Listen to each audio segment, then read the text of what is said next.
Ladies and gentlemen, this is not your official welcome yet. We're just waiting for the Minister to arrive. It's a slightly busy day in Parliament today. So just bear with us for a couple of minutes and then we will get started. Thank you very much.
Good morning, everyone, and welcome to the Civil Justice Council's 13th National Forum, Access to Justice, Working Together. I'm David Robinson, I'm a circuit judge and a member of the Civil Justice Council. Just a couple of housekeeping matters. First, we're not expecting the fire alarm to go off at any point, so if you hear it, please make yourselves familiar with the exit and follow a member of the team. You will see that the Civil Justice Council Secretariat are wearing big green badges. They're here to help you, so by all means approach them at any point throughout the day. And I do take this opportunity to thank the Secretariat right at the beginning of the day. led by Sam Allen. They are an incredibly professional and talented team, and they really have pulled all the stops out today, so thank you. And also thanks to the staff and team here at Friends House who have already made us feel very welcome indeed. And a final thank you go to my co-chair, Mr. Justice Simon Pickin, who had provided exceptional leadership today in all the preparations, so thank you.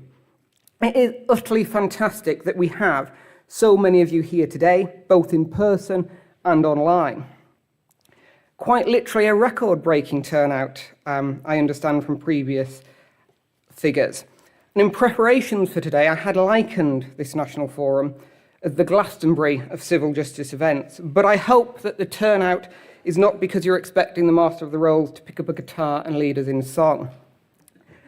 I really do hope that you will engage positively today, in whatever way you are comfortable in doing, whether that's asking questions, whether it's talking to colleagues and friends during refreshments, or whether it's just sitting quietly and absorbing what it is that you're listening to today. For those of you who are online, we will be using Slido for questions. A link is included in the programme, and it is on screen, and the code for that is #CJC. Civil justice is so vitally important to the lives of individuals across the country, encompassing such a wide jurisdiction and really striking at the centre of people's lives. And many of you will play significant roles in that, and you shouldn't underestimate the importance that you have to those individuals.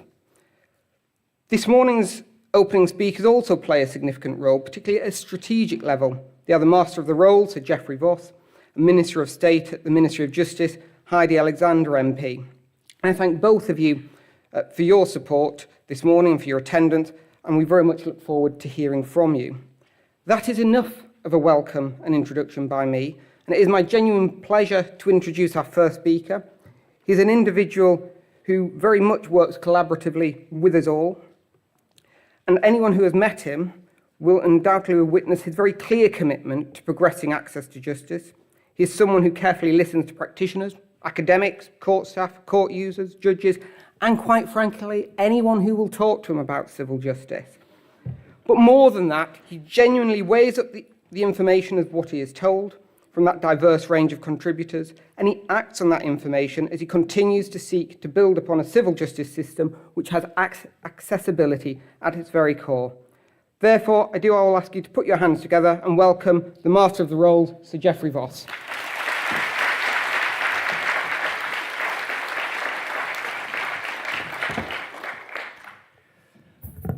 Well, thank you, David, for that introduction, and welcome, everybody. Disappointed that you didn't suggest that I started with a comic song this morning, because I would simply have fed in my speech to Suno, and the whole thing would have been delivered in a marvellous musical setting. But there we are. You're going to have to make do with prose.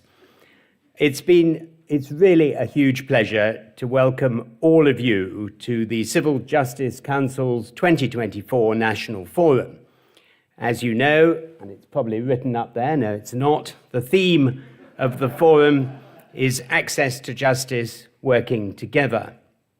And I think the programme today particularly, but also the huge attendance today, is going to make our forum really the best ever after 13 years of holding these fora.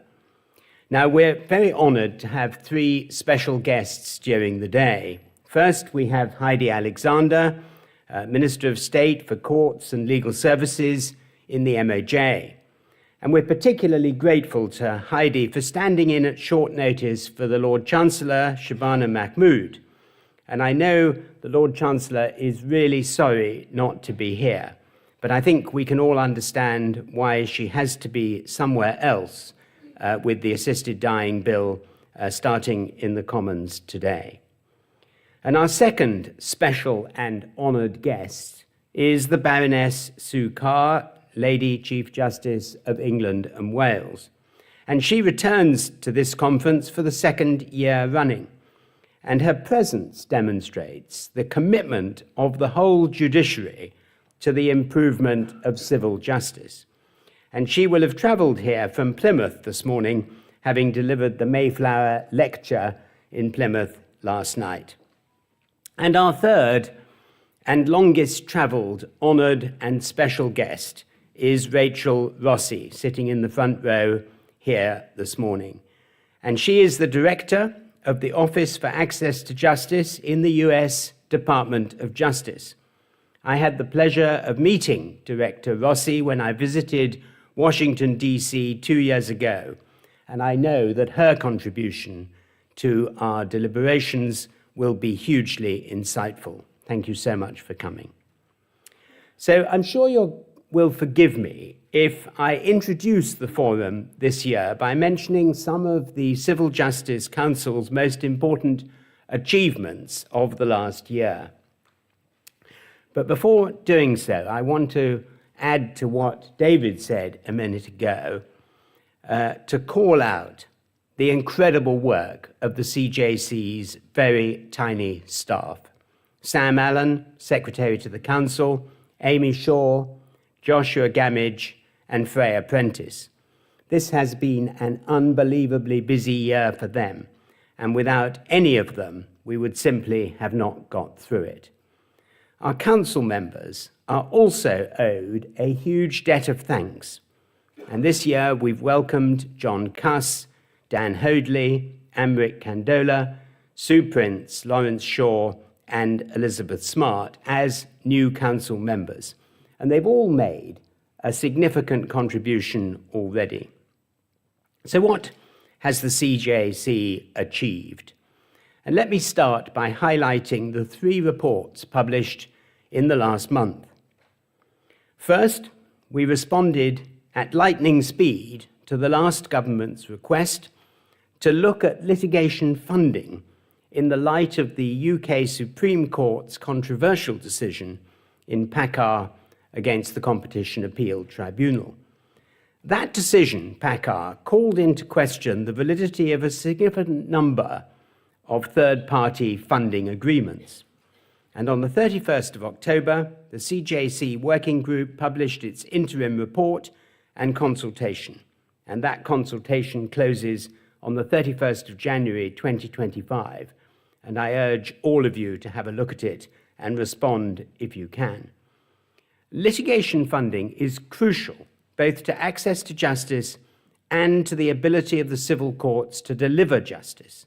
And that's why we were so pleased to be asked to advise the Lord Chancellor on this issue. And that's also why the consultation asks questions about all aspects of funding except legal aid.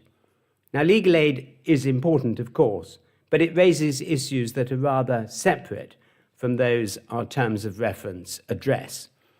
The CJC is considering available litigation funding options, including legal expenses insurance, conditional fee agreements, damages-based agreements, crowdfunding, and pure funding. And I want to thank Mr. Justice Simon Pickin and Dr. John Sarabji and other group members for their hard work. John is leading the panel session on the subject later this morning. Secondly, the CJC published its report on the procedure for determining mental capacity in civil proceedings. The working group, led by Diane Astin and Daniel Clarke, has done really groundbreaking work. The truth is that the question of how courts cope with litigants whose mental capacity is in doubt has lurked in the shadows for far too long. This report casts a welcome spotlight on the issue, which does cause real disadvantage. And the report makes recommendations as to the appropriate procedure within the civil courts for the investigation and determination of issues relating to litigation capacity. And it recommends that proper funding be made available for that process, including the creation of a central fund of last resort. And Diane and Daniel are leading a breakout session later to discuss the report. Thirdly, the CJC published its second report on pre-action protocols. This is the final report in a long-running project led by Professor Andrew Higgins, who deserves our great thanks. The report makes detailed recommendations as to pre-action protocols for different kinds of cases and the interaction between mediation and PAPs. So in addition to these three major reports, the CJC has initiated two very important working groups in two further areas of civil justice that have been neglected in recent years. And those areas are civil enforcement and the Solicitors Act 1974. Our civil enforcement processes are overcomplex and unwieldy, and that was raised so effectively from the floor of this forum last year, encouraging the Council to act. There is an obvious need for rationalization and modernization, but it's a subject that has perhaps always been placed in the too difficult box. And I know that our working group will set out proposals following their call for evidence. Hopefully their recommendations next year will lead to improvements in the enforcement landscape for all. Judge Karen Walden-Smith leads on this project and on the breakout session later. The work on the Solicitors Act is also overdue. Its central provisions have in many respects not changed since the early 19th century. Several recent cases have highlighted the problems that this outdated legislation is creating for clients and solicitors alike. I'm afraid some of you may have noticed that I have sat on quite a number of those cases. My penultimate mention is of the CJC's Costs Working Group, chaired by Mr. Justice Robert Miles. It's currently focusing on preparing guideline rates for counsel's fees and complex commercial work. And once that job is complete, it will turn its attention to a reconsideration of the mechanism to be used when carrying out a detailed review of guideline hourly rates. So finally, in this brief roundup, I want to mention the work of two of the Council's standing working groups. First, data. Information lies at the heart of civil justice. Without reliable data, effective policy making and resource and delivery planning are jeopardized, and so therefore are outcomes for individuals. I'm therefore particularly grateful to HMCTS this year for working so collaboratively with the data group to map housing possession data. I'm hopeful that this spirit of collaboration will continue as the data group progresses its work. And secondly, our standing group looking to the future will soon publish its extremely important and timely report on digital disadvantage. I much look forward to seeing the result of these work streams, and Dan Hoadley is leading the data breakout session shortly, which may serve to highlight the links between them. No speech from me would be complete without a mention of digital justice. This year, the Online Procedure Rules Committee has started its work in earnest with the appointment of a strong subcommittee and a statutory instrument promised for the early part of 2025, which will allow the OPRC to get going on the rules for the property possession platform underpinning the government's new Renters' Rights Bill. In this forum, I should of course acknowledge that the OPRC's task in digitally aligning the pre-action space and the post-action digital space follows a recommendation from the earlier PAP project report. I know that the OPRC will heed the advice of the CJC, just as the CPRC has been doing for many years before the OPRC was created. Finally, before handing over to Minister Alexander, I want to reflect, as I did last year, on the statutory remit of the CJC, often misunderstood. We are statutorily obliged to keep the civil justice system under review. We are statutorily obliged to consider how to make the civil justice system more accessible, fair, and efficient. And we are statutorily obliged to advise the government, the judiciary, and the rules committees on the development of the civil justice system. Our remit is incredibly broad, and so also is our civil justice system. We do our best to reflect that breadth and bring us all together so that our collective endeavors can benefit all. Perhaps some of you are here today at your first forum. You may have come with a specific interest in a single element of today's programme. But can I encourage those of you in that category, please, to try and see the connections between the various overlapping strands of our work. Please stay to network with other attendees from sectors you may not normally experience, but with whom there could certainly be valuable shared endeavour. In that spirit, I conclude by speaking as someone dedicated to the improvement of access to justice. I'm really heartened by the magnificent attendance here today, both in person and online, to see that I'm not alone. Many thanks to you all for making the effort to attend. Minister Alexander, you're very welcome here today. Thank you.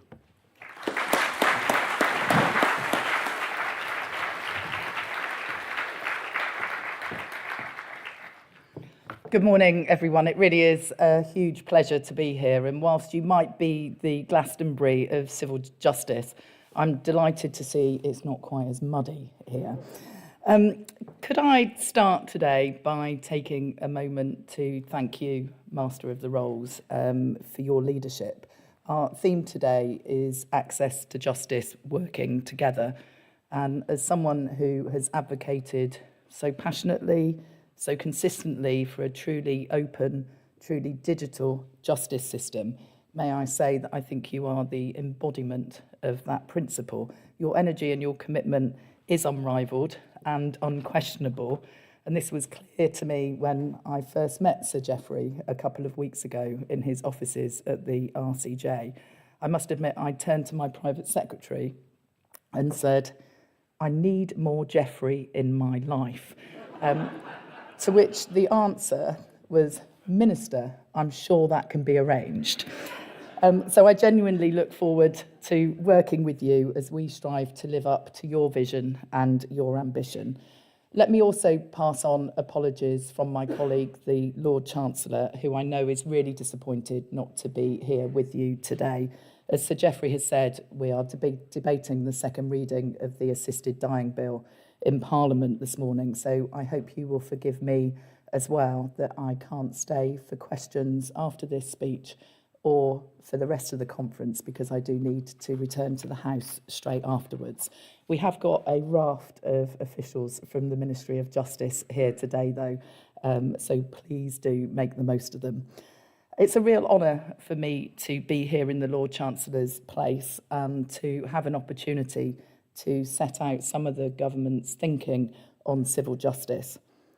Civil justice is crucial. It's the part of the justice system which has the most contact with the public, even though there are far fewer TV dramas about it. Although I must say, as the newly elected Member of Parliament for Swindon South, I'm sure a TV drama set in Swindon County Court would give Kavanagh QC a run for its money. I also want to start by saying what an absolute honour and a privilege it was for me to be appointed as the new Minister for Courts and Legal Services after this government was elected in July.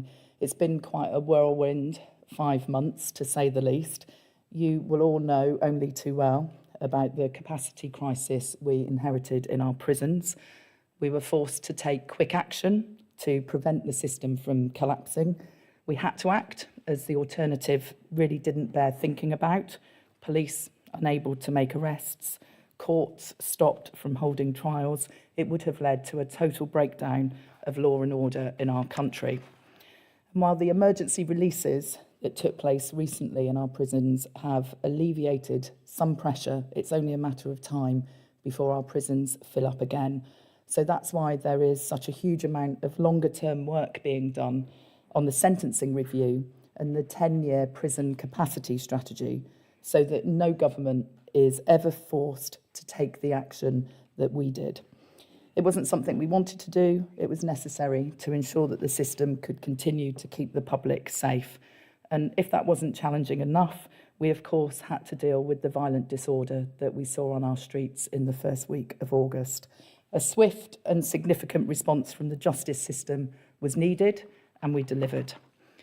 All that work has necessarily taken up a lot of our bandwidth in these early few months of being in office. But that is not to say that civil justice is the poor relation of criminal justice, as people so often seem to believe. More that there was a very acute problem that needed urgent input. I know the Lord Chancellor is as determined as I am to make sure that we have a civil justice system that works for all who rely upon it. Now, let me be honest, my background is not in the law. It's not something that I have ever worked in before the Prime Minister asked me to take on this job. But anyone who knows me will tell you that when I'm in on something, I am all in, and I will give it my everything to make sure it is a success. And let me say that I'm incredibly grateful to all the stakeholders, many in this room, who have been so generous with their time. You've listened to me patiently to many, many questions that I've had, and you've been very candid about the issues and challenges in our justice system. And I want to take a moment to thank everyone who works together in support of the civil justice system. It's not lost on me that we are marking the 25th anniversary of the Civil Procedure Rules Committee, and I would like to celebrate that milestone and acknowledge the very important work that that committee does. And can I also put on record my gratitude to the Civil Justice Council. As a government, we must be led by evidence, and I can't emphasise how much we value your expertise, advice and guidance, particularly from your working groups. So if I might take a moment to say some thank yous, firstly to the Litigation Funding Working Group, expertly chaired by Mr Justice Simon Picken and Dr John Sarabji for its recent interim report. As Geoffrey mentioned, we also believe that third-party litigation funding plays a critical role in enabling access to justice, and as a government we want to make sure it's fair for all. I know there are some who would like us to simply pick up where the previous government left off in legislating in response to the Packard judgment, but we are clear that we want to consider this issue carefully and holistically. I'm pleased that the CJC is carrying out a review of litigation funding, which I know will be incredibly valuable, and I'd encourage anyone interested to engage with its consultation, which is now live. I also want to thank the CJC's Enforcement Working Group, skillfully chaired by Her Honour Judge Walden-Smith, and I welcome their call for evidence on court users' experiences of enforcement. It's vital that the court-based enforcement system strikes a balance between providing effective enforcement methods while ensuring that people in debt are treated fairly. I look forward to the group's recommendations, and I know that today's panel session will generate useful discussions about how things could be improved. And let me also thank the Solicitors Act Working Group, chaired by Mr Justice Adam Johnson, for their important work in this area too. So as I've said, I am not a lawyer. I do have 2 decades of experience, though, working at the interface of politics and public service, from being Deputy Leader of Lewisham Council to Deputy Mayor for Transport in London, with 2 stints as a Member of Parliament as well. Some might call me a glutton for punishment. What strikes me about being different in this job that I'm doing now is the sheer enormity and significance of the decisions taken on an hourly basis in our courts and tribunal system. Decisions which can be life-changing, decisions which can have massive impact on our economy and society. And that's why I know it's so critical that our civil justice system remains one of the best and most accessible in the world. When I was formerly an MP in South East London, I found out very quickly how often constituents would turn up at my office with a legal problem. They came with a carrier bag full of paperwork and a heart full of hope that I'd be able to help. And I remember the countless times I'd have to say, you need to get legal advice. I'm not a lawyer.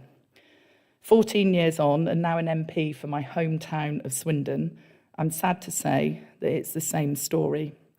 Many of the people who come to my advice surgeries have civil justice issues. At its heart, our civil justice system is there for 2 fundamental reasons. It enables ordinary citizens to uphold the legal rights we cherish dearly and provides a forum for resolving private disputes. Around 1/3 of adults experience at least one civil, administrative or family problem over the course of 18 months. So whether it's the family facing eviction, the business seeking to recoup a debt, or the employee seeking compensation for personal injury at work, the civil justice system is where they must turn to seek a resolution. There were 1.7 million county court claims in 2023, around 5 million civil cases in the Magistrates' Court, and over 11,000 in the High Court. Behind every single one, there is a person or business trying to resolve a dispute, enforce their rights, or move on with their lives. So I'm very clear, and this government is very clear, that civil justice in no way plays second fiddle. It is a fundamental pillar of the rule of law and a healthy, functioning democracy. And aside from the considerable impact it has on the everyday lives of our citizens, a fair and efficient justice system is also critical to the economic success of this country. It's essential for growth, which is, of course, one of this government's driving missions. Whether a small family-run enterprise or a multinational corporation, businesses need certainty to operate, invest and grow. They need to know that contracts will be honoured and disputes resolved impartially. This trust in the system is the bedrock of commerce, and it is this confidence that attracts investment and enables our economy to flourish. More than that, studies have shown that an efficient civil justice system, where disputes are resolved quickly, where people spend less time tied up in legal knots, frees up businesses, allowing them to get back to doing what they do best.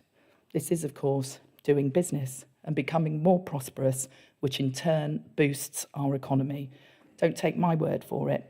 The inability to resolve disputes costs the economy a massive £11.6 billion a year, according to the Federation of Small Businesses. Now, someone asked me the other day, if I could achieve one thing as a Justice Minister, what would it be? It's a big question, but in truth, I didn't have to think about it for too long. The answer is simple. When I leave this job, I'd like to do so, having helped to make it cheaper, easier, and more straightforward for normal people, your average person on the street, the small business owner, to access justice. And in doing so, to realise the full potential of our civil justice system as a powerful engine for economic growth and social progress. What does this mean in practice? Now, I know you'll want to hear some concrete policy announcements, and those will come in time. But today, what I want to do is tell you about our thinking and give you a sense of the direction of travel. The first principle of our vision for the civil justice system will always be access to justice for all. How much money you have in your bank account should not determine your ability to enforce your legal rights. But I won't pretend that today's challenges are easy. Civil legal aid remains under immense pressure. The tail of LASPO is long.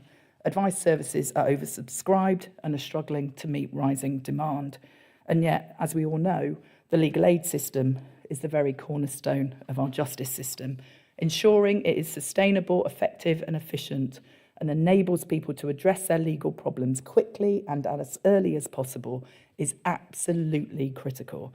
I see it as one of my fundamental responsibilities to nurse the legal aid sector back to health. I've looked at the evidence collected in the review of civil legal aid, and I'm under no illusions about the challenges we face. We will improve the experience of users and providers. If we fail to do this, we won't be doing our job properly. As an important first step, we have today announced a consultation in January on uplifts to legal aid fees for housing and debt work and for immigration and asylum work, the areas of most acute pressure. We'll continue to consider other areas of civil legal aid, including as part of phase 2 of the spending review. Our second principle for the civil justice system is that we need to look at justice more broadly, whether in court, out of court, or with the use of digital tools. We want a system that allows people to get the right support to resolve their legal issues fairly at the right time, ideally as early as possible, in a way that works for them. We want a system that people can understand, because if we're honest, We don't have one at the moment. Just 2 weeks ago, I sat in my advised surgery with a grandmother who came in to talk to me about her 14-year-old granddaughter, I'll call her granddaughter Kim. Kim hasn't been in a classroom for 4 years because no school in Swindon could meet her educational needs. Her grandmother came to ask me whether I could help get Kim's case at the Special Educational Needs Tribunal heard more quickly. She'd been given a date of October of next year.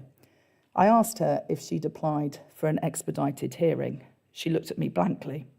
I said, "Don't worry, I'll Google it for you and tell you what you need to do." So I sat in my advised surgery and typed into my phone, "How do I get an expedited hearing at the Special Educational Needs Tribunal?" I'm the Minister of State. I knew precisely the question I needed to type into Google. The responses I got back were absolutely useless. I understood the process. I knew what question to ask. None of it helped. It was all still a mystery. If I can't work it out, a woman with 2 degrees and a big office in Petty France, how on earth do we expect other people to navigate the system? That's why there is always a queue outside of the Citizens Advice Bureau in Swindon. And that's why we need to do all that we can to encourage good quality early legal advice and support and alternative dispute resolution. I know I don't have to sell the benefits to you, helping people to define their legal problem and stopping that problem from escalating into costly, drawn-out legal battles that are stressful for all involved. And of course, beyond the immense value to individuals, people like Kim and her grandmother, it can have immense value to businesses. Dispute resolution in itself generates that all-important growth I talked about earlier. Arbitration is worth £2.5 billion a year to our economy in fees alone. Around 80% of the world's maritime arbitration cases are conducted in London. And London's status as the world's leading hub for international arbitration is quite rightly a source of great pride. I want to explore how we can move forward with even more options for early dispute resolution and legal support. That could include expanding mediation in certain disputes. Take the recent change to ensure all small claims for money in the county courts are referred to mediation before they can proceed to a hearing. This is helping many parties settle their disputes quicker with less stress. So we're now looking at what the policy should be for higher value claims too. Let me take a moment to commend the Civil Justice Council, particularly Professor Higgins, for his excellent work on pre-action protocols, which are a crucial part of encouraging earlier dispute resolution and streamlining the process if cases do proceed to court. We want to explore the development of more pre-action services similar to the official injury claim portal, which has seen nearly 900,000 low-value road traffic accident cases registered in 3 years since its launch. Though the default shouldn't be for the government to develop these pre-action services, we're very keen to work with you and the private sector to drive forward initiatives.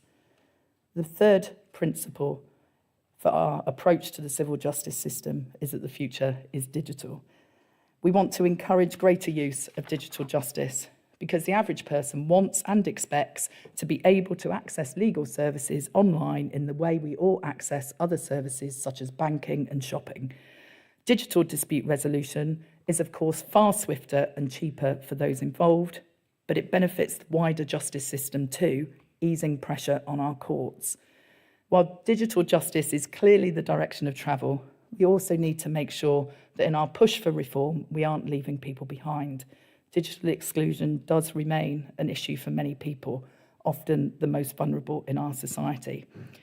And encouraging those who can resolve their legal issues online to do so, we must make sure the system works for those who can't, those who still rely on that critical face-to-face support and advice. I'm well aware of the considerable challenges in the court system, and despite the efforts of many in this room today, performance remains a challenge. With the small claims taking around 51 weeks to reach trial and higher value claims around 79 weeks.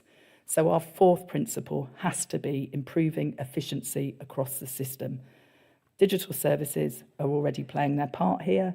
For online civil money claims, the time taken from the issue of a claim to a standard directions order being issued is 9 weeks, compared to 30 weeks for non-reform claims. In damages claims, the time taken from issue of a claim to an SDO being drawn is 13 weeks, compared to 37 weeks for non-reform cases. That's making a real difference to the people and businesses using these services and in turn to our economy. And while most civil claims in the county court don't require a trial, for those that do, HMCTS is improving efficiency with measures like the virtual region with video-enabled hearings in London and the South East. So digital justice is no longer a distant future to be aspired to. We now have a solid basis to make that future a reality today, not least through the Online Procedure Rules Committee, which launched last year. And thank you again to the Master of the Rolls for your work driving this forward. Along with colleagues at the Ministry of Housing, Communities and Local Government, we are working on a new end-to-end digital service for resolving possession claims in the county courts in England and Wales, which will benefit tenants, landlords and mortgage providers. And the law tech sector continues to innovate, developing digital tools for businesses and consumers, including harnessing cutting-edge AI technology. For the government's part, we want to explore how we can further digitise civil systems. As the Lady Chief Justice said recently, our justice system may be the envy of the world, but that leading status should not and must not be taken for granted. Other jurisdictions like Singapore are innovating rapidly and snapping at our heels. So as for our fifth principle, we must harness the power of tech to make sure our courts and legal services are modern, fit for the future, and remain the global gold standard. Our business and property courts handle the biggest and most complex claims in the civil system, worth many millions. Legal services contribute £34 billion a year to the economy, and around 75% of the commercial court's work is international. That has been the case for at least the last 20 years, helping to create a trade surplus of £5.7 billion. In some international cases, neither party is UK-based, which means parties will have made an active decision to litigate here rather than someone else. That says a lot about the quality of our legal services, legal professionals and our courts. But if we're to preserve our position as a world leader, we cannot rest on our laurels. We must adapt and evolve, as our legal system has done for centuries, to make sure that we remain as good as, or ideally better, than our competitors. Doing that is a joint endeavour. We will work with the Judiciary, the Department for Business and Trade, as well as representative bodies, regulators and legal experts from right across the sector to kickstart a conversation about how we identify the opportunities, mitigate the risks and strengthen our legal sector both here and abroad. And crucially, how all that feeds into the industrial strategy that the government campaigned on, our plan for a bigger and better economy. So let me end where I began, with people. No one wants a legal issue hanging over them indefinitely. People want quick, affordable resolutions so they can move on with their lives or grow their businesses. For that to happen, we need a high-functioning, modern civil justice system, one that not only upholds rights, but also drives economic stability and growth. And our system must continue to evolve to meet the demands of today's world. There is a lot to do, but I believe we can do it. And I really look forward to working with all of you to make this vision a reality. Thank you for listening.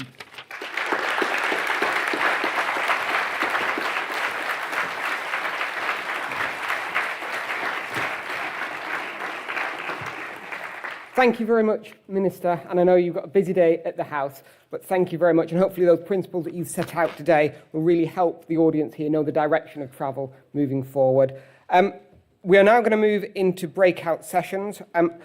I've got CJC staff armed, ready to direct you where you're going. I can tell you where you're going, but I don't know where the rooms are, so please do go to them. One thing that I forgot to tell you at the outset, which I was told 2 minutes before, is that you must not eat in this room.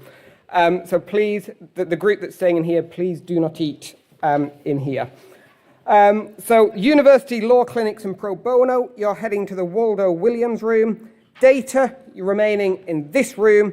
and enforcement, you're going to the Ada Salter Suite. Now, in terms of timings, if I could ask those who are chairing the working groups, and perhaps you can finish by 11:45, and then there's refreshments, and be back in here for 12, so that we'll just be running 5 minutes behind, but we'll make that up later. Thank you very much.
Hopefully you can hear me.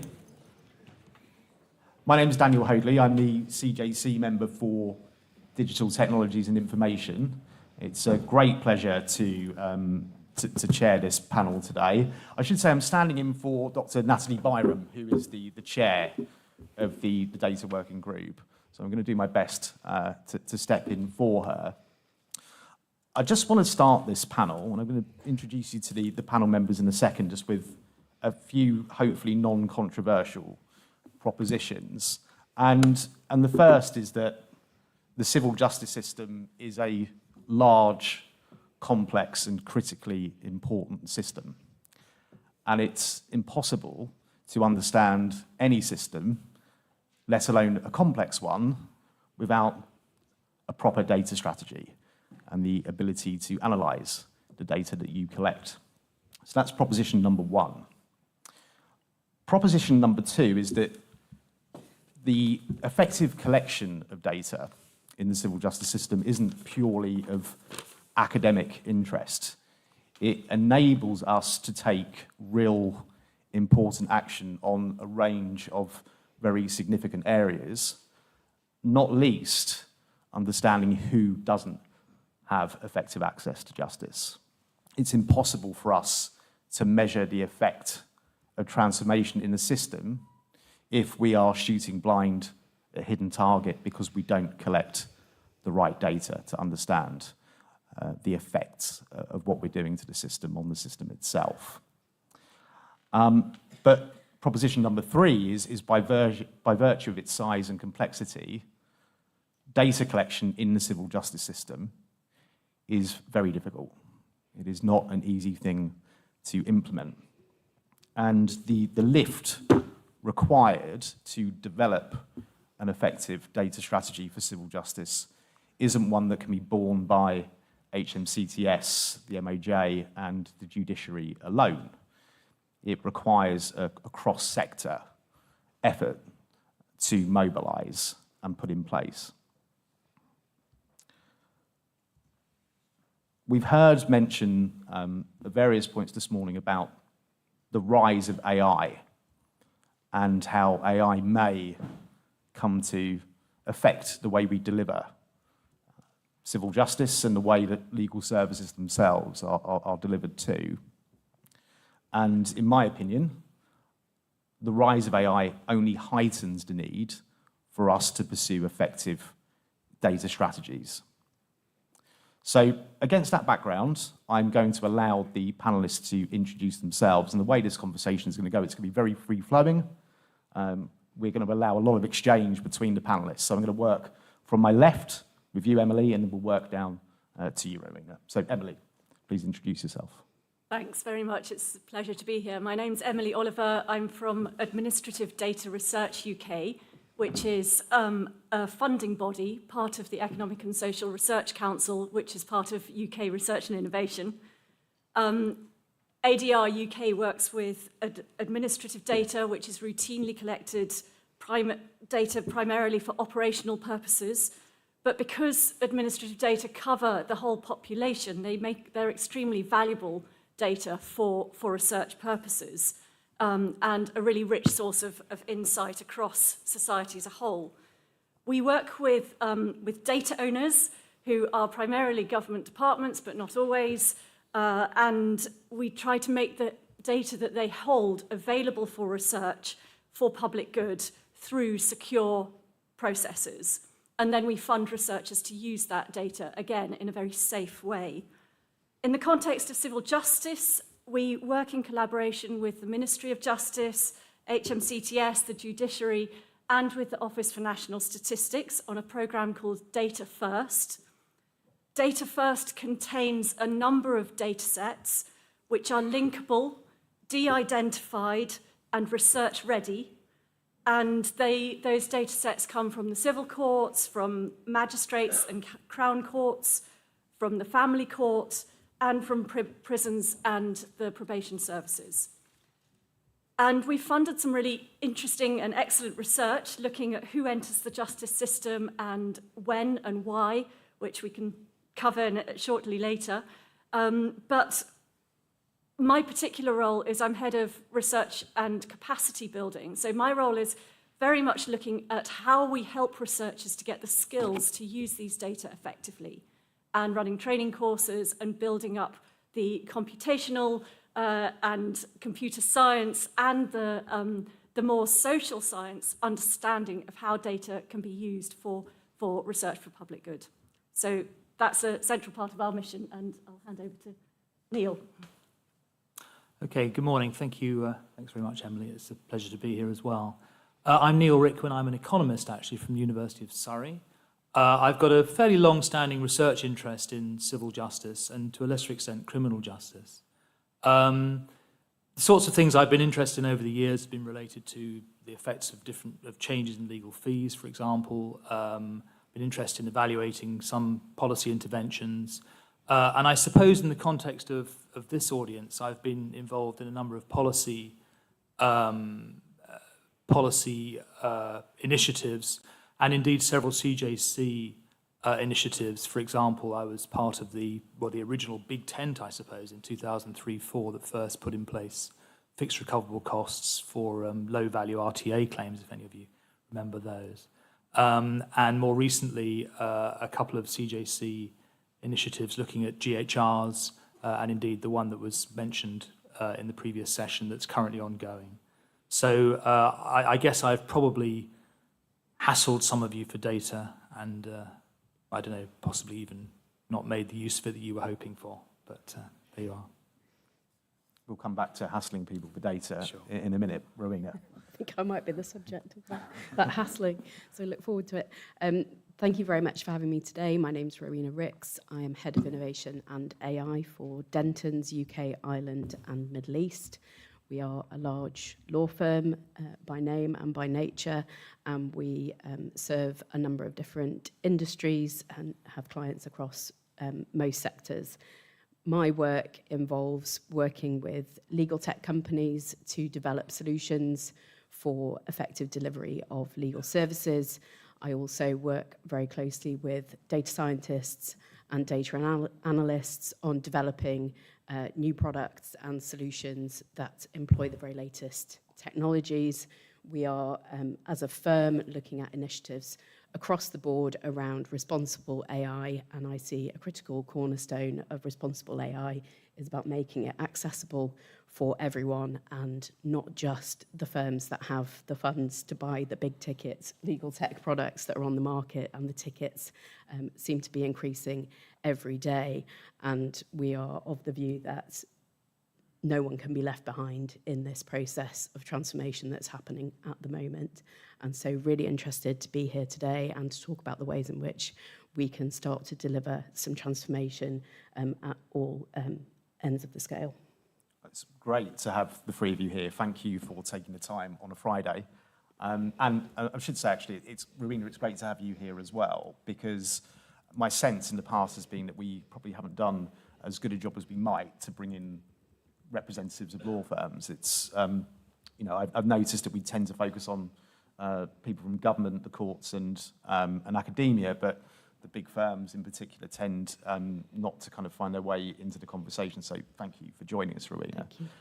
Emily, I'd like to start with you. Now, obviously, this conference is focusing on civil justice, but ADR UK have done some really important work in the criminal context. And I wanted to use that as our launch pad into how you think about bringing data together to help policy development and evidence-based decision-making. So could you tell us a bit about that project with the Crown Court and Magistrates data? Yes, so Data First has really been a groundbreaking project, and ADR UK was very delighted, I think, that the Ministry of Justice really embraced the idea of administrative data being used for research purposes. And we were able to fund the Ministry of Justice to put a lot of measures in place to help them sort out their data, figure out what could be used for research, help them to de-identify it, help them to put it into this context of being research ready. And I think what we've seen as a result of that is this sort of beautiful ability to link these different data sets. So you can see who is going through the court system, in what way, why they're going through it, what different things affect why they go through it.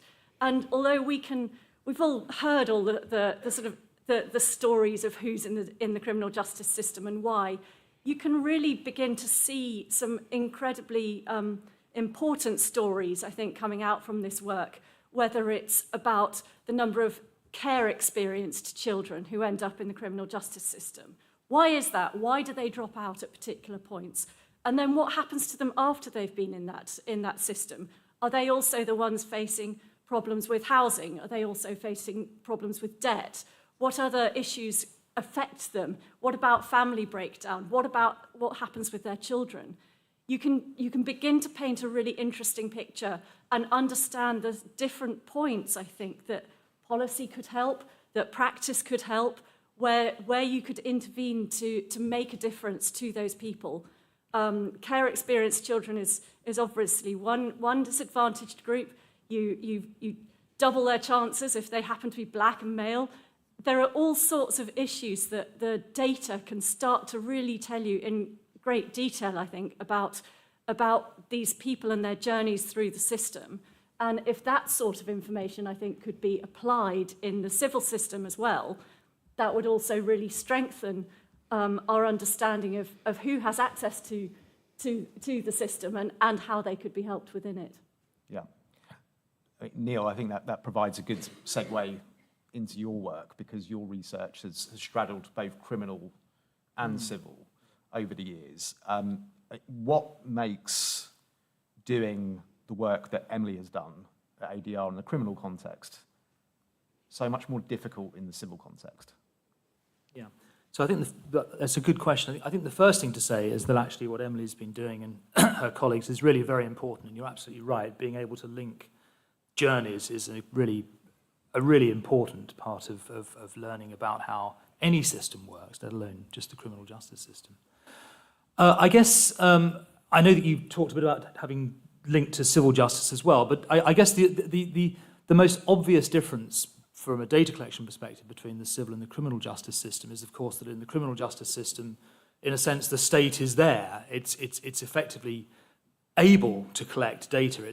It's a centralized part of the system, and indeed, even when people enter the system, for example, in a police station, again, to some extent, the state is there.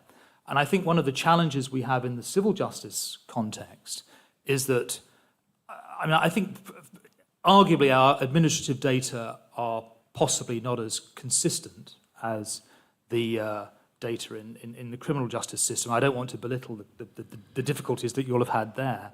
Secondly, of course, an awful lot of what happens in a more decentralized way. It happens, amongst firms, clients. It maybe never touches the courts. It never touches the administrative part of the system, if you will. And as a result, it's much harder to get out there and get the data in, and hence follow those journeys. So I think that the sort of work that Emily's been doing is extremely helpful. It's a valuable example. It would be great if we could, feel our way towards being able to do something similar. But I do think we have the added challenge of being able to build in, dare I say, a lot of what you do, I think, and bring that to bear on, or to link that in as part of the journey that perhaps wouldn't otherwise appear in the administrative part of the data. Yeah, and I think that kind of then sets me up quite nicely to reference the theme for this conference today, this notion of working together, because it's tempting to think about the civil justice system just being this kind of centralised monolith of state and judicial institutions, but of course a huge amount of civil justice data is generated outside of that formal system by the firms representing litigants. So I'm not going to lead you, Rowena, specifically to talk about anything that Denton's is doing unless you want to talk about that. But you've been working with data in law firms for at least half a decade, if not longer. Could you just give us a sense of, against the background that we've had from the research community, what are law firms beginning to do with data? How are they gearing themselves where data is concerned? Thanks, Dan. Yeah, I mean, this is something that's been close to my heart since the days when I was a paralegal working on possession proceedings, actually, which have been referenced already today. And I had many clients who came in with a bag of papers, dirty papers often, that we had to dry out on the radiator before we could even read them. So the prospect of getting the data from those documents into an electronic system, that's a challenge for a lot of this work. And that's not the work that Dentons are doing now. But I did tell myself in that room, drying out those papers, that if I got to this point in a law firm where we had resources to actually have these discussions and do something with that data, then I would try my best to do that. And I think it starts for me with case management systems. And this is something that's been a bugbear for me for my entire career. I have never yet met a case management system that works. So a call to action for anyone in legal tech who is in attendance today, Dan included, that we need to have these systems that are easy to use, that are intuitive. So looking at it from a product perspective, something into which you're clear on what you need to put into it to get the output that you require. And I think for me, it's around that incentivization of what, there's collecting data for the sake of collecting data. And I think, we're going to have to incentivize that in many ways in terms of, well, if we have this data, we can do all of these good things that everyone's talking about today. But I think we need to incentivize it a little bit closer to home as well for the practitioners whose primary job every day is to act for their clients. They come into work and their clients are the people that they are having to do their that is their day job. So linking those two things together, I think, are really important. So how do we get those systems working in a way that make it easy to enter the data and actually give some value in the moment as well? So you can see if I've entered this data here, and I think as tedious as it sounds, to just be able to generate a document more quickly, that is going to give a benefit to that practitioner in the moment, but at the same time, if we are clever about how we're collecting that data and structuring that data and anonymizing that data in the background, then that can lead to some really valuable data sets that we can then use for all of these sorts of discussions. But until the technology is there and until it's accessible to all of the law firms, not just the big law firms that have, as I said in the beginning, the money to pay for these big, expensive systems that are not only expensive to buy, but they are also incredibly expensive to implement because it takes, I have a big team at Dentons, smaller law firms who are doing this work every day, day in, day out. Citizens Advice do not have these teams of people whose job it is to go around and make sure that people know how to use the systems and are sitting there hand-holding them through some very complex technology. So I think there's work to be done there on making the products more accessible, but also making that expertise around how you make those products work for people more accessible. Yes, I mean, it's quite comforting to know that even multinational law firms with lots and lots of money find this difficult too. But Emily, that brings me back to you. And again, going back to the work that you do at ADR, Rowena mentioned this imperative to be able to link data together, to make data from one system speak to data from another system. And I'm interested to understand more about the challenges that you've had to grapple with ADR to overcome that exact problem with the data that you've been working with over the last couple of years. Yeah, absolutely. And I think Rowena touched on a really important point there, which is what you put into the system affects what you get out of the system. And I think with administrative data, it's collected very differently. It's collected by a vast number of people, often filling out forms, often when they're tired, often when they're late to collect their children, often when they're not quite sure which box to tick. And so the quality of data can be really variable, and I think that's one of the really big challenges. That's why I think one thing that we need to be doing, and I think you're probably in a really good place to start doing that at this point, is to think about valuing the people who are the data inputters, and to think about how that data is collected and why it's collected, and to make sure people understand why it's collected like that.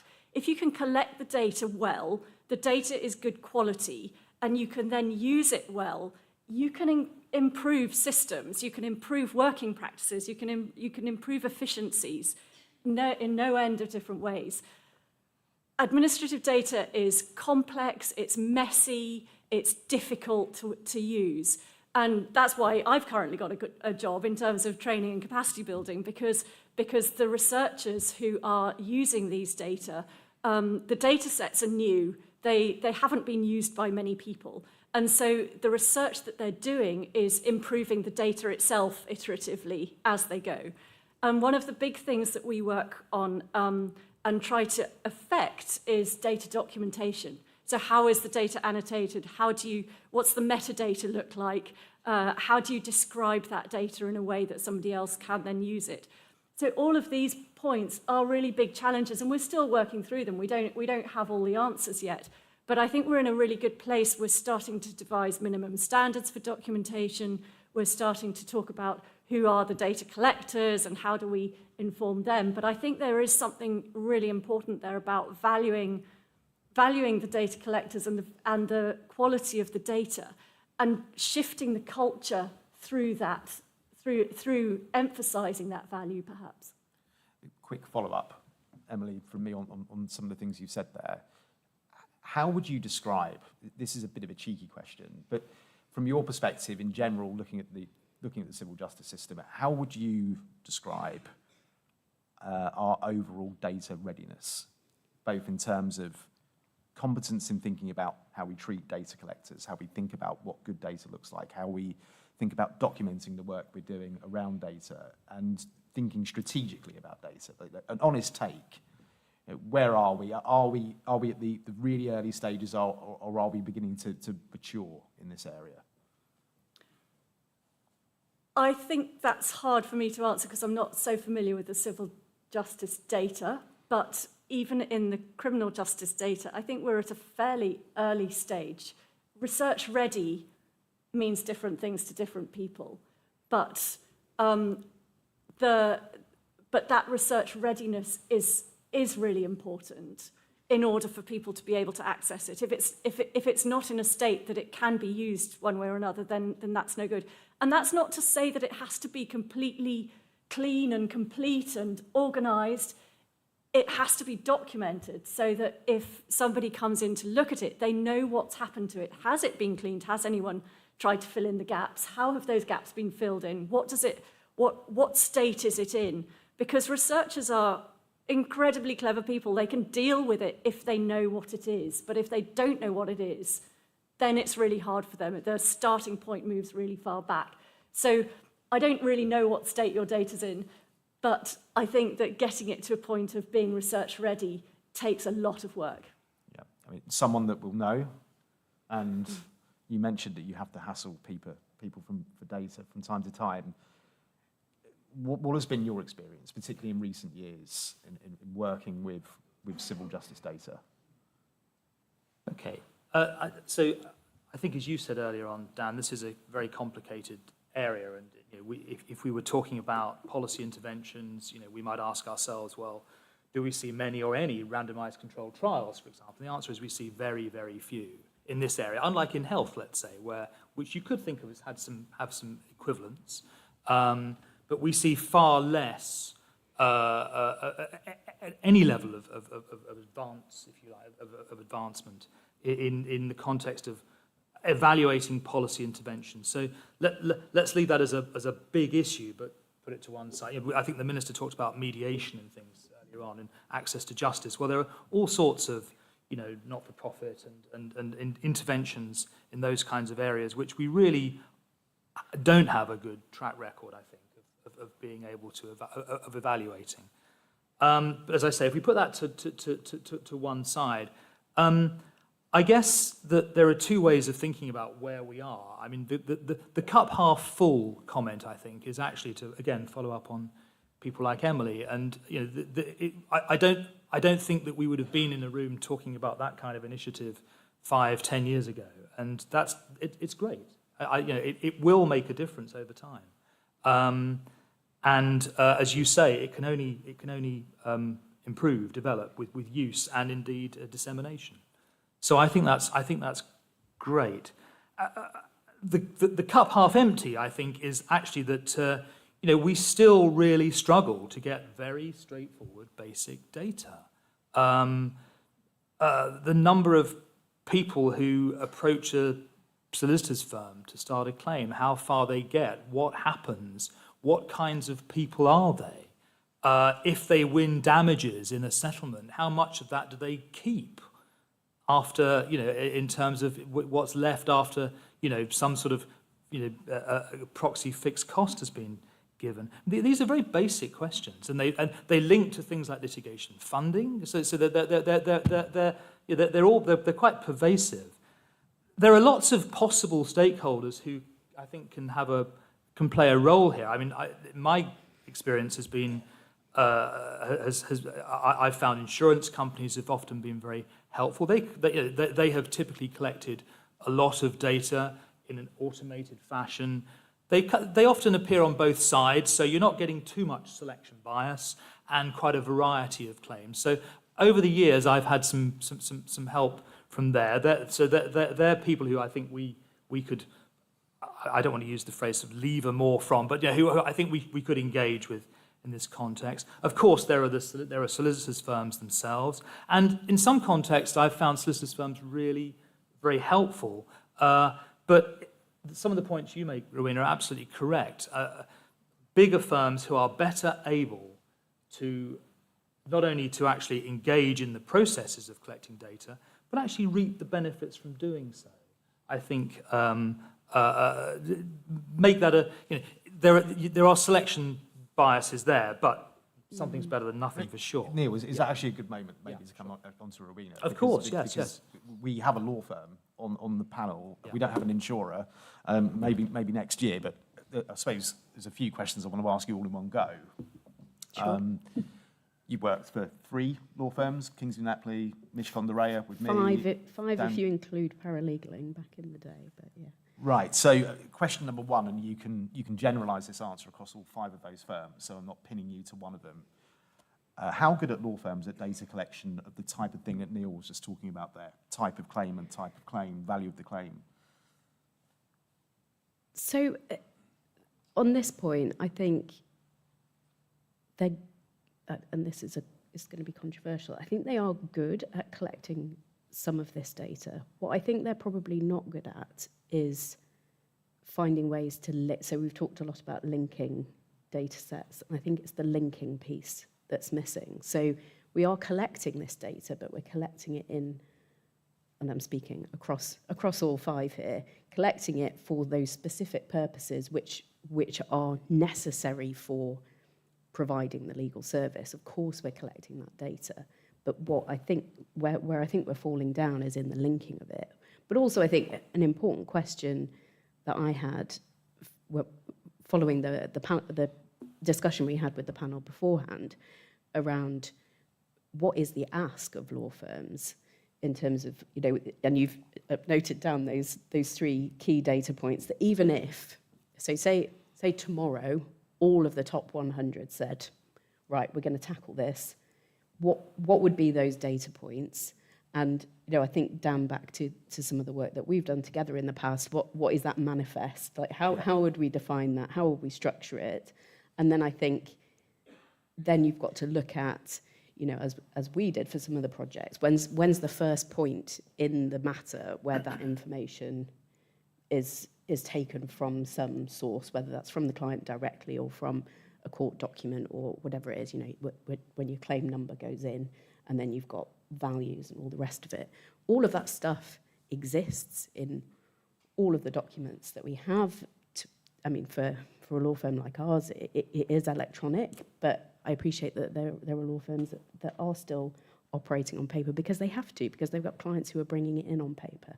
And back in the day when I received a bag of papers, we didn't really scan them in those. We didn't really have the scanning facilities. We might have faxed something to the court at one stage once it had dried out, but possibly with a bit of mould around the edges.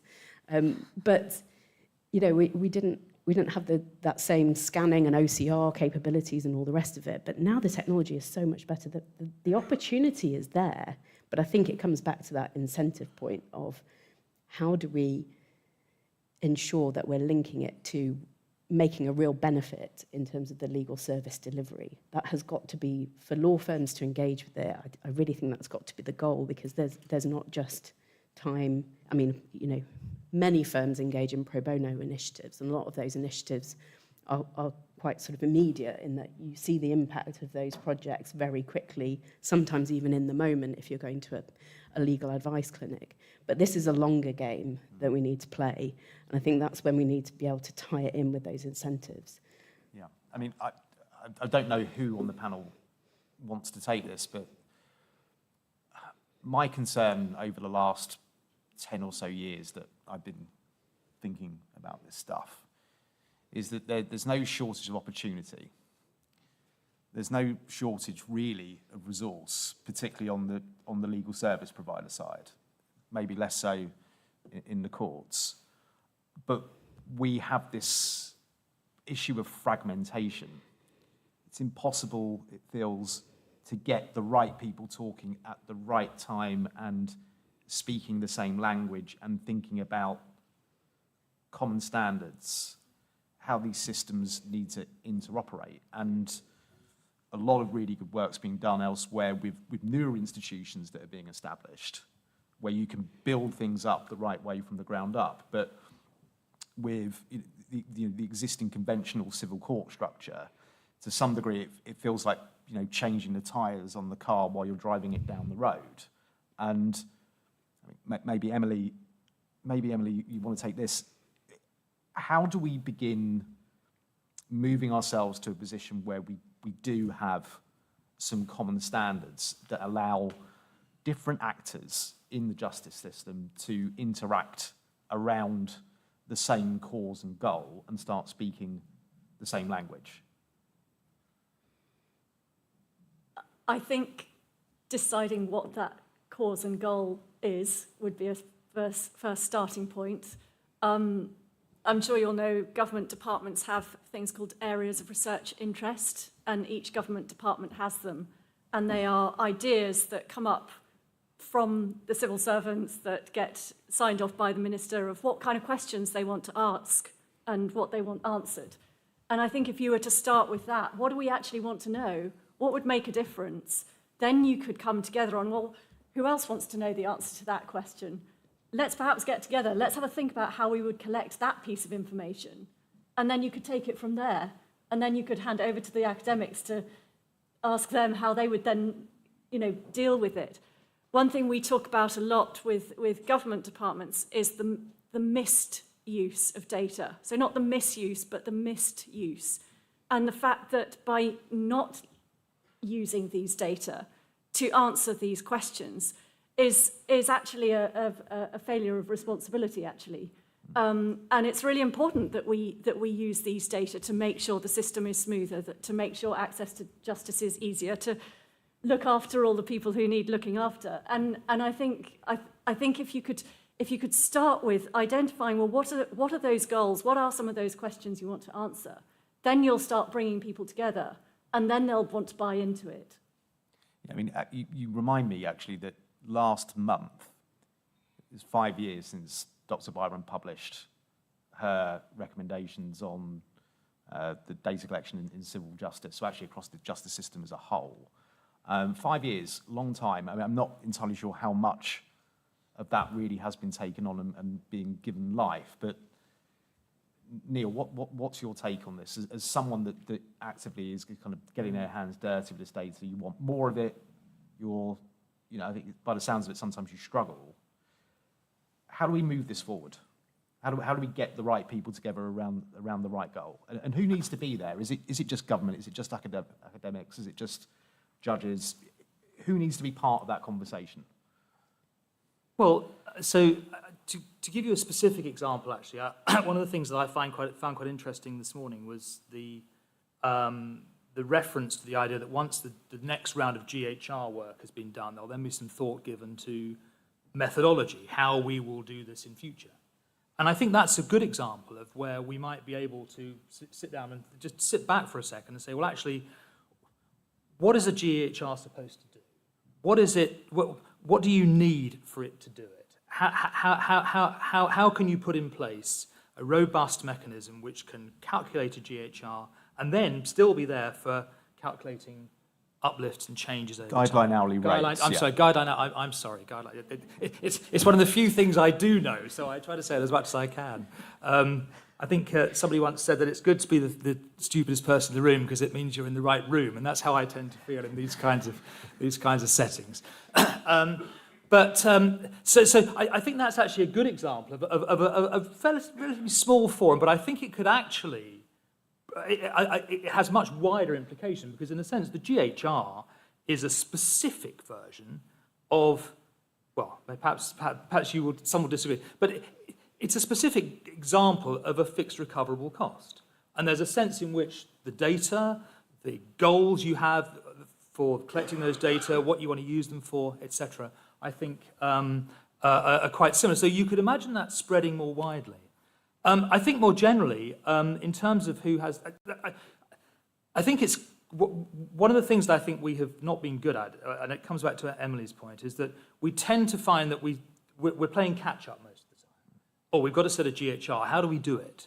We've got to set a fixed recoverable cost. How do we do it? We don't think ahead. And again, I think that's one of the things I quite like about that methodological suggestion for the GHRs. But I do think that what that means is that meetings like this, people in this room, policymakers,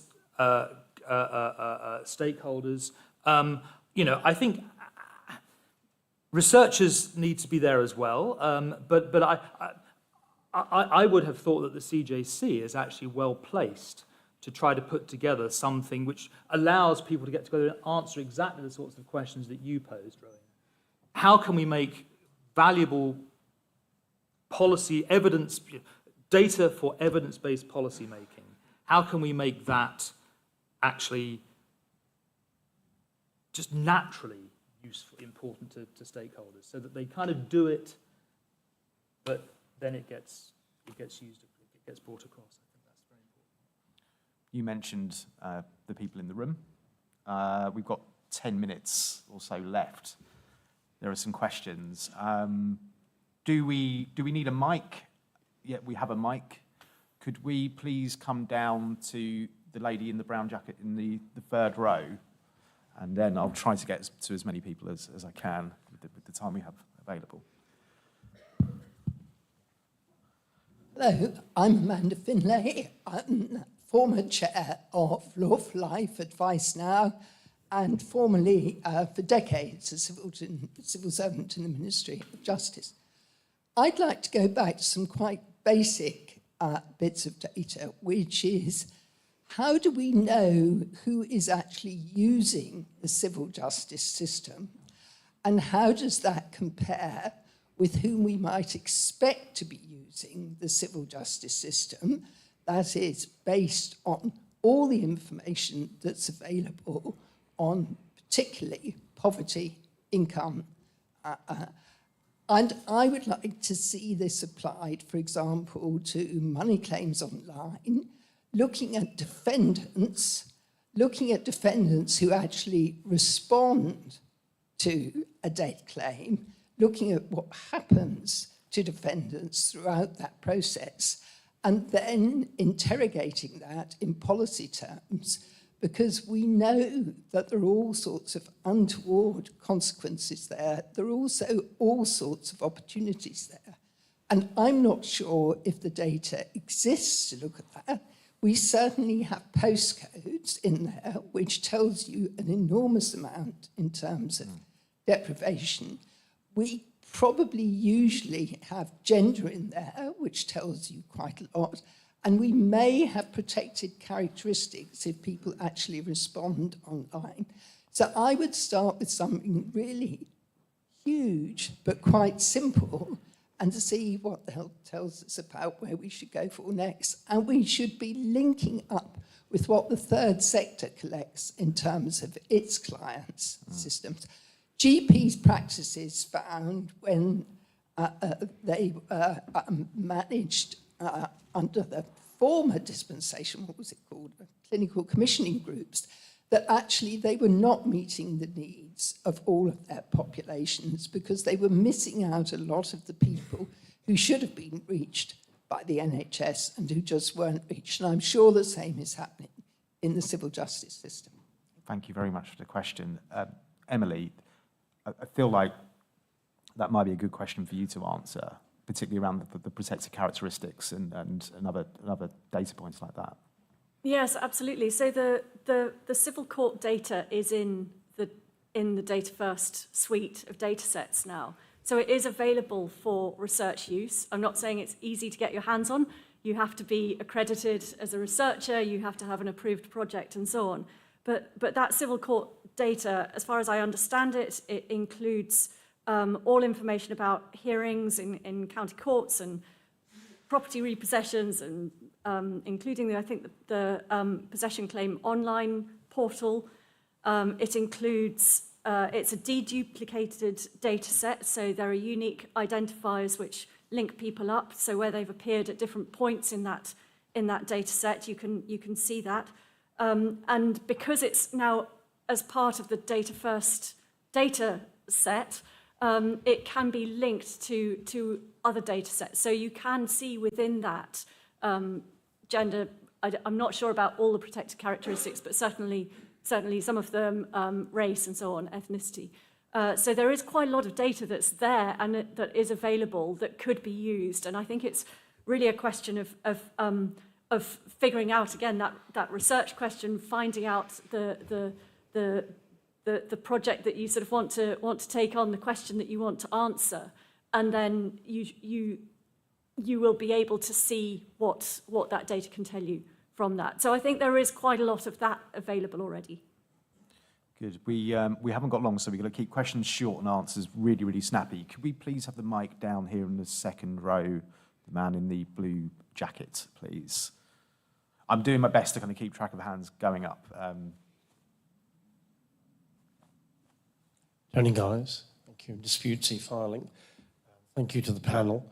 The issue about data collection, of course, goes back, as we've noted earlier, and I brought along today a carrier bag filled with deep-seated allegations and a sense of revenge, because working with Hugh Evans of Tool Advisors Toolbox, we have created a platform which will guide citizens and businesses whose lives are blighted by the backlog toward an understanding of their issue. It will also create an output which can be sent to advisors, solicitors or others, and it incorporates data collection, exactly as the panel were discussing, prior to the commencement of proceedings, so that one gains an understanding of data about the problems being faced, not only in relation to civil claims, but also more widely housing, benefits and so on. Is this an area that the panel will be interested in exploring further? Yes. Excellent question, excellent answer. That would be great. I'd like, yes, thank you. You have had your hand up for quite a long time, so. Chris Daniels, Solicitor's Agent. Picking up on what Emily said about missed ED use of data, and what Professor Rickman said about the lacuna of data. Access to justice is affected by delays to justice. Linking that into digital and looking at possession claims, would a pilot be a good idea to look at the defendants in, for example, possession claims, to identify how many times they are come up before the court, so that some form of advice or intervention, if you found that in a certain year period that the same tenant was appearing on possession claims, to be evicted. Because if you intervene somehow, whether it's by social services, whether it's by citizens advice, whatever, if you intervene with that person, you're potentially stopping them from being future evicted, stopping them clogging the court system up.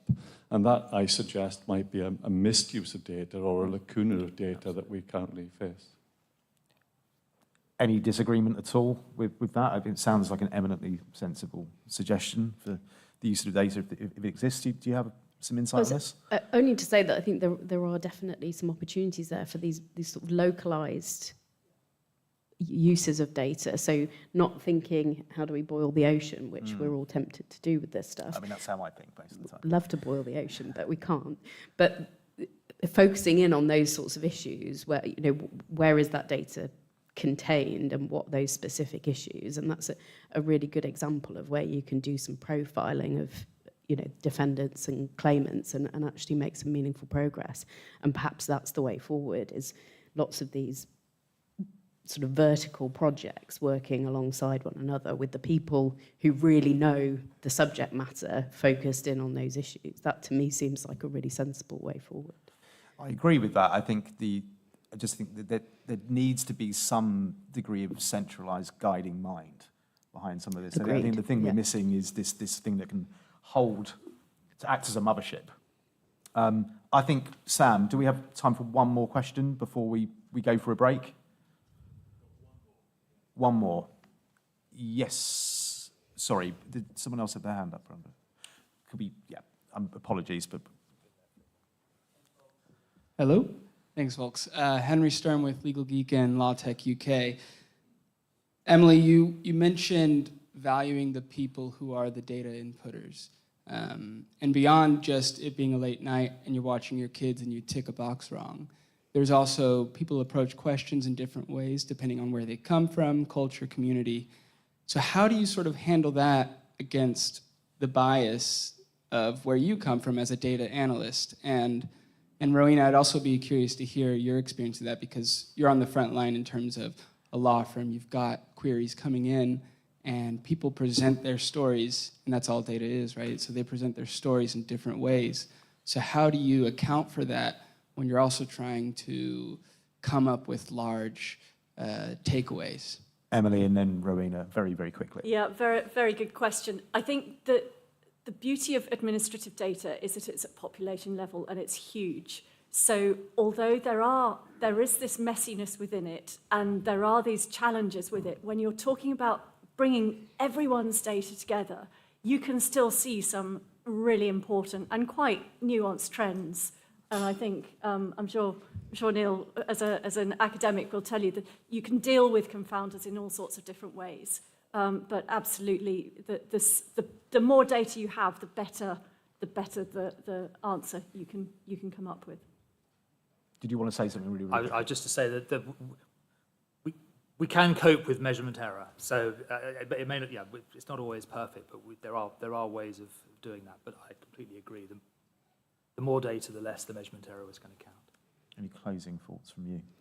Only that I think we're talking about very different types of data here in terms of, you know, there are discrete pieces of data that we can collect. And then there's also, you know, from a legal advice perspective, again, back to the point of, you know, the person receiving that data and processing it is for the purpose of giving that client advice and delivering a good legal service. There needs to be some latitude for creativity in how they respond to the questions, and that may determine the state that the data is in, but their objective is going to be for the client. So that's where we come back to this point of how do we capture the essence of whatever that broader piece of advice is and data points from within that. And I think we are going to have to be creative in identifying that data in the process. We are out of time. I mean, you could run an entire conference on the subject of data in civil justice, but I just want to say thank you very much to Emily, Neil, and Rowena for coming and being on this panel, and thank you to you for coming. Thank you. Thank you. Thank you. Turn the mic. What was I going to say? I'd really like actually to. It's not the best time now. I'd really like to hear a little bit more about what you've done, access, and actually to be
Amy.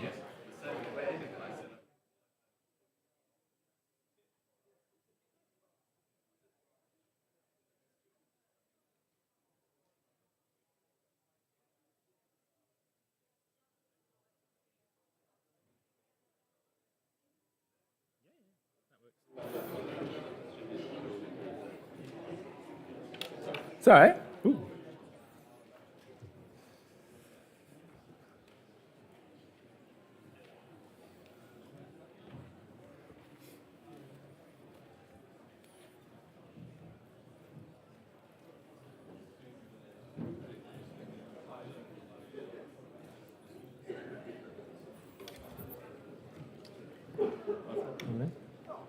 Yeah, good.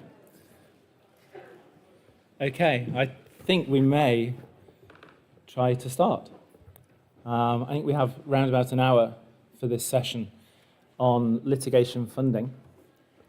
So if people just take their seats, that would be great.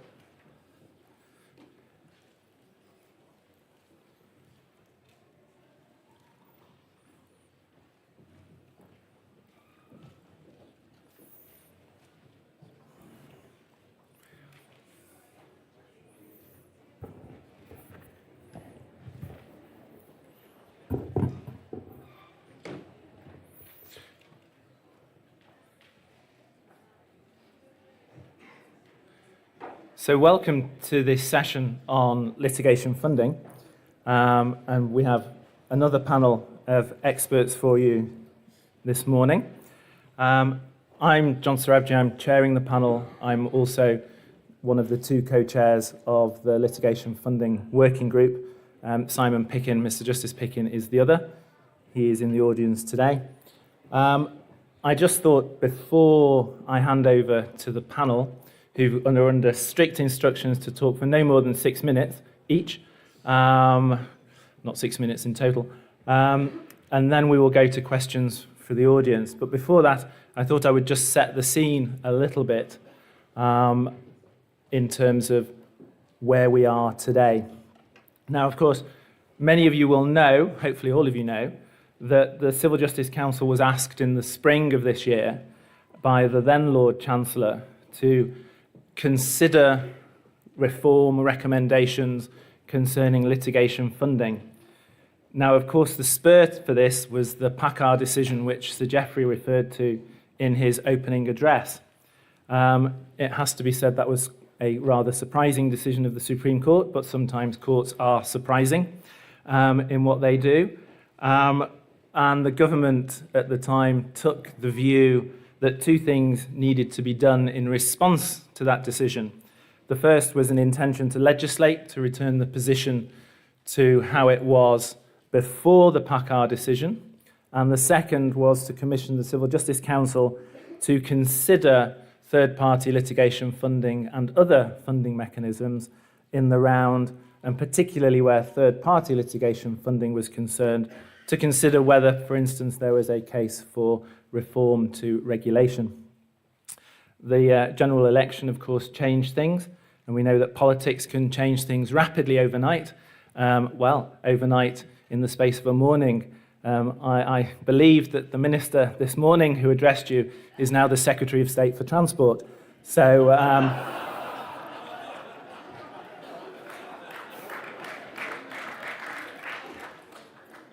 so I'm hoping that I'm going to be suitably elevated after we finish this morning.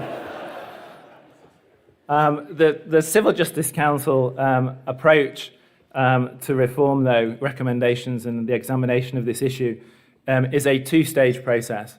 An interim report was to be published this summer, and in fact, it was published in the very kind of dying days of the summer, we might say, on the 31st of October this year. That provided an overview of where we are at the moment.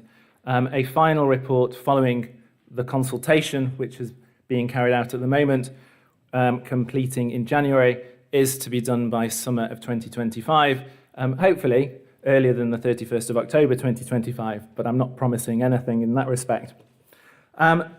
There are, as some of you who have seen the interim report, noted that there are no provisional recommendations. And that, in a sense, was deliberate.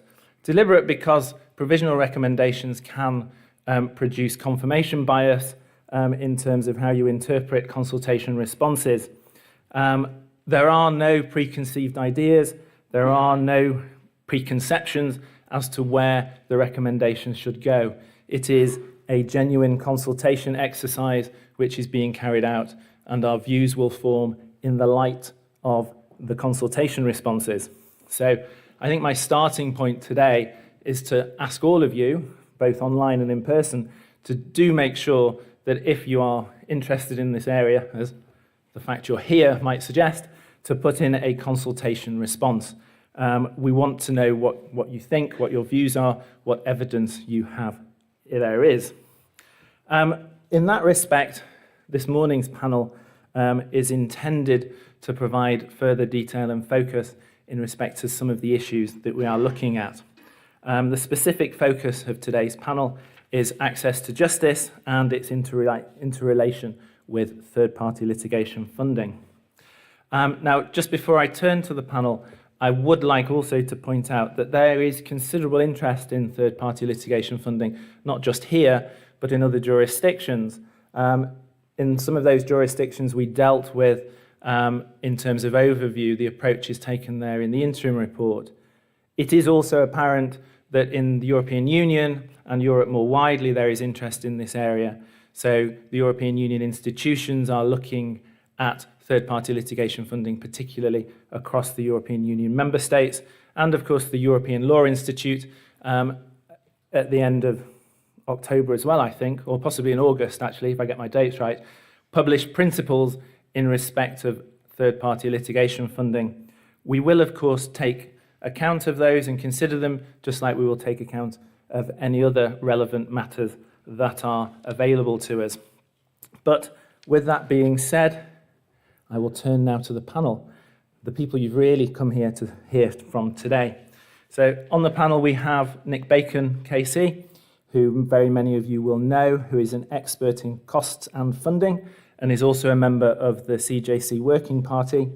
We also have Kenny Henderson, who is a partner at CMS Cameron McKenna, and he is representing Fair Civil Justice on the wider consultation group, which is supporting the Working Party's work. Neil Purslow, who is the CIO, don't ask me what that stands for. Acronyms are not for me. Of Therium, who is a third-party funder, and also the chair and chief exec of the hang on, let me get this right.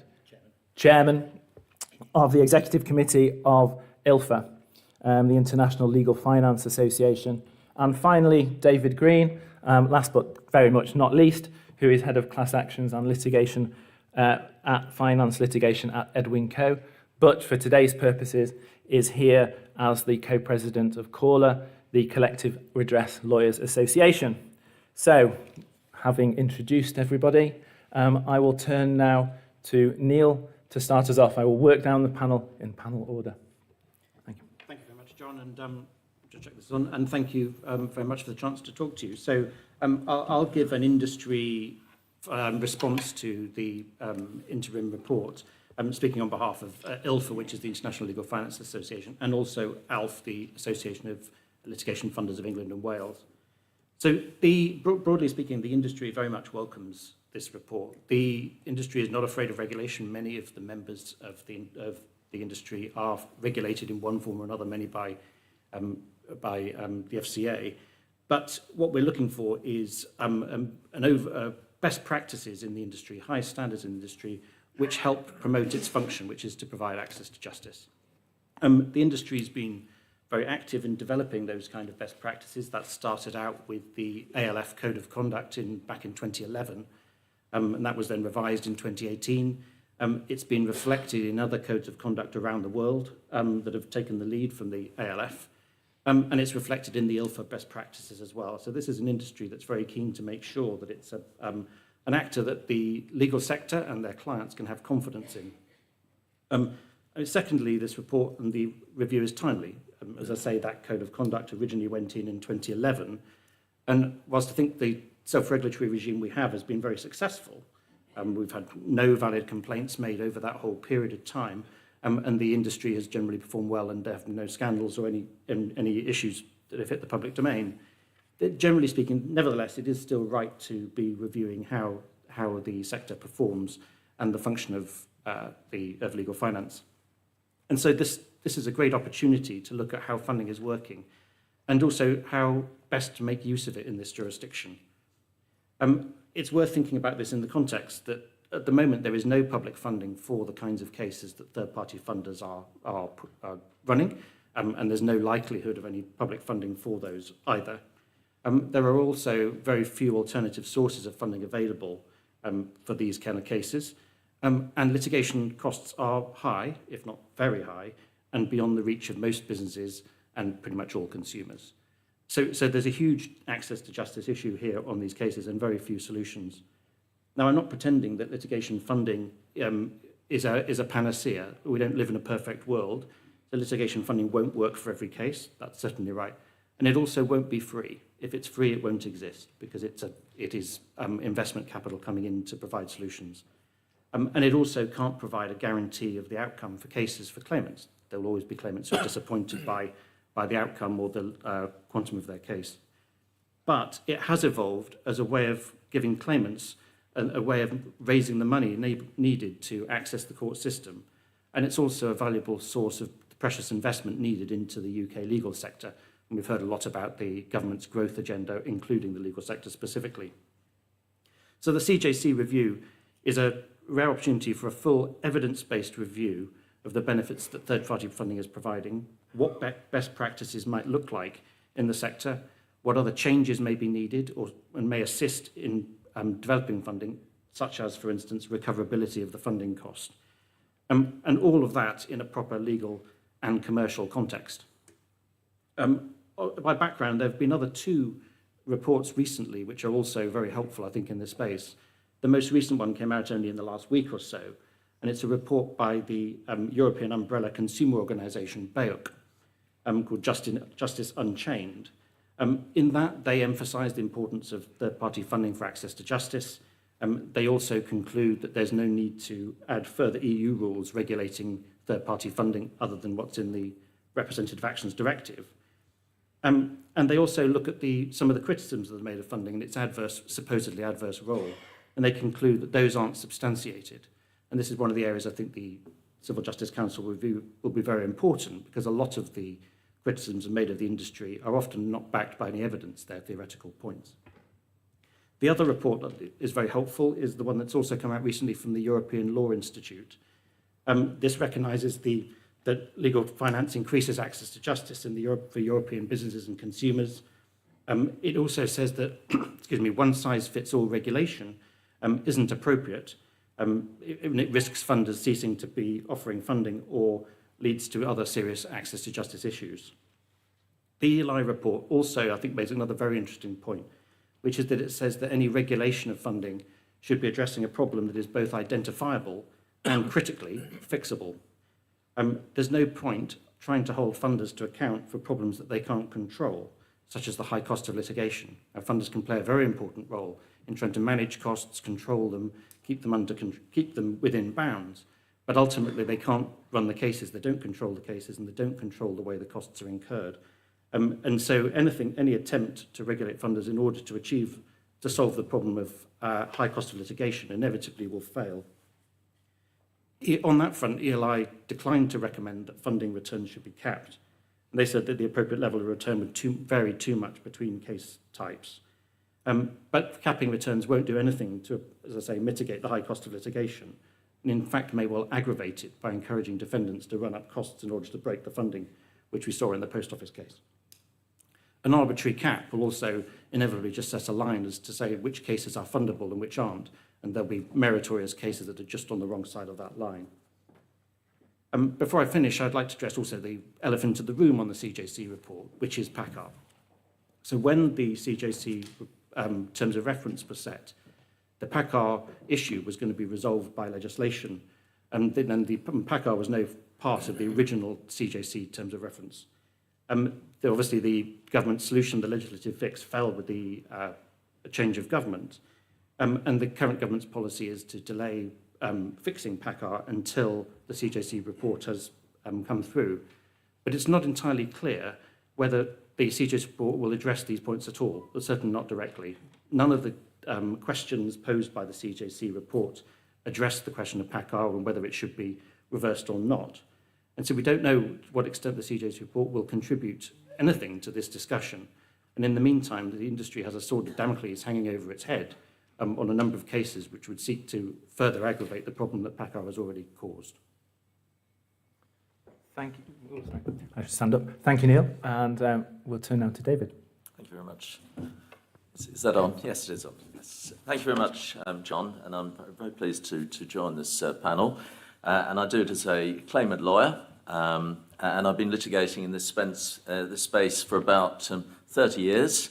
Well, it may be longer, but I'm not prepared to admit that. More than 30. And I've seen huge changes in the funding market and collective process over those 30 years, going back to the Wolf reforms in the late 1990s.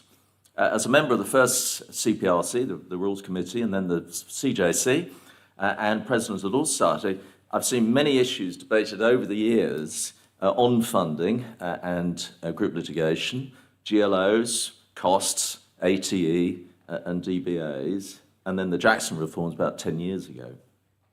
For much of that time, the use of the ascription class action was resisted because it rang of the American class action system.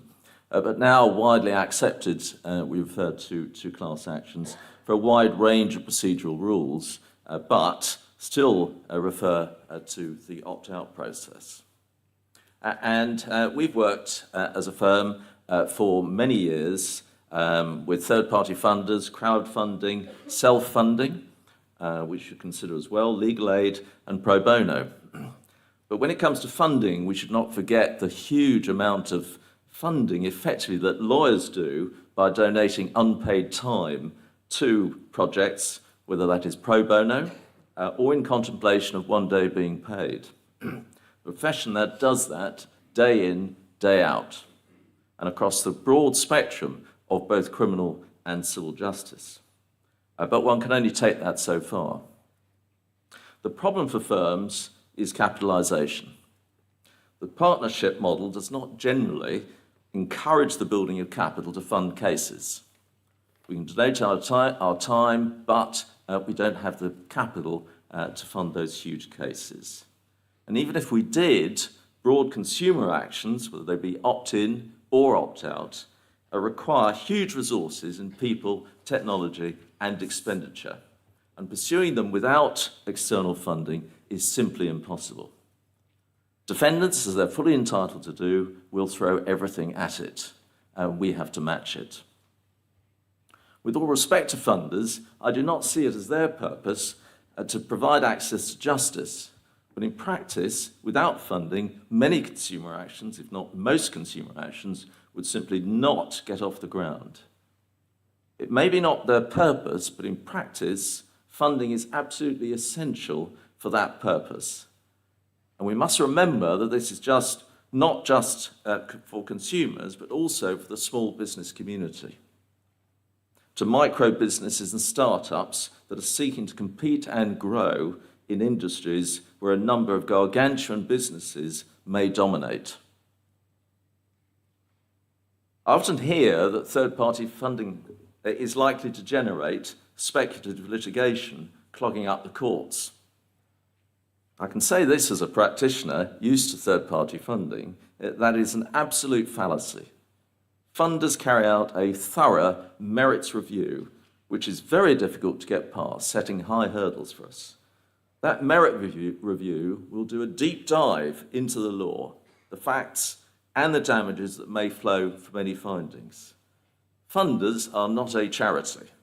and seek to make a profit from the investment. And like all investors, they speculate on an outcome, but as one might expect, much work goes into assessing the risk. And that is a problem for solicitors who could actually spend months, if not a year, putting a case together only to find that in fact it's rejected by funders. And of course, despite the risk assessment, funders do lose cases. Are there issues about funding for practitioners? Certainly. I doubt, however, that they are best addressed by regulation. As Neil's been referring to the recent paper from the European Law Institute, it proffers 12 principles, and I think it's worth having a look at those 12 principles. As a practitioner working in this area, I very much recognise many of those issues: capital adequacy, conflicts of interest, funders' return, and one of my bugbears, the right to terminate. But I also add my own, making sure everyone knows the deal, transparency, proper planning and certainty. These are things we learn from experience. Although I've been working in this area for 30 years, its real growth has been over the past 10 years, really since the Jackson reforms and the growth of consumer legislation. For instance, the more recent changes to the competition regime. In that respect, it is a young market, and there is a knowledge gap between funders, solicitors, and clients. And the real challenge, in my view, is to bridge that gap. And I don't think that that's done by regulation. The European Law Institute paper is a start with its 12 principles. And those are principles that are recognised by funders and professionals alike. I believe our job as the profession is to ensure not just that there is transparency for the clients, but also we ourselves understand the issues that the ELI identifies. And that when we're negotiating with funders for clients, we, the solicitors, have sufficient reference to be able to consider the issues in law and practice that may arise. Litigation funding agreements are long and very complex documents. With respect to funders, they are authored by funders and for their purposes and as they see the case running. Solicitors need to beef up their knowledge really, on those principles to ensure that they understand what they're negotiating and what the possible outcomes are. Would regulation assist that? In my view, no. Would, for instance, a regulated cap on funder returns help? I'd say no. What is needed, in my view, is a concerted effort to bridge the knowledge gap. Thank you very much, David. Nick. Yes. Very good to see you all. Lots of friendly, welcome faces, and it's a huge pleasure to be here to contribute towards this very important debate. I've been lucky enough to be involved in a lot of reforms over the last 20-odd years. I've been in practice for 30 years, but maybe that I look better on it than David, I don't know. But a large part of that, we know each other very well, he can take that. A large part of it has obviously been involved, my involvement in funding, litigation, funding costs, and the rest of it. I was on the Rules Committee many years ago for 4 years, whatever it was, with John Dyson and his predecessor, David Neuberger, when we were looking at contingency fees, whether in those days they were not permitted. And David, I think, was part of the committee that we were sitting on in relation with reviewing that and concluding that it would be a good idea to free up the legal market to enable greater diversity in the nature of arrangements that could be entered into. And that has worked. But there is a lot more work to be done to improve what is currently in place. Litigation funding is one of the areas that, to my mind, does require input from the government and from people like us and yourselves to improve it. I keep an open mind at the moment about where the conclusions of our committee may end up on regulation. There is force, as it seems to me, in both sides' arguments. But I do think that transparency is important in all of this. I think there is a sense that I get from the legal community and from users of litigation funding that transparency is important and pricing is a concern, I think. The key objective of all of this is access to justice, and it has been, I don't just say this, but it's an important part of my own DNA. We must make our courts accessible. We have a wonderful system of civil litigation here in England and Wales and the UK generally, but it's hugely expensive.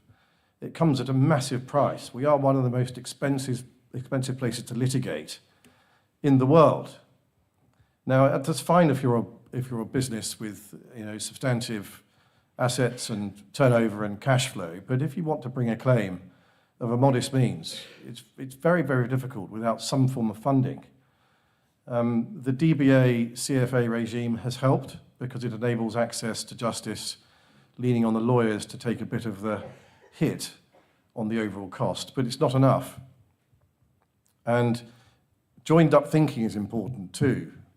There's no point having litigation funding if there isn't a workable solicitor and client retainer arrangement that works. And I plug this gap, as I often do when I get the opportunity. The DBA legislation, as we all know, is defective, and it needs reviewing, and it will be reviewed. Certainly, not that I've got anything to say about it, but if I haven't got anything to say about it, it does need to be reviewed. It's inadequate, and it will improve access to justice if it is improved.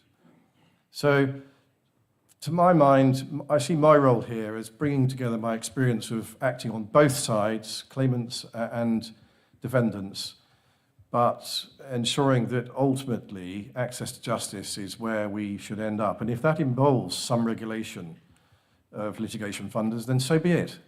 It will be for the better. But I keep an open mind. Thank you. Thank you very much, Nick. And finally, Kenny. Thanks, John. I'm going to set my time for 6 minutes so I don't get into trouble.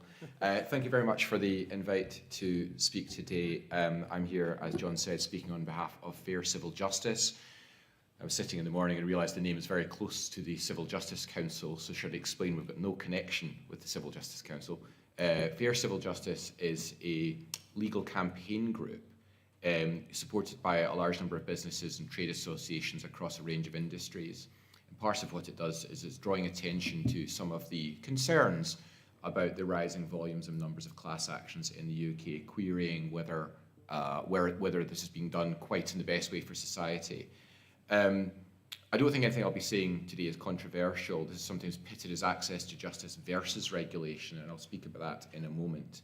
But for those of you in the room who are not kind of followed this area very closely, the growth in class action litigation in the UK has been nothing short of phenomenal. In 2015, the UK introduced a US-style opt-out class action mechanism. There are, since that law was introduced, class actions encompassing 540 million class members have been issued, with most of that growth in the past 3 years. Those are all people domiciled in the UK. It's restricted, the opt-out class is restricted. This is not international class actions. We're in a country with a population of 67 million. So the average class actions per UK domiciled person are over 8.1. So there's something big going on. These cases are all supported by litigation funding. As Neil's saying, they cannot be brought without litigation funding.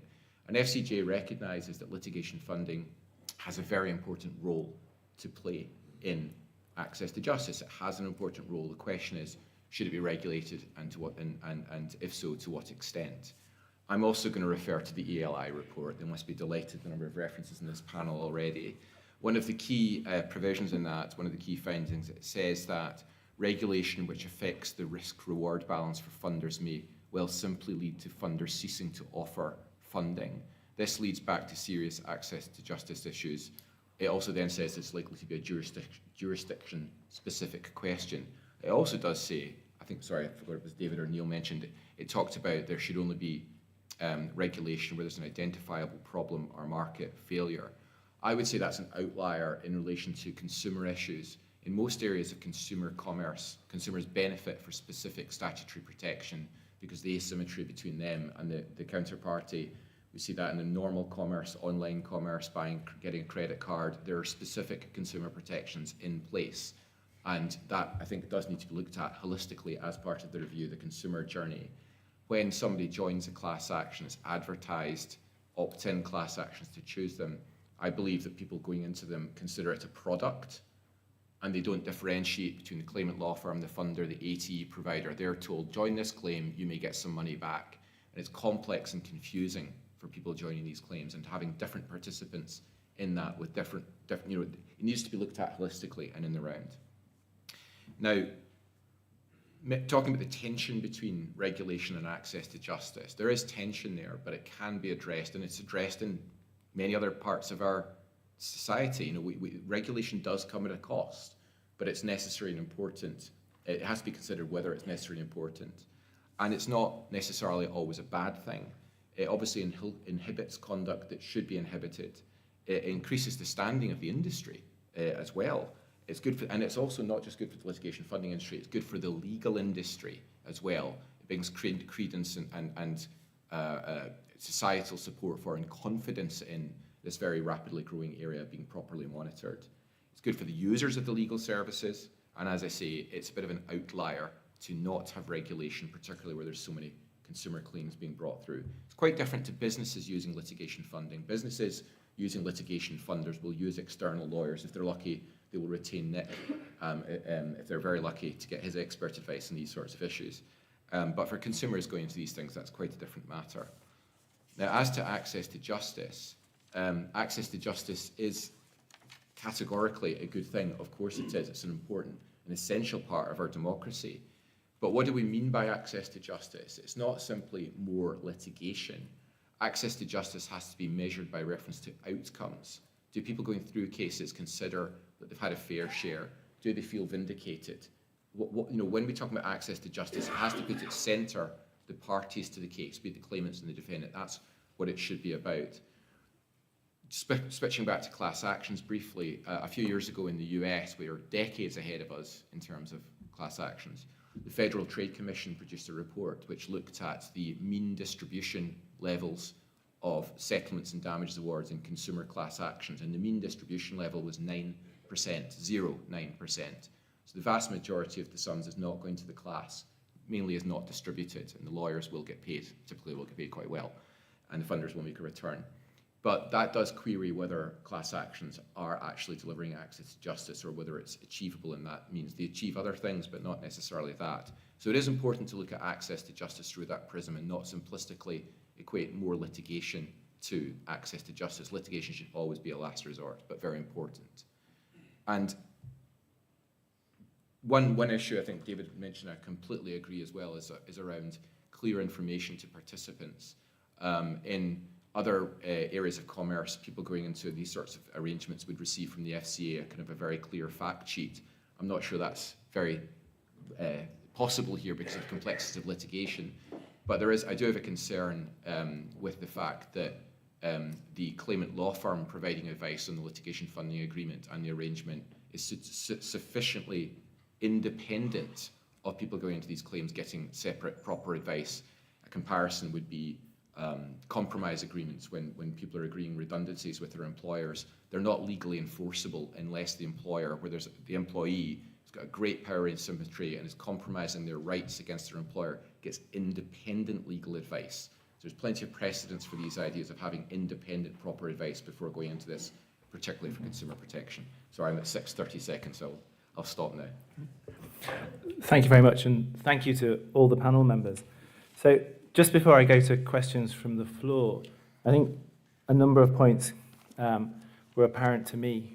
I'm not going to summarise what everybody has said, but the points that stood out to me were, first of all, this is an apt time for a review, and not just of litigation, third-party litigation funding, but also, for instance, DBAs, and I probably hesitate to say CFAs as well. That there's more work to be done. Well, there's always more work to be done, but we will try to do it.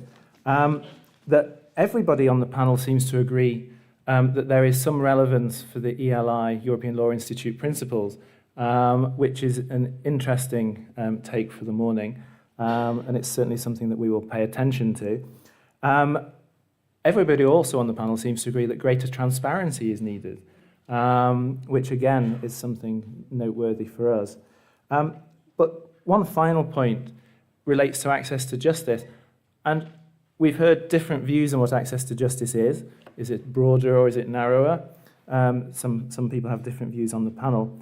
But one of the things that I don't think came up was that when we talk about funding and access to justice, we're not just talking about access to the court or access to settlement after you've started proceedings, but also access to pre-action settlement and access to even getting to the point where you know that you have a claim, whether you have the ability to gain legal advice, not just through citizens' advice or other voluntary sector organisations that provide legal advice and assistance, but also from a lawyer. So when we're thinking about litigation funding, we're actually thinking also about advice funding, settlement funding, before you even get to the court stage.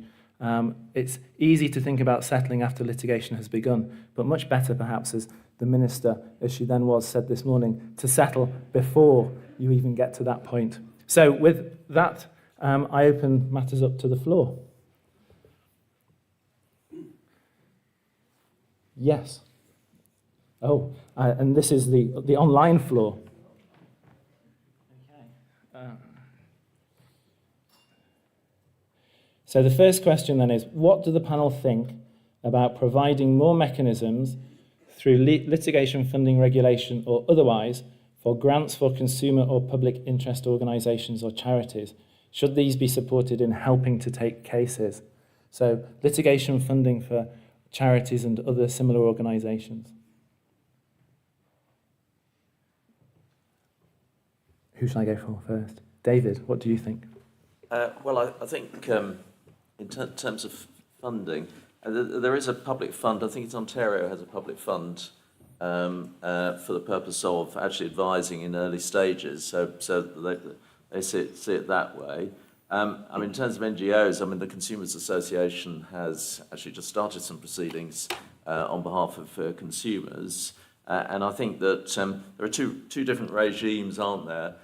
In Europe, depending on the country, you do see public bodies, NGOs, actually required to take up particular cases on behalf of consumers, so that the funding goes through them.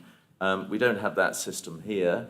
Whether we could, I don't know, but to some extent is if a charity is doing something, I think it's going to have to get some public funding in those terms. I think having a charity getting funding from a third party really depends on what the outcome's likely to be. Thank you, David. Neil? Yeah, I can address this. So Therium, speaking for Therium rather than for the industry, in 2018 we set up a not-for-profit that went alongside our commercial litigation funding side, and it made grants to charities and to other organisations for litigation purposes, also for legal advice, so debt advice. It funded law centres, things like that. And why did we do it? We did it because we felt it was part of our role as a sort of wider good citizen in the legal sector, frankly. That's why we did it. That said, I mean, I'm obviously very supportive of that as kind of an initiative, but I don't think you could mandate it for the industry on a kind of by regulation. I think you'd have to allow the funders to do it themselves, much like you do law firms with pro bono work. Thank you. Kenny, do you want to add anything? I guess what's behind the question is behavioural change rather than access to justice, because an NGO would be unlikely to bring in litigation for the purposes of getting damages to award people. And I think a more effective and efficient way of driving behavioural change is through well-funded regulators who will encourage and, if necessary, take steps against industry participants. And it is much cheaper than litigation as a means of driving behavioural change. But then there's other means of driving behavioural change, journalism, campaigns, and a lot of companies, particularly B2C, massively care about their own reputation. It's number one thing often in litigation is not so much the money at stake, but the reputational issues often drive how companies are behaving. Thank you very much. Nick, I'm going to ask you a different question. All right. So again, this is a question from one of the online viewers. And it's this: the panel agrees to a point that litigation is too expensive. Shouldn't more effort be made to drive costs down? Now, Nick, you were responsible for costs and funding. You're our expert on that. What do you think?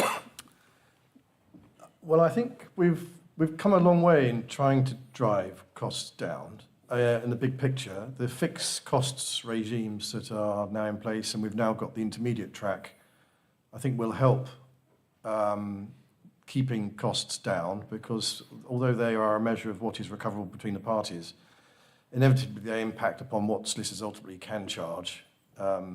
So that will help. Budgeting has been another area where there has been, to my mind, an impact on keeping costs down. We saw that vividly in the emissions cases, which is a big class action currently occupying the commercial court, pretty regular basis at the moment. And there was on the claimant side, a budget for, I think, over 400 million, which was reduced by the judge on a budgeting exercise to 50.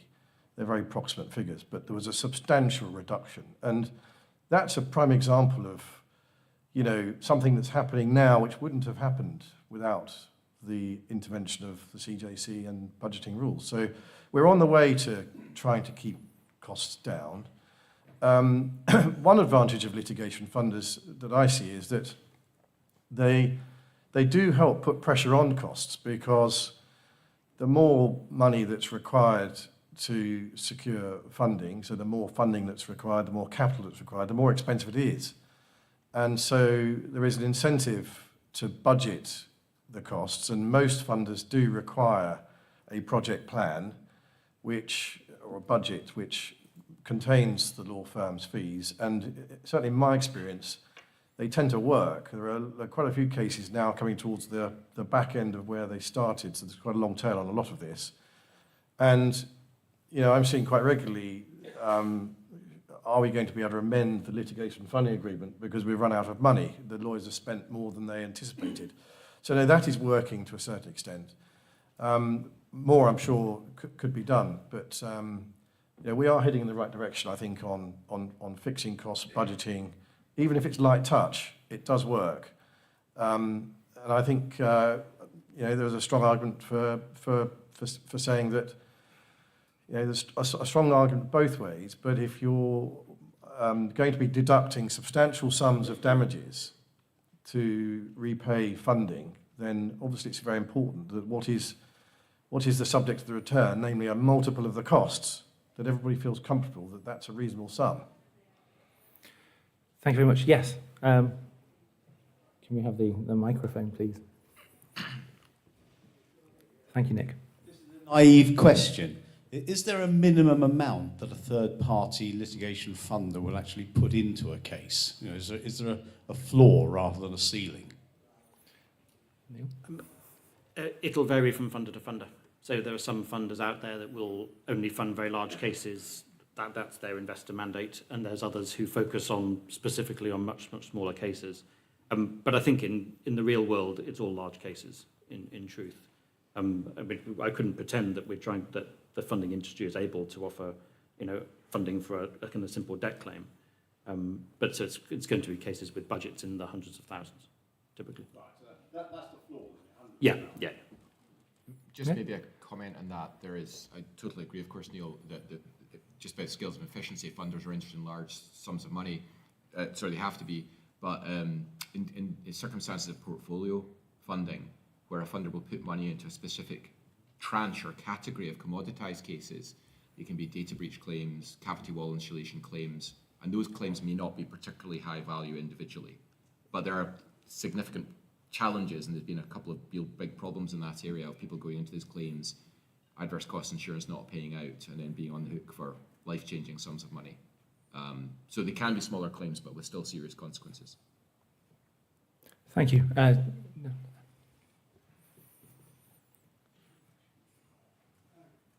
Hope it's working. Good afternoon to the panel. It's very nice to be here, obviously. I'm somebody who has actually been involved in litigation relatively recently speaking.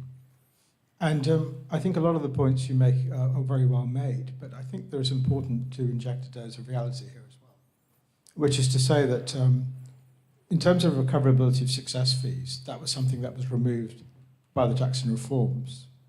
So for personal injury cases, you can't actually get your success fee back anymore, and that led to many PI and clinical net claims going bust, unfortunately. It made it much harder for people to get access to justice. So, and the other thing is third-party litigation funders don't normally get involved unless, you know, the claim is for sort of multi-million pound damages. So the consumer can't really access them. So does that not really leave the reality that unless you have before the events insurance, which is typically an add-on to your home insurance policy or your car insurance policy, and it's often for not that much money, that actually you're completely denied access to justice, because most lawyers won't work for cut rates on, for example, legal aid rates or lower rates, because they simply won't be prepared to do it. So isn't it important to try and see what can be done, maybe through regulation for reversing the Jackson reforms, to give people more access to justice, to help people who were in a very difficult position, taking on institutions, taking on, you know, people with much deeper pockets than them. Is this something which resonates with the panel, what I'm saying here? And how would you go about perhaps dealing with it? That's the question I have today. Thank you very much. So, reverse Jackson. David. Yes. Well, certainly we had a lot to say about the Jackson reforms and just the point you've made in terms of recovery of the success fee. I think at the time, actually, certainly we as practitioners were more worried about the recovery of the ATE premium because covering the downside of potential adverse costs is really a big issue. So we as solicitors, you know, the one thing we want to make sure is that when a client starts a piece of litigation is they're covered for the downside, and recovering that ATE premium, which is often contingent, was all important. So I agree is that the Jackson reforms had a significant effect on funding and access to justice in those terms.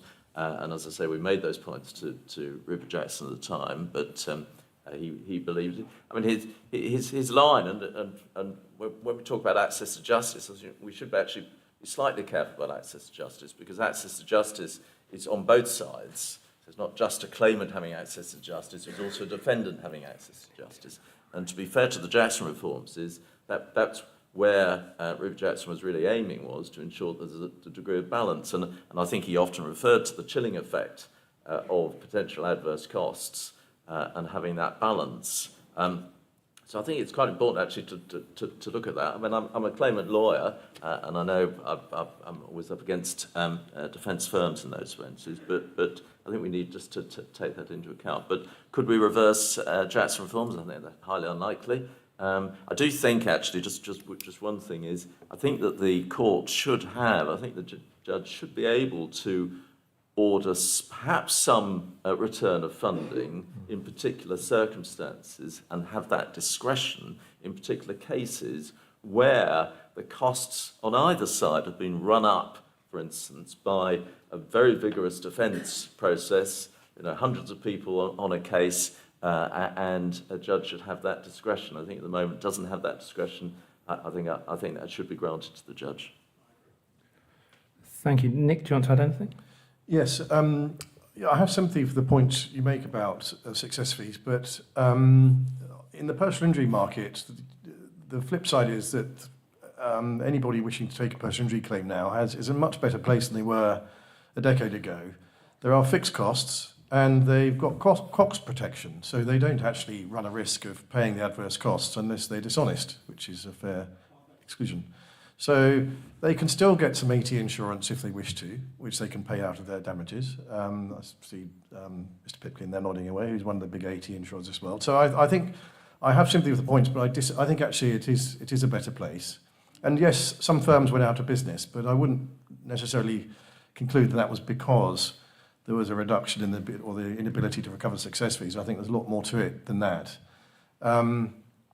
And certainly, I don't see at the moment that system failing. Quite the contrary, it seems to be equally busy with personal injury claims, and you know, so that's all working. I think the recoverability of some funding costs. I mean, we're in a world at the moment where you can recover in principle at the arbitral tribunal's discretion an element of the funding costs in arbitration proceedings. There's a case called SR that I was involved in, and I do see the argument saying that there's a disparity between arbitration and litigation might well be unfair, but that would obviously need careful examination, because you don't want to be in a world where you're discouraging access to justice and discouraging proper fights with the threat that you might end up as a defendant having to pay, you know, a proportion of potentially millions of pounds of returns to funders. So it has to be the right case. And the SR case was a case where the tribunal held that, you know, the defendant, who was in the end required to pay, I think, all of the funding costs, had simply behaved so badly and had caused the entire proceedings to be brought and should have given up at the beginning, that it was right and fair and just that they should pay it. And in those circumstances, one could see why it should be the case. But that's one of the matters we're looking at.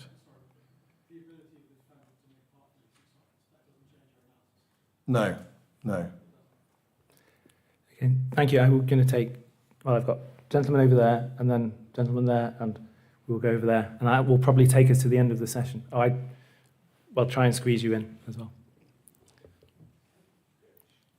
Surely the obvious need for regulation is to do with the conflict of interest between the litigation funder, the solicitor, and the QC and the professionals. It's he who pays the piper calls the tune. And we all know, yes, that it's not supposed to exist if you read the code of practice. But subtly behind, we all know that litigation funders, because they control the purse strings, effectively can force settlements or direct proceedings without actually evidentially so. And that has always been the big issue with litigation funding. If there were regulation, such as in the financial markets where I come from, you have to give best execution in the best of the client, and that makes it under the FCA rulebook. In my view, the industry needs regulation because the conflict of interest is just too great. Okay, thank you. Neil and then Kenny on this one, I think. I would just take issue with that, the factual premise there that litigation funders can actually force settlements. In my experience, that is absolutely not true. And we absolutely would input into discussions and debate with clients as to whether it's in their interests to be settling.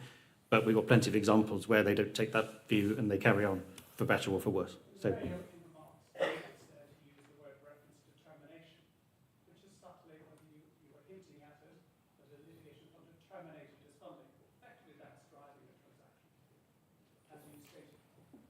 Yeah, well, I certainly, my experience is that funders actually don't drive a settlement, because ultimately we have to go to our client. And if we think of the triangular relationship, we go to our clients to take instructions. And if they say they don't want to settle, they don't settle.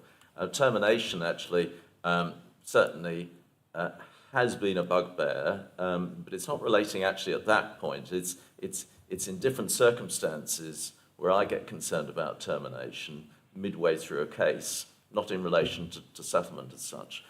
So that's always been my worry about termination, and for reasons that are specific, subjective to the funder rather than to the case.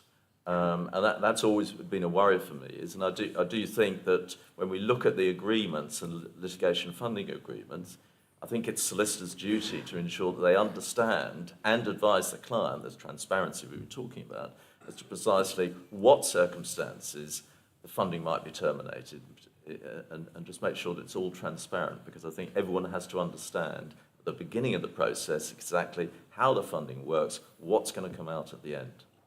So transparency, just Kenny, and then we'll go to the gentleman over there. I agree. The ability to terminate does mean that there is an exercise of control, or at least certainly a perception of control amongst the funded parties, because the ability to terminate means that you don't want to fall out with the funder, so that will influence your decision, saying a settlement's on the table, we want to continue, we can terminate. I'm not saying that happens frequently, but it is a conflict, so I entirely agree, and it needs to be addressed. And just if I can just flip back briefly to the prior question as well about the concept of recovering uplifts from other parties. I agree with your identification of a problem of access to justice. I don't think that's the solution, because fundamentally so much of this comes back to the cost of litigation. And trying to keep the cost of litigation down will resolve a lot of these issues or help deal with them. So both parties need to be under downward pressure for costs, and the ability to recover uplifts, the the ability to recover the cost of litigation from the other side, can reduce downward pressure. I'm not speaking to specific cases here, but I have never been in a case where any of my corporate clients have said, Kenny, can you please bill me more? Can you please just run around and do things? I would love to have that. It's never happened. Maybe I'm acting for the wrong companies, but it's never ever happened. And it's really important that all participants in the process have got downward pressure on costs, which helps everybody. The cost budgeting's helped that. There's more that can be done, and that's part of the solution. But I don't think recoverable of uplifts, that reduces some of the moral hazard around incurring costs, and I don't think that's a healthy thing. Thank you very much. Now we've got 5 minutes left. I'll try not to take it up completely. Simon Dawson, Access to Justice Foundation. The reality of life, as we all know, is that most cases settle, and I assume the kind of cases we're talking about today are no different. So just a couple of questions on perhaps the two sides of the debate. First of all, perhaps one for Neil. Do you find that the involvement of a funder increases the chances of settlement, in particular an earlier settlement, because it reduces the possibility of the defendant trying to outspend the claimant and take them all the way to trial until they collapse? And secondly, in relation to the settlements in the context of opt-out, do we know roughly what kind of percentage of return goes to the class rather than to the lawyers and the funders? So there are instances we've seen of the presence of funding leading to a settlement. A defendant that's simply holding out because they think the claimant will never be able to bring the case. And once the case is brought and it's moved forward proactively, then it moves them to settlement. But I wouldn't say that's in every case or even the majority of cases. There's plenty of cases and examples of defendants that will fight them very hard and run up costs. And actually, to go into Kenny's point there, we're waiting for the report from the post office inquiry, but there was evidence in there and specific emails of advice from the lawyers to the client, talking about using costs as a strategy to run up the cost of the claimants and break their funding, I think was the term they used. So it absolutely does happen in that terms. As to the settlements and recovery and how much goes to the claimants in the CAT cases, Nick probably would know better, but I don't think we're at a point when any of them have got to that distribution stage yet. Thank you very much. Now, we've got time for one more question, I'm afraid. I'm being told that I have to. So the lady up there. No, Connor, the lady up there.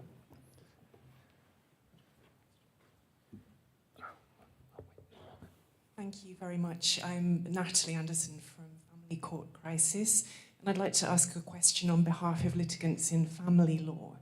I am in touch with families who have had involvement of litigation funding in their family cases, which have led to spiralling costs, which have caused homelessness, bankruptcy to the tune of more than, running into millions of pounds. 4 members of the group have been suicidal, and the legal ombudsman has found in multiple cases that these loans were missold. Actually, these were related to Ethereum, and these were people who were vulnerable. They were in divorce, they were victims of domestic abuse. I would like to ask, is there a case for ethical considerations in certain areas of law, and should regulation be considered in those areas specifically? Just to explain that, so that has nothing to do with Ethereum. So I think the family space is funded in a completely different way. It's funded via Consumer Credit Act lending, and I think you're probably talking about the Novitas, which was one of the major players in that space previously, and was since bought by Close Brothers. And we had some involvement in setting up Novitas, but we weren't running it, so it's completely separate to our commercial litigation funding operations. And I think there were a very small number of cases that were raised late on. So I don't know close to the details of that. But as I say, that's already highly regulated. It's consumer credit lending. The FCA has oversight of it, and it's already very carefully looked at. So completely different to this. And I think the Master of the Rolls wanted to make one final point before we wrap up. But in terms of ethical considerations, we are looking at regulation as part of the consultation. Well, I had the opportunity to attend a seminar remotely at the New York University NYU last week, and I was very struck. It was on litigation funding, discussing the Eli report, And I was very struck by the difference between the attitudes of American academics and funders to English and European academics and funders. They basically said that litigation funding was nothing to do with access to justice. Litigation funding was a business, and it was an investment business, and it was the same as banking or insurance or anything else, and we should get with that program. And the Europeans were saying, well, actually, it's about access to justice. It should be either regulated or at least have standards or principles, as Eli was recommending. And the hostility towards the Eli's 12 suggested principles was palpable. And I just thought that I'd put that to the panel for any comments they might like to make. Kenny, and then I'll go to... I think probably both of those perspectives are accurate in a sense, in that it is an investment asset class that as a consequence can deliver access to justice. But it's not the purpose of it. It is as a consequence, it can assist with access to justice. But it's not like every other asset class in that it has real impacts on people. So I think on that basis, it should be regulated, and so are other asset classes also. Well, Neil, do you want to have one last? Yeah, I mean, look, I would say litigation funding is a business, but so is law. But that doesn't take away from the social purpose of law, and it doesn't take away from the social purpose of litigation funding either. I think it's the same. And of course, it was Lord Phillips in Gulf Azov who described litigation funding as being a vehicle for access to justice. So no doubt he would take issue with the American academics, etc. as well. Well, thank you all very much. I'm sorry that we couldn't get to everybody's question. That is unfortunate, but time ran away with us. I am told now that it is lunchtime, which is, of course, much more important in the immediate term. I understand that lunch is in the East Corridor and the West Corridor. Whether that's East and that's West, I don't know. But it's the same either way, which you go. Thank you all very much for taking part. I think we have half an hour, and then it's the Lady Chief Justice. So be back in time for that. Thank you all very much.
Okay. Okay, thank you, everyone. Thank you, everyone, for coming back after lunch. Trying to stick to the timetable. My role now is to welcome two very distinguished speakers here today. The first, the Right Honourable the Baroness Carr of Walton-on-the-Hill, will be known, I think, to you all. She is, of course, the Lady Chief Justice, the 98th person to hold that position when she was appointed in October 2023, and the first ever woman to do so.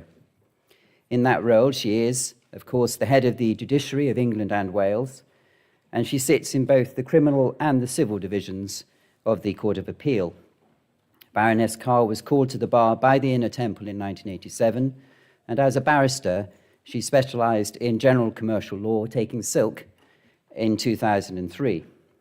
She was appointed to the High Court, to the then Queen's Bench Division in 2013, becoming only the second female High Court judge to sit in the Commercial Court and the first female High Court judge to sit in the Technology and Construction Court in 2014. She was appointed as a Lady Justice of Appeal in 2020. Stu, we know that you have travelled here from Plymouth to be with us today, and we thank you for doing that. Our second guest has travelled from even further, from Washington, D.C. Director Rachel Rossi, we are truly delighted that you have been able to join us today. It's a great honour, a really great honour to have you here. Director Rossi grew up in Los Angeles in California. She received her law degree from Pepperdine University School of Law and attended Azusa Pacific University, Vanguard University, and Bethany University, where she received her bachelor's degree. Director Rossi began her career as a public defender in Los Angeles, where she served for almost a decade. She practiced in the Los Angeles County Public Defender's Office, the Los Angeles County Alternate Public Defender's Office, and the Federal Public Defender's Office for the Central District of California, where she vigorously, and indeed told me a little bit about it just now, addressing juries, defended thousands of low-income clients in state and federal courts. Director Rossi then served as counsel to the then Senate Judiciary Committee chair before transitioning to the role of counsel to the US House of Representatives, Committee on the Judiciary, Subcommittee on Crime, Terrorism, and Homeland Security. Director Rossi subsequently served as Deputy Associate Attorney General, and in that role, she also served as the inaugural anti-hate coordinator for the Justice Department. She was appointed to serve in her current role as Director of the Office for Access to Justice in May 2022. Enough from me. Thank you both, and over to you, Lady Chief Justice. Thank you very much, Simon, for the very warm welcome. It is my great pleasure to be here at the 13th National Forum of the Civil Justice Council, a year on from last year for me, but to discuss one of the most pressing, I think, and critical priorities of our justice system, and that is ensuring fair and equal access to justice. You have heard much today, I know, about the Civil Justice Council's current working programme, including the review of litigation funding and the importance of pro bono representation, ensuring that opportunities for improvement within the civil justice system are fully capitalised on. The mission is one of real importance. Guaranteeing access to justice is a necessity for any country that is committed to the rule of law. It is at the very bedrock of a fair and equitable society. Access to justice is the principle that all individuals, no matter where they live, the language they speak, or their economic or financial status, should have the understanding, resources, and support to be able effectively to navigate the legal system and vindicate their rights. The principle is a simple one, yet in the UK and globally, impediments to accessing justice mean that too many people face hurdles in exercising that right. Challenges in ensuring efficient access to justice have, of course, existed since civilized societies came into being, but modernity, whilst generating solutions, has also created problems. One of the primary and most apparent obstacles is the cost of legal advice and representation. Where an individual is reliant on legal representation but can neither access legal aid nor afford to pay for a lawyer, they are left in a veritable no-person's land, with the options of either attempting to navigate the system on their own or perhaps never engaging in the system from the outset. This issue has given rise to several cynical sayings. How much justice can you afford? One I heard recently, well, like the courts, the writs is open to all. New research puts this starkly into perspective. Recently published data found that 42% of people on low incomes had no legal assistance or representation in court, compared to only 19% on higher incomes. And really worryingly, 8 out of 10 people believe that people with less money get a worse outcome in the civil justice system. To put it frankly, this is an unacceptable picture of exclusion and inequality. And again, this is not an issue confined to the United Kingdom. In the US, almost half of those who did not seek legal help for one or more legal problems cited concerns about cost as the main reason. If people are unable to access justice because of the size of their purse, we simply cannot call it justice. Secondly, the difficulty in securing legal representation is another frequently cited barrier to accessing justice. Across the UK, the disappearing availability of legal aid across housing, welfare, education, community care, and immigration has left millions without access to local legal aid providers.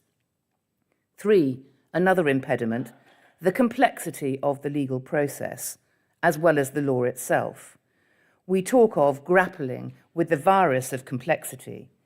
Sometimes there is no way around complexity, and indeed sometimes there can be clarity in complexity. But the need for non-Byzantine legal rules, which ordinary people can comprehend, is at the heart of access to justice. The words of Lord Bingham ring true. The law must be accessible and, as far as possible, intelligible, clear, and predictable. And the law simply cannot be accessible if it is unduly unclear or complex. And this is something that, of course, disproportionately affects more societally disadvantaged groups. Substantive complexity, but complexity has also crept into the legal process.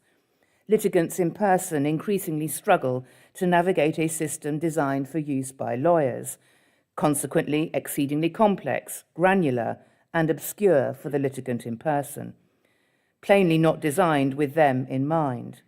Backlogs and increasing delays within the system are only compounding these issues. Even the very setting of justice itself, in drafty Victorian buildings with lawyers in wigs, may seem exclusionary, intimidating, and inaccessible. And fourthly, and intimately linked to this, is the fear of judicial or state authority, or the belief, rightly or wrongly, whether or not substantiated or justified, that the system is in some way biased or rigged, which also presents itself as a barrier to access to justice. This is a sentiment particularly prevalent in underrepresented groups who have felt traditionally disenchanted, disenfranchised by the judicial process. This particular barrier is, I think, amorphic, difficult to perceive, and deeply nuanced, but nonetheless, it should not be underestimated.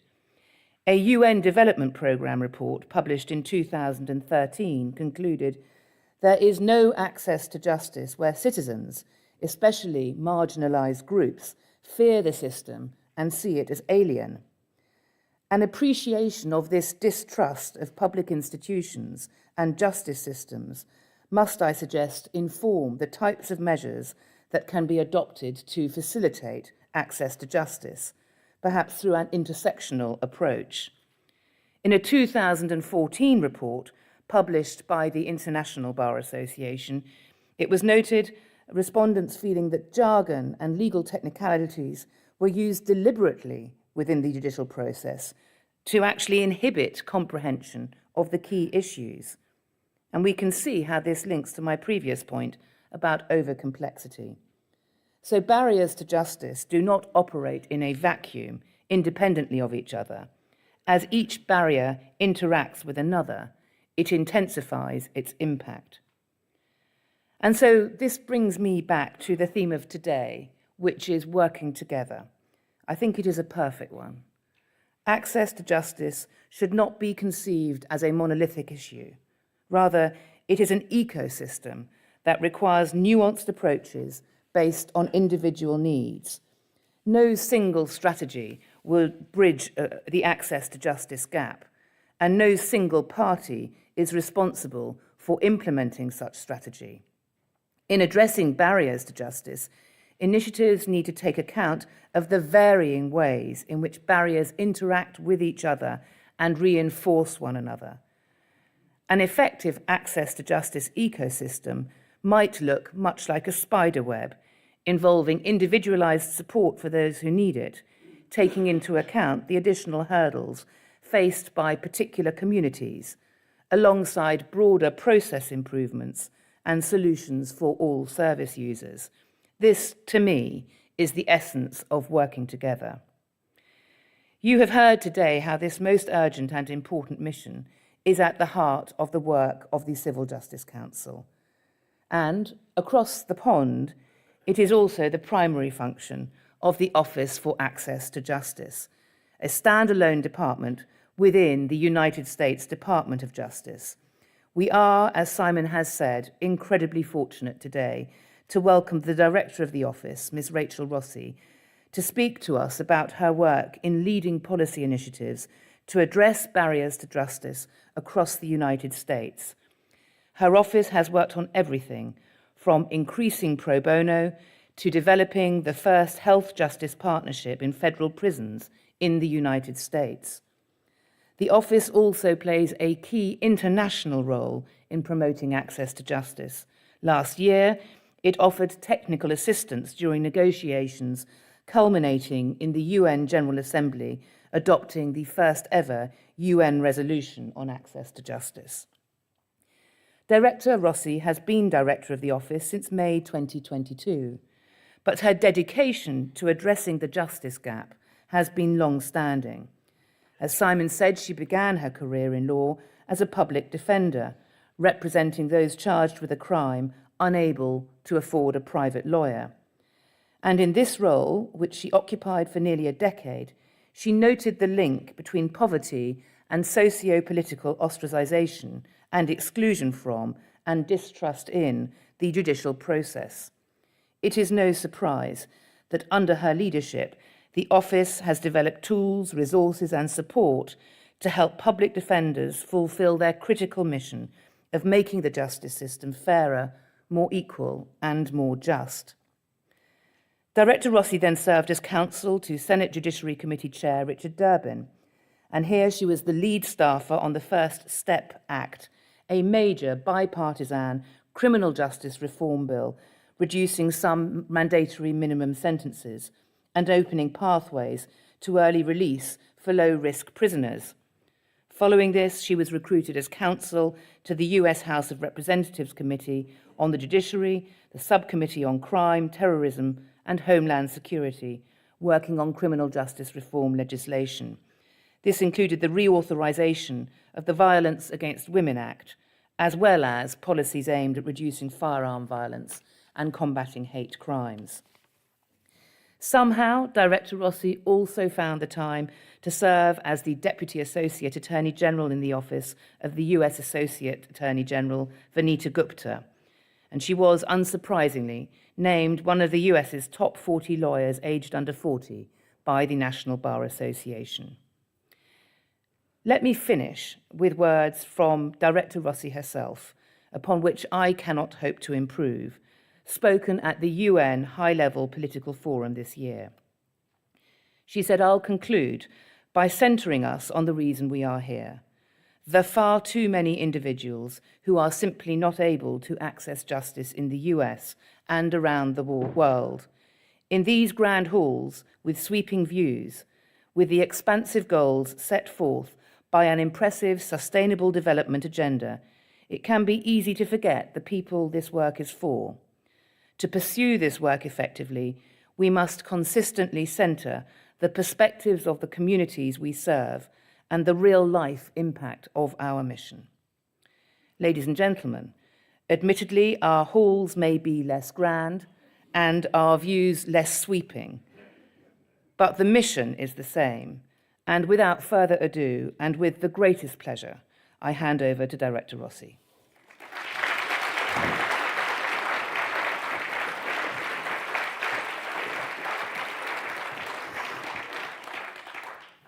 Good afternoon.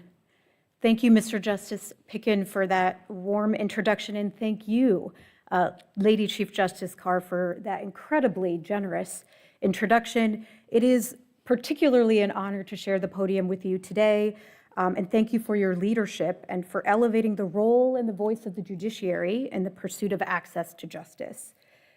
I also have to thank the Master of the Rolls, Sir Geoffrey Voss, for the invitation to speak today, as well as for your commitment to advancing access to justice. It was truly an honor to meet you when you visited the U.S. Department of Justice in 2022, and to continue our shared learning and collaboration as our team has visited London this week. Your passion and your energy for this work is inspiring and contagious. You, Sam, and the CJC staff have been incredibly generous to host us here in London and to even organize for us a day of meetings and site visits yesterday. We are also grateful to our colleagues in the Ministry of Justice, all of the access to justice leaders, the members of the legal profession, judges, academics, researchers, and other advocates who generously met with us and engaged with us yesterday. This week, our office has learned about access to justice challenges and innovative reforms here in the UK, and we look forward to building on the connections we've made and to strengthen our collaboration going forward. Also, much appreciation to the Civil Justice Council for your important work and for the privilege of joining you here today. It is hard to believe that the last time I was in London was over 15 years ago. As a law student, I actually got to study here for a semester in South Kensington. It was an educational and formative experience for me during the earliest days of my legal career. And I remember fondly the long tube rides from our flat that was all the way in Ealing Broadway. I remember way too many students all crammed into our flat. I remember clerking for a solicitor who specialized in criminal defense and international law and getting to shadow barristers in court. And I was even fortunate enough to participate in a moot court competition in Gray's Inn against student members. And I will not tell you whether the United States or England won that day. So I'm particularly honored to be back in London as the first from outside of the UK to deliver remarks as a keynote speaker at the CJC National Forum, and to engage in so many wonderful meetings this week. And I believe that this opportunity for collaboration aligns very well with this year's theme, access to justice, working together. So this afternoon, I would like to center on this theme and highlight 3 reasons why it is critical for us to prioritize working together. First, when we work together, we see that our challenges are more similar than they are different. Second, when we work together, we can improve our strategies to address these challenges by sharing best practices, learning new approaches, and replicating innovative programs. And third, perhaps most importantly of all, when we work together, we reinforce our commitment to our shared mission, and we renew our belief that equal justice for all is possible. So first, we face similar problems in seeking equal justice. While it sounds easy, maintaining our belief that justice for all can be accessed and can be achieved is actually quite difficult when we look at how wide the justice gap is. And especially when many of us have engaged in this fight to close the justice gap for decades. Lady Chief Justice noted the data and the statistics that are very sobering. There are broad concerns about access to justice barriers both here in the UK and in the United States. A recent study by the Legal Services Board and the Law Society revealed that in the last 4 years in England and Wales, only 62% of those with legal need received legal help. And the problems that we face in the United States are frequently even more dire. A recent study by our Legal Services Corporation found that in 2022, low-income Americans did not receive any or enough legal help for 92% of their civil legal problems. Even more troubling, in the World Justice Project's Rule of Law survey, when it ranks the affordability and the accessibility of civil justice among the wealthiest countries, the UK ranks third to last. And the United States, unfortunately, ranks dead last. And all of us here in this room, we know that this justice gap means much more than just a bad day in court. It means that certain communities are disproportionately experiencing loss of housing, inability to get health care, lack of employment, not having access to custody of children, or even the ability to access safety through legal interventions. And as the Lady Chief Justice noted, the civil justice issues that we face can cluster, they can compound, and they can exacerbate each other, not only causing overwhelming harm to individuals, but as the Minister of State noted, this can restrict economic progress and diminish trust in the rule of law. This is particularly troubling given that access to justice gaps are most often experienced by low-income communities and communities of color. Yet it renews my enthusiasm to see how, in the face of these justice gaps, there's incredible innovation being led both here in the UK and in the United States. So the second reason that working together should be prioritized is to encourage shared learning and innovative practices. For example, as our office has held meetings, listening sessions, and site visits this week, we've learned about the various efforts of the Online Procedural Rules Committee and their vital work, including pre-action portals that offer a first opportunity to share information and potentially settle legal issues without even having to go to court. We've learned about innovative legal advice and support systems, providing online and in-person assistance through a people-centered approach. We've learned about people-centered data and research to improve access to justice in the UK and beyond. And we've learned about your leadership on transformative efforts through digitization, technology, improved processes, and user-centered approaches, and so much more. The creativity and the commitment of access to justice leaders across England and Wales, and of those in this room, is very inspirational to us. In our office, the Office for Access to Justice in the US, we are also taking steps to launch new initiatives and to develop new programs to expand access to justice. As you may know, the Office for Access to Justice is a standalone office within the US Department of Justice, which has now grown to over 45 dedicated, professional, and passionate employees. Our mission is to break down barriers to the promises and protections of our criminal and civil legal systems for all communities. And the starting point of our efforts is our belief that justice belongs to everyone. The Lady Chief Justice said it best: if access to it depends on income, identity, where you live, or what language you speak, we simply cannot call it justice. And the persistent disparities that we see across our legal systems simply cannot be accepted or minimized. So our office, just in its existence alone, by itself is an important innovation.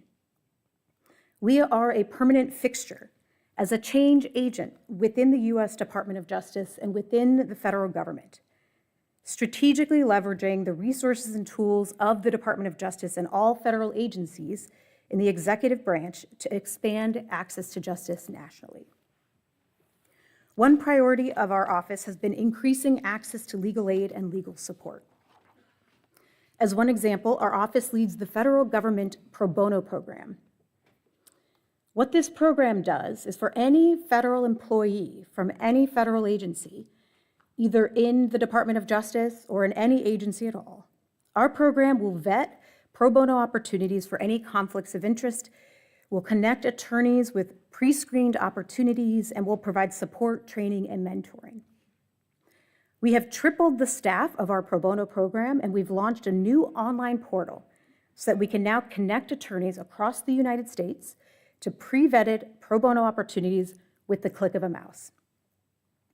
We see this program as an essential element to closing the justice gap because it can mobilize our federal workforce of almost 3 million employees to pitch in and provide legal help.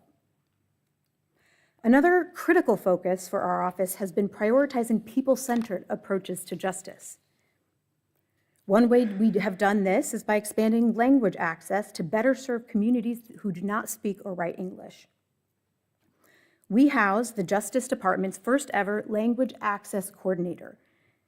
She has a mandate to expand language access resources and support across the Justice Department's many different offices. And in her first year, she led the process to update and modernize the Department of Justice Language Access Plan for the first time in over a decade. Our language access coordinator and our language access team also launched a translation initiative where we have helped translate Department of Justice materials into other languages. To date, we have already worked with over 60 Department of Justice offices to translate content into over 50 languages. And this includes translating Know Your Rights information, victim rights pamphlets, press releases, online web pages, forms, outreach materials, and even our initiative that combats hate crimes, and so much more. Another exciting example of our work to pursue people-centered justice is a new initiative that we just launched this summer called Access DOJ, whose work is led by Kim Lopez, who is here today and who many of you have met. The goal of this program is to institutionalize our people-centered approach to make the department's services more accessible, efficient, and effective, using user design or customer experience best practices. Human-centered design or user-centered design offers a flexible way to center the experiences of the people who need or use justice services to identify opportunities to improve them. Without that structure, our norm has been for the government and for the legal system to just do the best that we can based on our experience and what we know and what we see. But if we don't hear from the users, the people who go through our court systems, we will inevitably miss opportunities to improve our services in ways that are most impactful. Some of our initiative Access DOJ's projects already include engaging with users and the public to simplify the form used to apply for reinstatement of rights after a criminal conviction, to better expand access to online federal bankruptcy proceedings, and to improve the ability for the public to report crime and other violations of the law through Justice Department online reporting portals. And while this is a very new and exciting focus to expand access to justice through user-centered design in the United States, the UK has actually been a leader in this area for many, many years.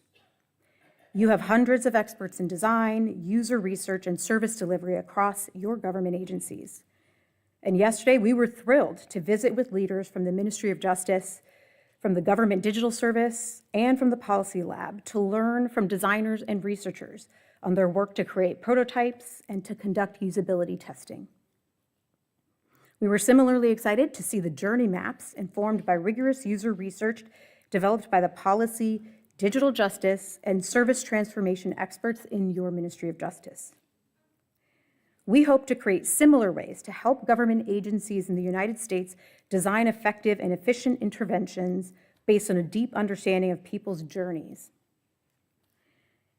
Our office is also prioritizing broad partnerships as a strategy, and this includes partnerships across the federal government, across sectors of society, and across areas of expertise. One example is the White House Legal Aid Interagency Roundtable, or LAIR as we call it. LAIR is a partnership between 28 federal agencies in the US, and it is co-chaired by the Attorney General and White House counsel. Together, these 28 federal agencies work to use their power and their resources to expand access to justice. And within our office, we house the executive director of LAIR and we staff LAIR's work. Every year, we hold annual principals convenings with the heads of each of these federal agencies, and every year we issue reports on specific work tied to the roundtable and LAIR's work. Through LAIR, we also recently launched a first-of-its-kind online federal funding resource hub, where we've collected in one place the various federal funding and grant sources that can be used to support legal aid and legal support. And another exciting innovation is the recently announced partnership that we have built with the Federal Bureau of Prisons and a school in Texas, Texas A&M University, to launch and develop the first ever medical legal partnership or health justice partnership in a prison in the United States. Through this partnership, our hope is to address the civil legal needs of federal incarcerated women and to promote successful reentry after they leave incarceration. We know that unresolved civil legal needs contribute to recidivism, cycling people who leave prison right back into the criminal justice system. And through this partnership, our hope is to disrupt this cycle. Through this program, we're engaging in educational efforts on civil legal issues like family law, debt, access to federal benefits, and we're bringing together the expertise of medical professionals and legal professionals to assist women who are incarcerated in federal facilities to apply for disability benefits so that they can have better support to succeed when they are released from prison. And finally, a critical focus of our work is to advance better data and research to expand access to justice. Data and research are critical to our development of targeted, effective, evidence-based solutions. One way we've done this is through partnerships with the data and the research offices within the Justice Department to facilitate improved access to justice data and research. As one example, we partnered with DOJ's National Institute of Justice to conduct a study and scan of all of the different legal aid public defense models across the United States. Our office also partnered with DOJ's Bureau of Justice Statistics, or BJS, on the Access to Justice Design and Testing Program. This is an inaugural pilot initiative leading up to the launch of a first ever US Civil Legal Needs Survey. Our aim through developing this survey is to collect nationwide information on the prevalent civil legal needs in our country, a crucial endeavor as we strategically build solutions to meet those needs. This survey represents a significant milestone, as it'll be the first ever government-led comprehensive study of its kind in the United States. This is one of the many areas where we can see the possibility for collaboration, as the Civil Justice Council has the expertise and visibility to conduct efforts just like this one. So as I close this afternoon, I will center on this forum's theme of working together. We've discussed how collaboration and working together allows us to see common problems. We've also addressed how it allows us to better understand, develop, and create innovative solutions. But third, and I think most importantly, working together allows us to collectively reinvigorate our dedication and our vision for what justice should look like. If we lose our vision for the future of justice, our path becomes unclear and our resolve weakens. As I fondly retrace my steps as a law student studying here in London, I'm reminded of a legal champion that I learned about early on in the US that embodied this vision and encouraged my passion to pursue a career in public defense. Clara Shortridge Fultz lived during challenging times in the US in the late 1800s and the early 1900s in California. She wanted to become a lawyer, but at the time, women were not allowed by law in California to become lawyers. So she authored a state bill known as the Women Lawyer Bill She changed the law, and she became the first woman admitted to the California bar. And then she thought I should go to law school. So she applied to law school. And again, she was denied admission because she was a woman. Again, she did not give up. She drafted an actual amendment to the California Constitution, and she filed a lawsuit and argued successfully all the way to the state Supreme Court, opening the door for all women to attend law school. Clara became the first woman lawyer on the West Coast and the third in the United States. But this is not the most inspirational part of her story to me. This is not the end of the vision that she brought. Clara ended up representing indigent clients in criminal cases, and she consistently was shocked by seeing injustice and a power imbalance between the accused, the prosecutor, and the defendant, the person who was accused. She saw how the accused never had an attorney, and she saw how that created this dramatic power imbalance. And she began to advocate for the right to counsel. At the Chicago World Fair in 1893, during a Congress of the Board of Lady Managers, Clara made her first public presentation of this idea of legal aid in criminal cases. And at the time, it was an outlandish idea. People opposed it, people called her foolish. But along the way, with supporters who believed in her vision, Clara continued to advocate for government-funded criminal legal aid, and she eventually made it happen. In the face of all of this opposition, because she did not give up on her vision, the first public defender office or criminal legal aid office in the United States opened in California in 1914. It was so revolutionary and bold at the time. This was 50 years before our United States Supreme Court recognized the right to a lawyer in a criminal case 50 years later. Clara had a vision that justice requires an even playing field, a lawyer to represent the state and a lawyer for the accused. And in working together with allies, she made that vision happen. I am inspired by this story because it reminds me that our civil justice system tomorrow does not need to look like it does today. But it also reminds me that change is not simply inevitable. When others stand with us in our vision together, we have the power to shape the story of access to justice for the future. This pursuit will require us to reimagine our systems and to push for visions of justice that others may not even see yet as possible. It won't always be easy. It may take time and it may take patience. And quite honestly, it can be exhausting. But oftentimes our vision also can be met with disbelief or even worse, opposition. But when we work together, when we learn about each other's successful strategies, when we encourage innovation, we promote new ideas and new solutions, and we reinforce a focused vision on what justice should be. Together, we can confront the belief that legal aid is just always going to be under-resourced and hard to access. Together, we can dispel of the idea that our laws and our legal systems will just always be too complex.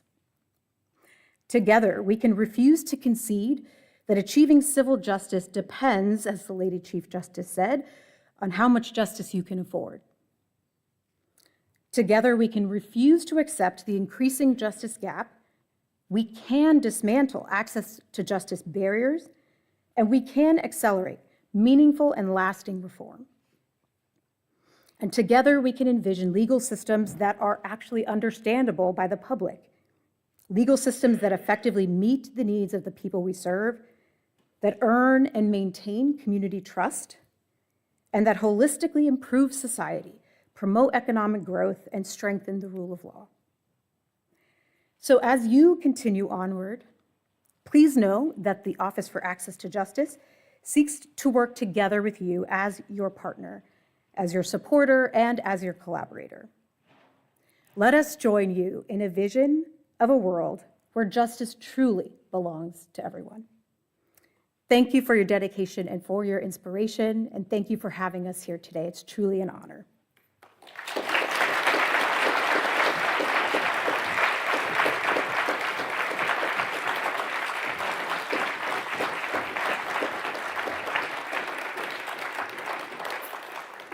Thank you both very, very much for those inspirational addresses, truly. Right, I need just to tell everyone where to go. I like doing that.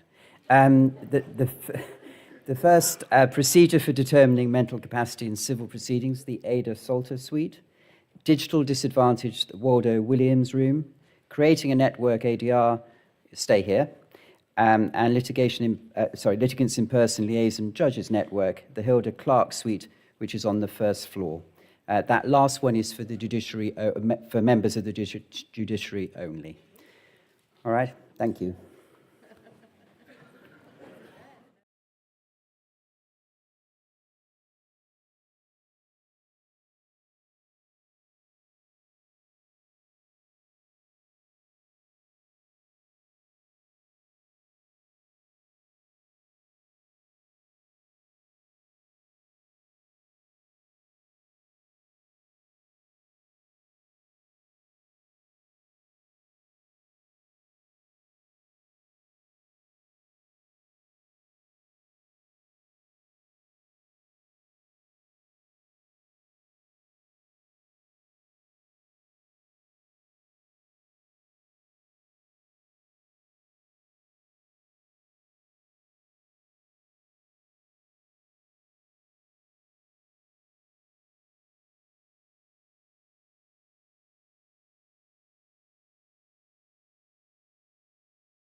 Good afternoon, everybody. So if you start taking your chairs and seats, and we'll get started.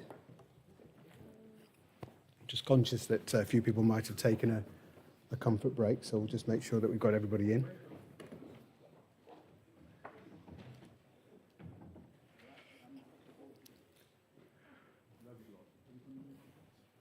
Okay, well, welcome everybody to this ADR breakout session. Really delighted that you're all here, and I'm really pleased that we've been given the opportunity to talk about ADR as part of the National Forum today. And the theme is creating a network, and you've heard a lot about that over the course of today, and the theme of our session is no different. I'll start by just saying a few words, just kind of to sort of introduce this session. And first of all, just referring back to 2018, the CJC final report on ADR and civil justice was published in November of 2018. And it talked about three different but related challenges that the ADR community faced at that time. And they were awareness of ADR, the availability of ADR, and the encouragement of ADR by the government and the courts.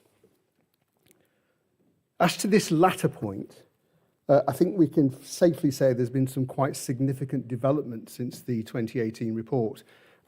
So just in the last 12 months, we've seen the landmark decision of Churchill versus Merthyr Tydfil, a decision of the Court of Appeal, overturning the previous decision of Hoadley, which many in the room will be aware of, effectively confirming the court's power, case management power, to order parties to mediate their dispute.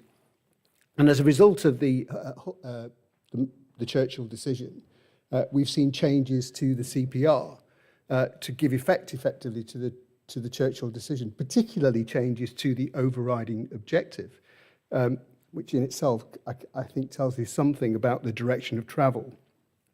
And following on from Churchill, we've also now seen changes to the pre-action protocol come through as part of the CJC's recent reports, which have just been published, the final report, which has just been published. And I think that's also noteworthy.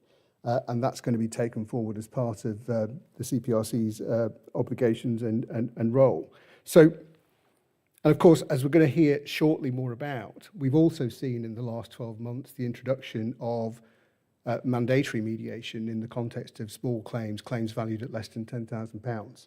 So in terms of that CJC report back in 2018 about the encouragement of ADR, I think we've seen a lot of movement. And that conversation will continue, I am sure, and rightly so too.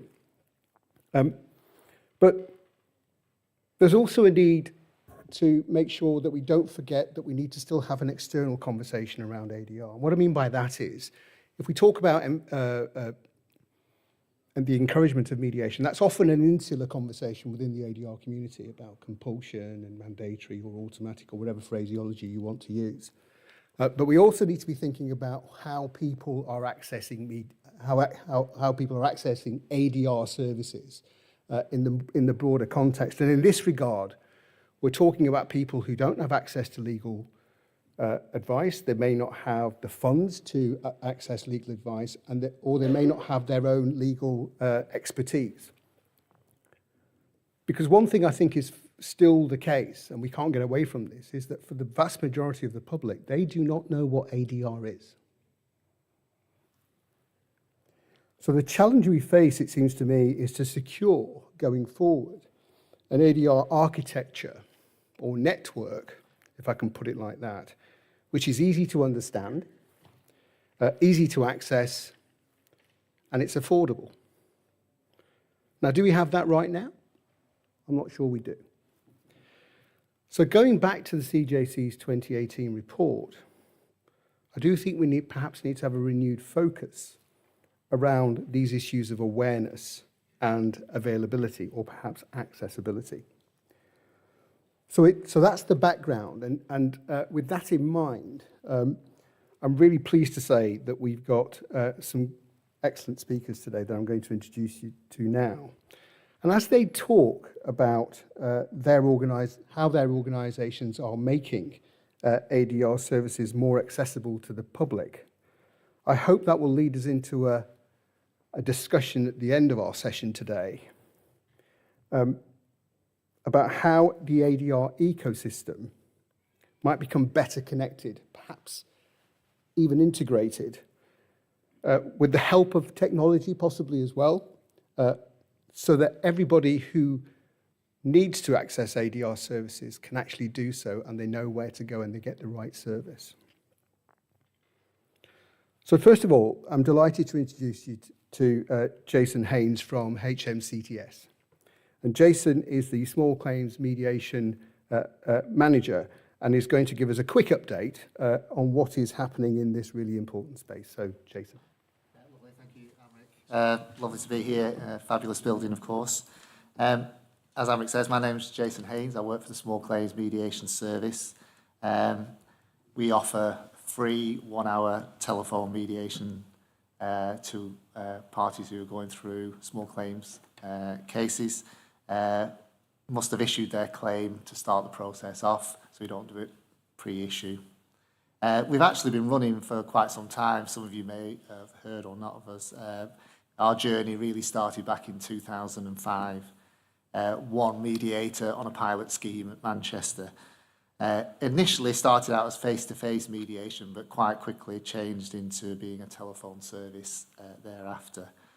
As that pilot proved successful, it expanded area by area throughout England and Wales till most areas were covered by a dedicated mediator. And that mediator worked very closely within the area and the judiciary there, cases referred directly from them. What I wanted to talk to you about today, though, is really what we've done in the last 12 months, which is to really advance, quite ambitiously, I think, where we were and where we want to go. With a change of policy, we've moved mediation from being a voluntary opt-in, opt-out type of approach to it by way of encouragement to automatic referral to mediation as part of the standard directions. That's for all specified claims under £10,000. For the first time as well, that incorporates sanctions that can be applied by the judiciary for non-attendance, which we're all interested to see as they start to run out in the first few cases that come up shortly. In readiness for the change in policy, it's obviously going to be a big impact in terms of caseload for us. We undertook quite a bit of recruitment and training. We had to design and deliver a bespoke 4-week training program for new mediators. That incorporated what you'd expect, soft skills, telephone skills, difficult conversations, lots of role play built into that as well, observation of experienced mediators who are already currently doing the job, and importantly thereafter a period of buddying as well, where we pair up new mediators with experienced mediators. That training's gone very well, great feedback from the new mediators on that, really prepared them well for what was coming. The workforce has therefore grown. We now have 67 mediators, 3 managers, head of service, and we have a centralised admin team at Northampton that supports all of that. Importantly, as you'd probably expect with any big change of policy like that, the IT development was required for that.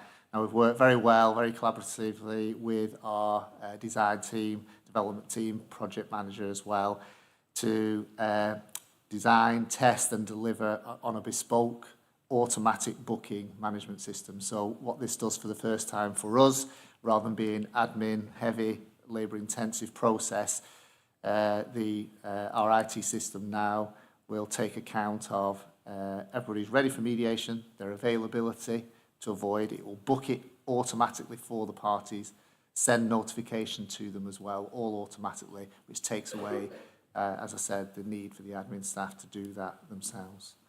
A very key part of that process, though, was to build in the opportunity to have any case flags so that if there was a reasonable adjustment required or an interpreter required, the staff would pick up on this.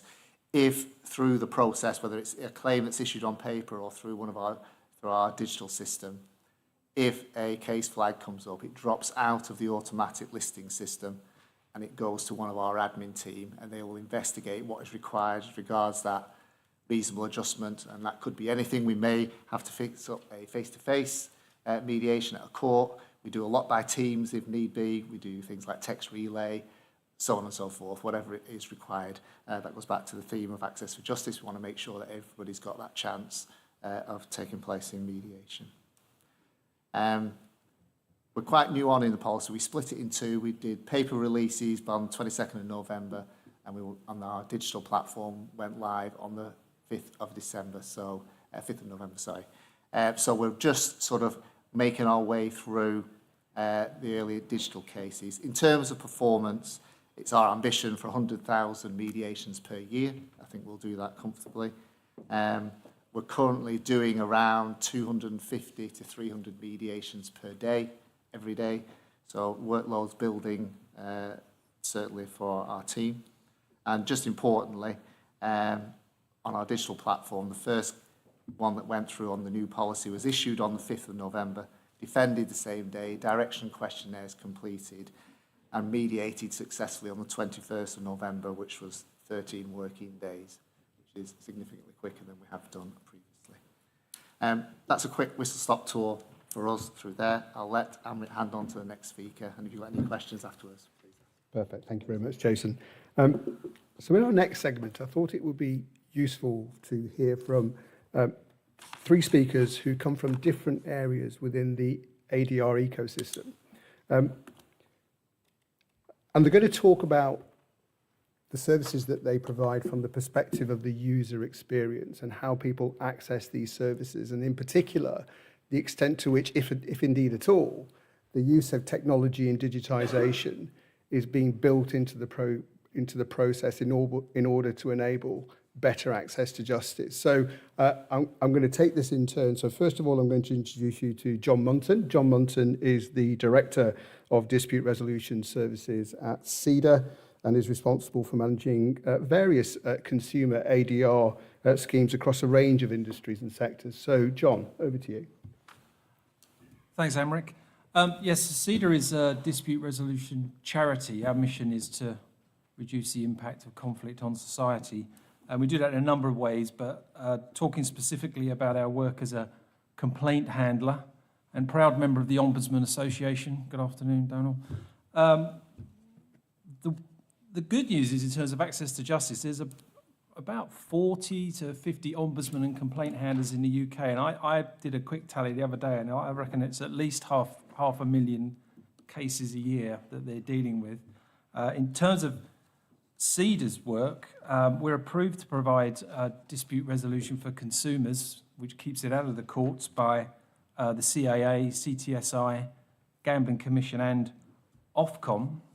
And our humble contribution to this casework, we're doing a roughly 20,000 cases a year, disputes between consumers and businesses across 15 industries. So our top three complaint types by volume right now relate to flights, mobile phones and broadband.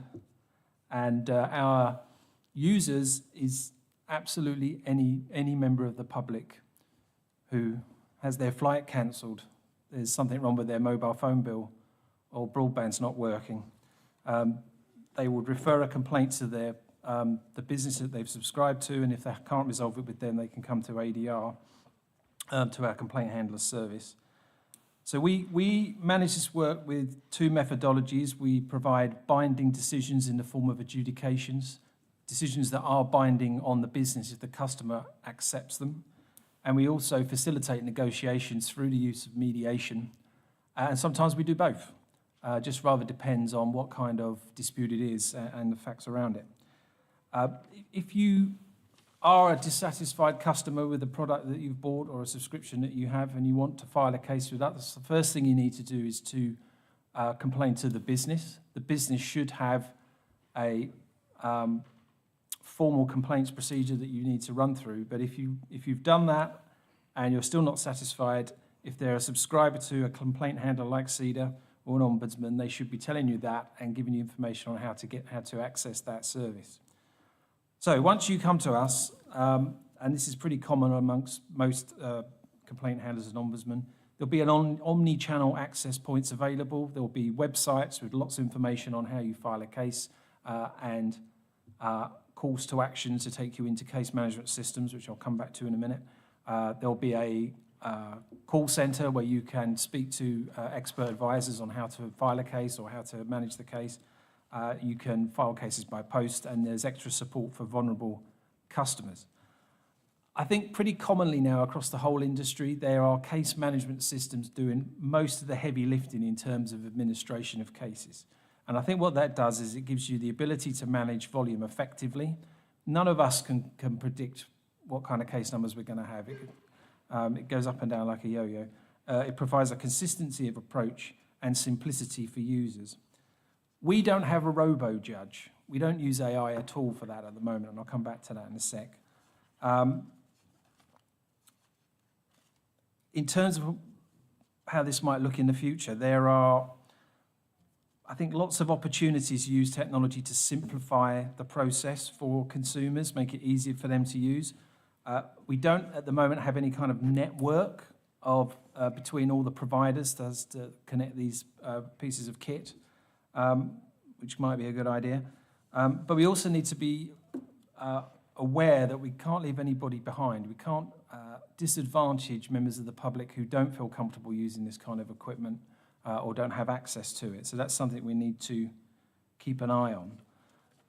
I mentioned robo-judge because I've been to quite a few conferences where there's been talk about AI coming in to actually make decisions. And my view is that's probably not a great idea. If you've taken the time to complain to a business, maybe spent 4 to 8 weeks going through their complaint procedure, you've then referred it to an ombudsman or a complaint handler, would computer says no be good enough for you? Would you accept a decision by robo-judge? So I personally think that using AI in these, with this technology would actually be quite good for helping you through the journey, but we should still let trained adjudicators, ombudsmen make those decisions because frankly, computers are only good as the data you pour into them.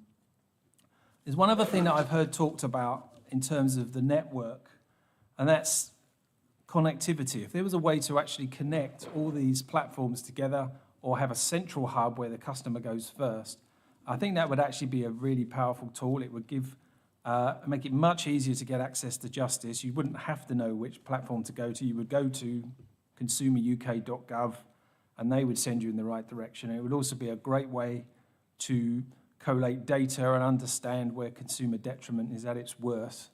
But sadly, I suspect that would require significant funding. Thank you, John. We may well come back to that particular point later in our session, I think. Okay. Next, I'd like to introduce you to Dave Walker. Dave is a director at Calm Mediation, and Calm provides community mediation, workplace and family mediation services across the London area. So, Dave. Can I stand? Of course you can.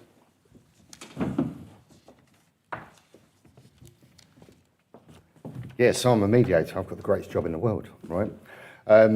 Nothing special about me or our organisation. I guess I've just been in this field for 38 years, which means I've had the opportunity through community mediation and neighbour to become a family mediator, a restorative justice victim offender mediator, a gangs mediator, working on shooting, stabbings and homicides, and basic cases of antisocial behaviour that come through. I think for us, in terms of what we do, we're trying to help organisations become conflict neutral. You've heard about going carbon neutral, but this is about going conflict neutral. And I guess what struck us as a community organisation is that when we mainly work with local authorities, we find the amount of money that they spend in dealing with disputes and complaints and disrepair is crazy. In fact, we got approached by a local authority recently who said, dealing with a complaint can cost us up to £30,000 per go, dealing with someone that's constantly complaining and battling with us, okay? So they run a pilot and they offered us a case and we've done it for £2,000. So I sort of got in my mind that maybe we should do Dragon's Den today.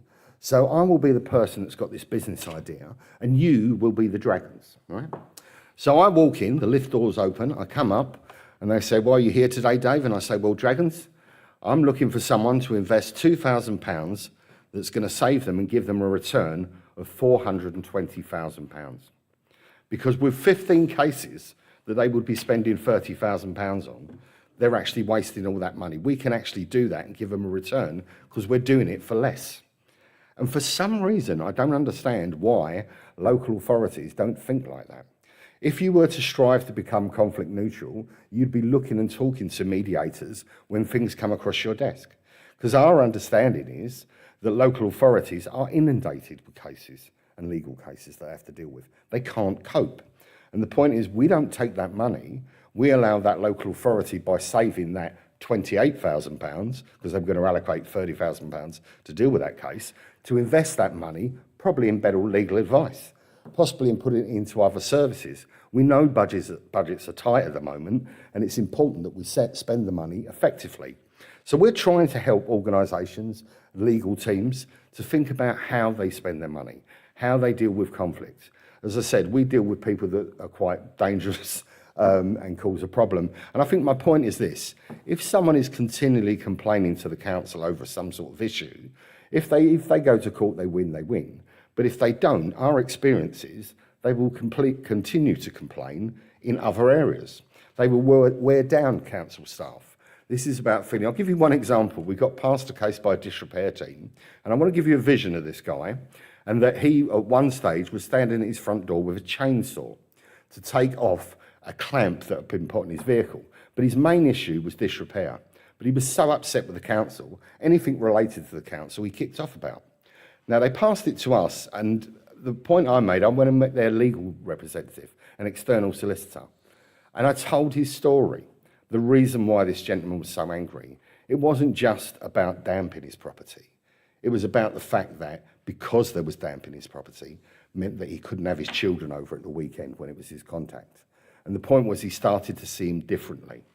In the end, when we come through this process and they settled, I actually said to him, how do you feel about the council now? He said, well, actually, do you know what? I'm glad they've settled, and I actually think they tried. And I said to him, would you like to let them know that? So he went, yeah, I'm going to write them a letter. And he wrote them a letter, and he gave it to me, and I gave it to the guys in the disrepair team, who threw it back at me and said, are you having a laugh? They thought I'd written that letter. It's not just about money that you save, and that is important because budgets are tight at the moment. It's also about the relationships that we have, because they've broken down, and then we put them into a complaint system, and they just kick off and cause a problem, and it drags on. The £30,000 complaints case they deal with can take up to a year. A year of the person that is upset and unhappy for whatever reason, and a year of the time of the council officials that are trying to deal with it, that are getting worn down by the keyboard warrior that constantly sends emails in that are 2 foot long, and nobody reads them because they're so upset about it. So I think what we're aiming for today as community mediation organisations is to work with you. If you were interested in helping anyone you work with, or even your own organisation, to work towards becoming conflict neutral, we'd be very interested to talk to you. Because when it talks about how do people know about our service, we are working in an environment where the local authority are the gatekeepers. So we find we have to be inside there. We have to be working closely with those organisations. And what's interesting, when I go to our local council, if I'm in reception, people recognise me and go, oh, Dave, I've got something for you. When they don't see me, they're not referring it through. So the whole idea is, our dream would be that we would be sitting in those departments with people, talking about their caseload, talking about what's coming across their desk. It's not to say that we can deal with everything. It's about saying, have you thought of trying this? Because we engage with the people that they find difficult, and we do that in a particular way. Am I doing for time? Yep, pretty much done. So my point is this: if you are interested in exploring how you can yourselves, or the organisations you work with, become conflict neutral, we'd love to talk to you. We'd love to hear from you. We'd love to help you. So thank you very much for your time.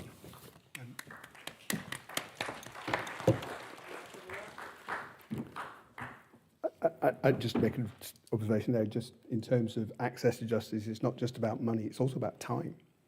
and the time it takes to actually get to the place that you need to be to get to a resolution that you want. In this segment, the final speaker that we've got for you is Yvette Bannister. And Yvette is the General Counsel for the Financial Ombudsman Service. The FOS resolves disputes, as the name would suggest, between consumers and businesses who provide financial services. So, Yvette. So there aren't so many chainsaws in my everyday life, but we do have a similarity in that we're resolving disputes as well. Is that all right? Can people hear me? I'll move closer. Thank you. So I'm going to talk to you today. I'm going to talk a little bit about my experience of ADR. And my experience really is in the Ombudsman sphere and specifically the Financial Ombudsman Service. And then I'm going to do a little bit about our process, and I'm going to try and pull out there some sort of concepts and principles and themes which I think have a wider relevance to a conversation about ADR. And then I'm going to do a little bit about what my organisation is doing in the transformation area, particularly around digital transformation and artificial intelligence. The world of Ombudsman is a very, very broad church, as we know, or some of us know. So there are regulated and unregulated, there's statutory, there's voluntary, and it covers a huge range of subject matters. So my area is the Financial Ombudsman Service. So we're a statutory ombudsman scheme. We're set up by the Financial Services and Markets Act. We're independent and impartial. That's what the legislation says. It's not just me. And our role is to resolve financial services complaints which fall within our jurisdiction. We're required to do that quickly and informally, and we have to do that on a fair and reasonable basis, taking into account law, regulation, good industry practice, and other factors. We have broad inquisitorial powers, so we don't follow an adversarial approach. We are free to complainants, and our decisions are final and binding. So that's the world in which I'm operating. The people who can bring complaints to our service are not just consumers. They need to fall within our jurisdiction, and there is certain jurisdiction criteria, which I won't go into today. But basically, it's customers of regulated financial services, and it is consumers, small businesses, micro-enterprises, charities, trustees, guarantors. They could all bring a complaint to us, provided they satisfy the detail of the criteria.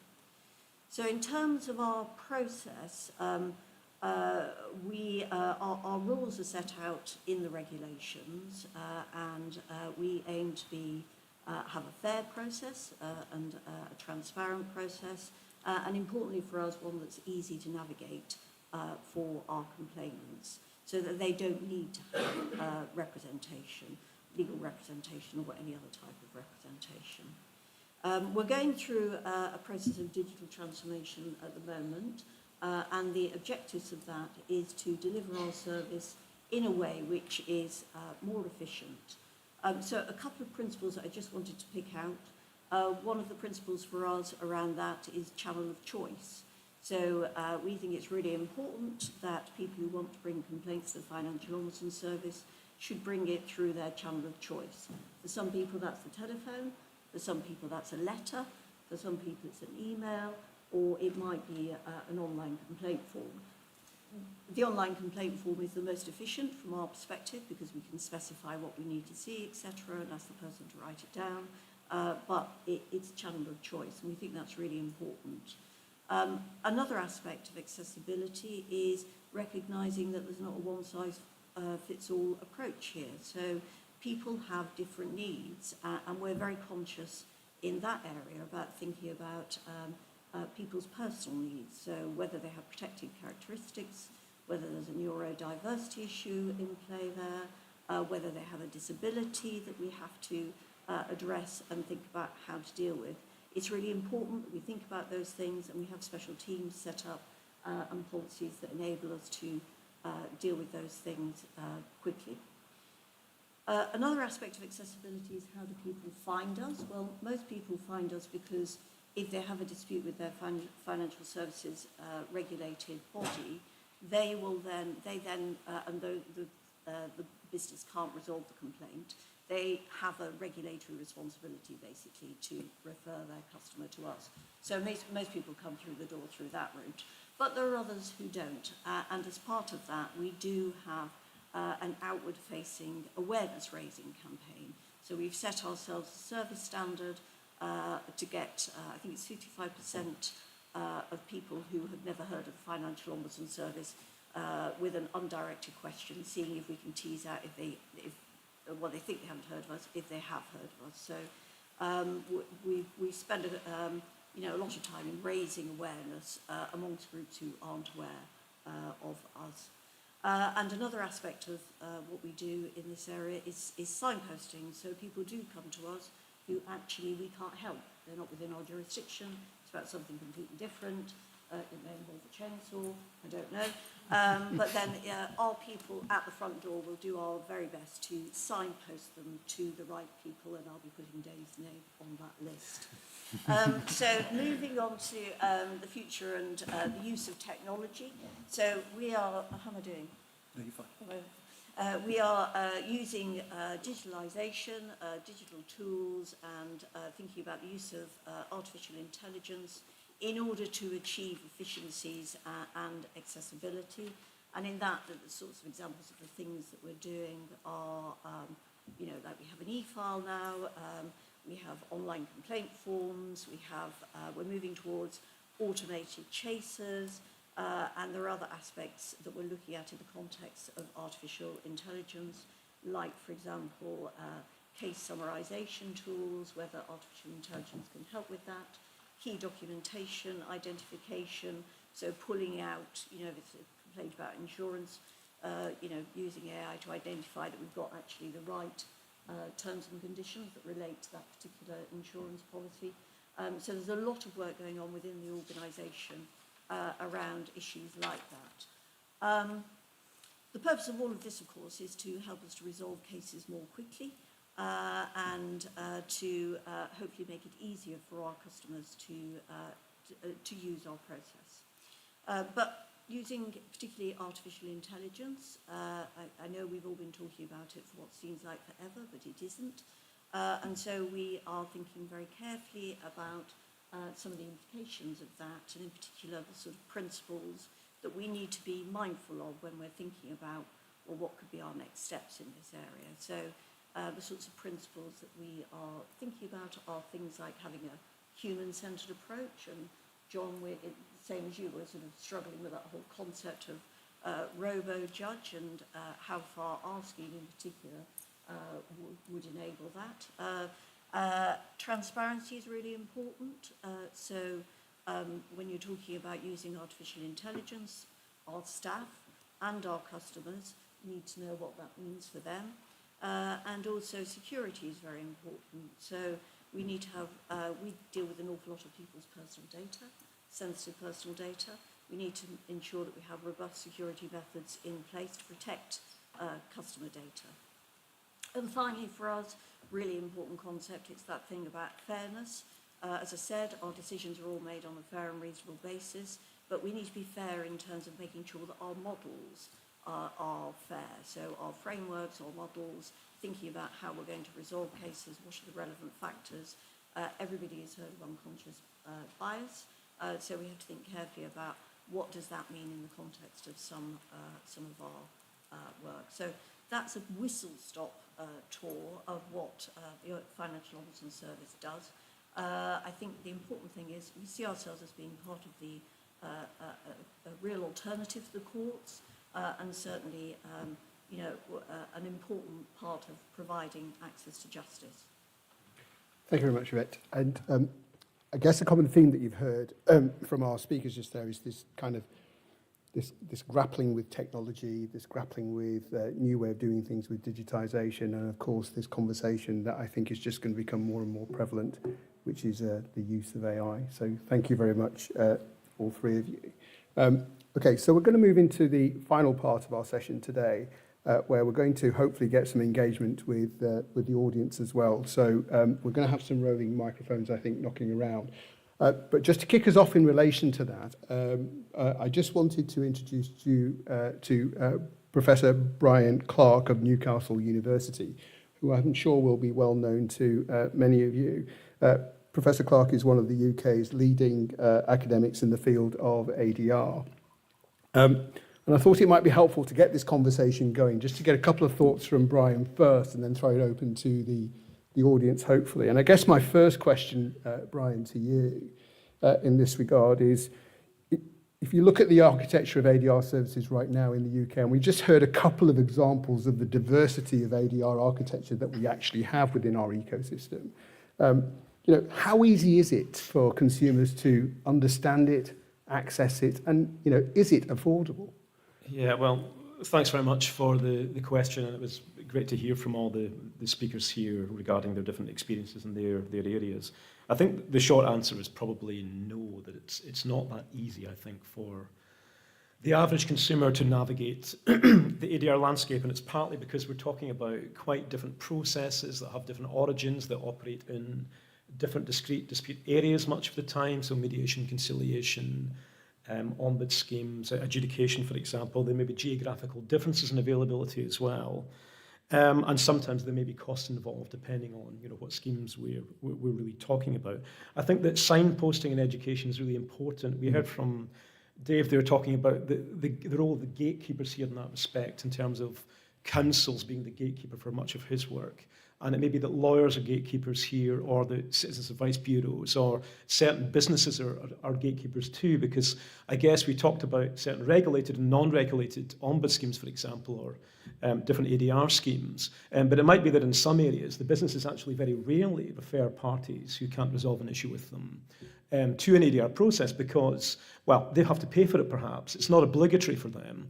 And also they might feel, well, actually, the prospect of this going to court is very limited because of the problems with access to justice.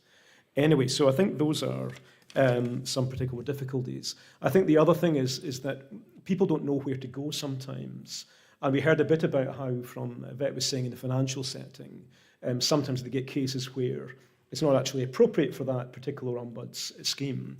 And so Geoffrey Voss was talking recently about something that he'd heard about the housing ombudsman, saying that literally thousands of referrals are made to that ombud system per year, which are not appropriate and they have to be turned away. But there's no systematic process for shutting them to the right place. So I think there is this difficulty, this disconnect at the moment, which makes it quite hard to navigate for these different reasons. So if there is a case, it sounds like you're making the case for some kind of systemized or kind of integrated approach, a connected approach to ADR. But what are the obstacles that you see right now towards that happening? Well, the one is who's going to pay for it, I think, is one of the first issues. I mean, how this would take some concerted effort, because we don't actually know what different ADR schemes exist in different parts of the world, or we don't all know in different parts of the country. And these are quite, in the moment, disparate different developments, starting at different times, run by different organizations with different platforms. So to bring it together is going to take some effort, actually. You would need some kind of umbrella organization, one would imagine, to put that together. And so Geoffrey's talked about this funnel at the top, where you don't just get people when they access the court system. That's relatively easy because you've got an in point there. You know who they are. You can direct them. But you want to get people prior to that stage. When the dispute arises at that single point, can we get them then before they start to clog up the system? That's very important. But how do we do that? I think it's quite difficult in that sense, I think, at that stage. And, if you talk, that kind of movement might take you towards coordination, centralization. It might take you towards common professional standards and regulation of some form. And that's obviously problematic because these are different areas of dispute resolution governed in different ways by different people, varying forms of regulation. Some are not regulated at all. And even when you talk to mediators, they're not very keen, many of them, on any more regulation beyond the self-regulatory measures that we have. So these are all quite difficult, I think, questions to resolve. Well, I think you raise a number of really interesting points there, and I think that might be a useful point to start engaging with the audience. So do we have any points or comments or questions? Yes, we've got a gentleman over here with his hand up. If we can bring the microphone over here. If you let us know who you are and your organisation. Thank you. But following on from Brian's point, of course, 10 days ago there was quite an interesting development which was the EU decided to pull what they had actually set up as a platform for consumers with disputes to put them in touch with ADR organizations operating online. Many of us had for years complained that they'd got the system wrong. I won't bore everybody with the details of why, but that's a starting point, I would suggest, would everyone agree, as to the reasons why it failed. Well, I will mention quickly that, first of all, it was never promoted, nobody knew about it. There was a directive and a regulation. The regulation was, in turn, was demanded, and the directive, we did develop the laws here to follow the directive, but it required companies selling online to have a link to a platform that would do, I think what John was sort of mentioning, put people in touch with the right sort of ADR service. The problem was, whilst they required people to put it on their websites, it gave confidence to people. I better buy from this company because if anything goes wrong, I've got this service to help me. But the problem was they didn't make participation by the company obligatory. So what was happening was people were saying, oh, yes, that thing you're belonging to, can I now go through this system? No, we don't want to follow it. They didn't make it binding. They didn't also prosecute companies, massive numbers of companies that were just refusing to put these links in. So that's finished now, as of 10 days ago. But let's learn those lessons, perhaps. Sure. So somewhat counterintuitive in a world where we work on the basis that things are voluntary and not required, to actually require something that actually makes people do it, yeah? Are there any other thoughts or comments that we've got? We've got a gentleman over here with his hand up, and then we'll go to the lady in the black, and then we'll go to the lady in the white. Okay, so we'll go in that order. And we've got time to get to all of you.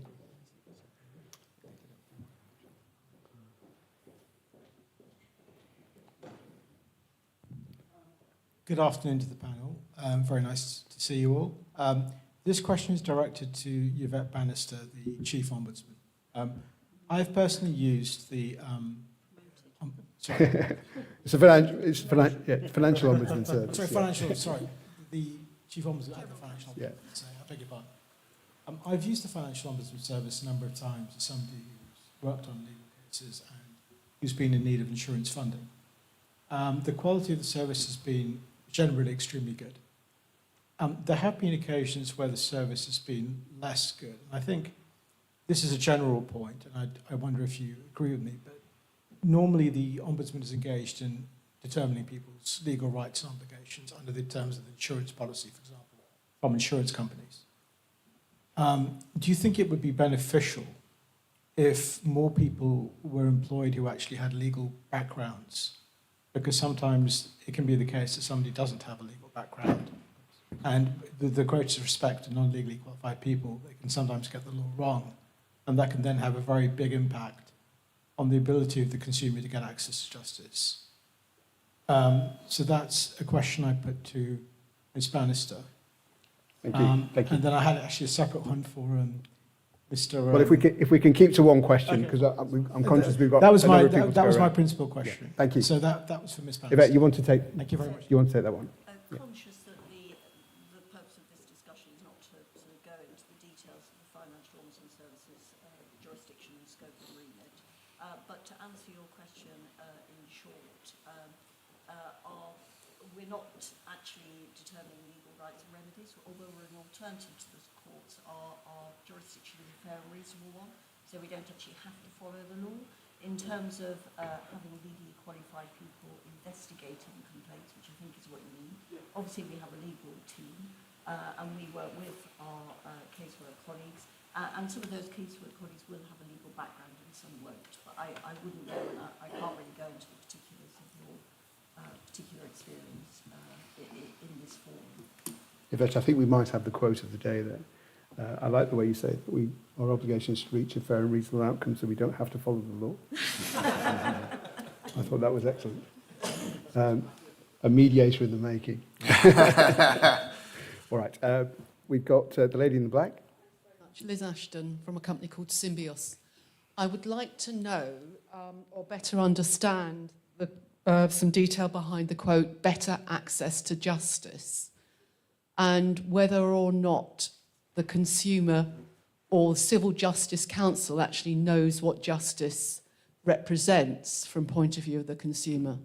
Because there's been quite a bit of debate about, is it financial compensation or is it an agreement about a decision being the right decision? And where does the consumer stand in terms of what they perceive as justice? Quite a general question, sorry. No, that's fine. And I don't know if that was directed to a particular member of the panel, but I'm certainly happy to have a crack at answering that question first myself. It was Jason Haynes who commented. So, okay. Jason, down to you. I'm not sure is my honest answer. It's a broad question. Access to justice, how do I see that? We've introduced, we'll talk about small claims mediation because that's where I work. We've introduced something that is a really good service. It's free to the user, which makes it affordable and gives every opportunity to take part in it. There is an argument that because it's automatic referral to mediation, it takes some choice away. But actually, I think with it being such a good service with really positive outcomes, really strong customer feedback from people who've been through the system, whether the case is settled or not, we still continually get more praise than complaints, which is unusual for a government department, but it is something that we are quite proud of. But it's, I don't know if this answers your question, but I would just say, is, in my view of access to justice, we're offering something, and it's a good product, and there's a lot of benefit to the parties in participating in it. That for me is access. Thank you. And Brian? Yeah, just very quickly, I think it's a really interesting question because there's been some critique of the ADR movement that it does increase access, but not access to justice, and that mediation is just about settlement. It's not about just settlement. That's Hazel again, not me saying that. But of course, I think that sort of simplifies the matter for everyone in the sense that we know that consumers have many different needs in terms of dispute resolution, and they may have financial needs, they may have a need for some kind of formal justice or to see the other side lose in some way sometimes, but equally they might want explanations, they may want apologies, they may want an assurance that it won't happen to somebody else. They may also be willing to compromise and rationally decide to take less money than they may be entitled to because that better serves their interests. And I think what it comes down to is having a process in which those consumers can very much meaningfully engage and give their informed outcome to any resolutions agreed within them. And it may well be that that's the best outcome for them, absolutely, without going to court in many cases. So it is a nuanced issue, I think, actually. But I think potentially those schemes can really deliver justice, but they have to be done well. Okay. We've got time for one more question. So the lady in the white.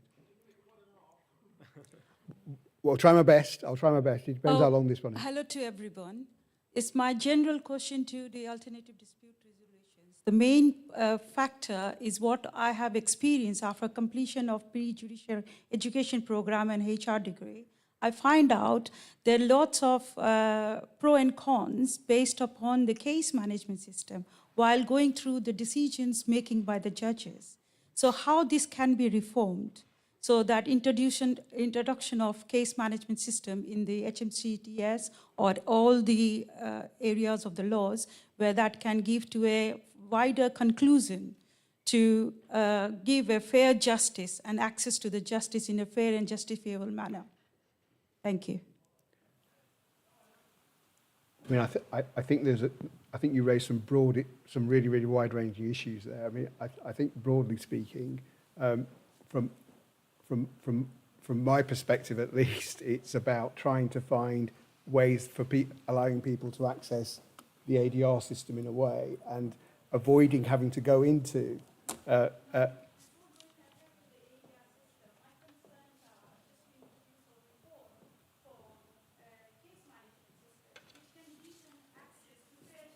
everyone. Yeah, and I think that's the point, isn't it? Is how do we design a process that allows people to get into the ADR world in a way that they can access it, know where to go, and it takes them to the right place. And whether or not case management systems are part of that, there will be case management systems that sit out there.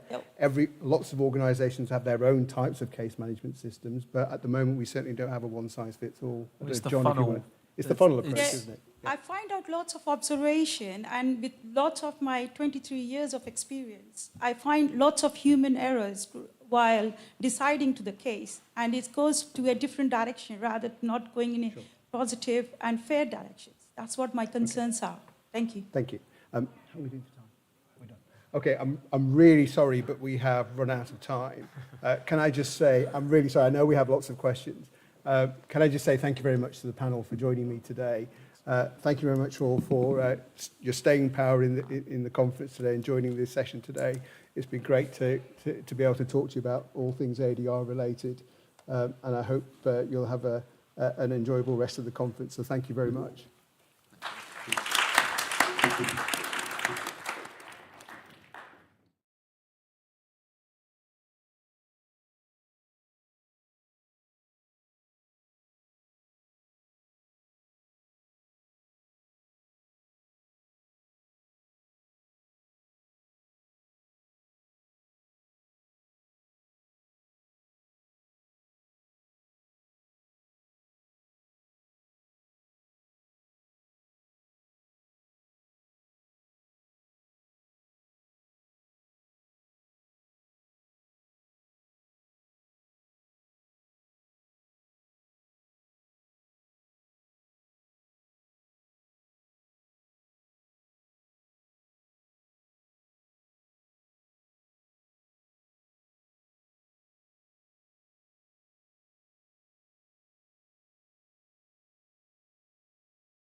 I'd like to do the equivalent of getting a glass with a fork and dashing and bashing it to make a little tinkling noise.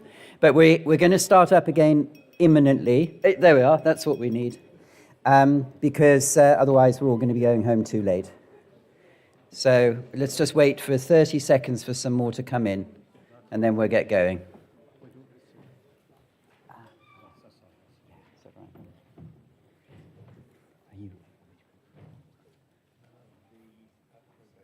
Perfect. Great. Okay, let's just wait a little bit longer. All right, so this is the session where we're going to have it in two chunks because we can't all fit on the stage. But where we're going to have some reporting back on this morning's groups and then this afternoon's. I think then, in fact, we're going to start. I don't mind who goes first, but David, what about you if you go first? Okay, thank you. Right, I'm reporting back on the enforcement workshop this afternoon. It was a really engaging workshop for those who were there.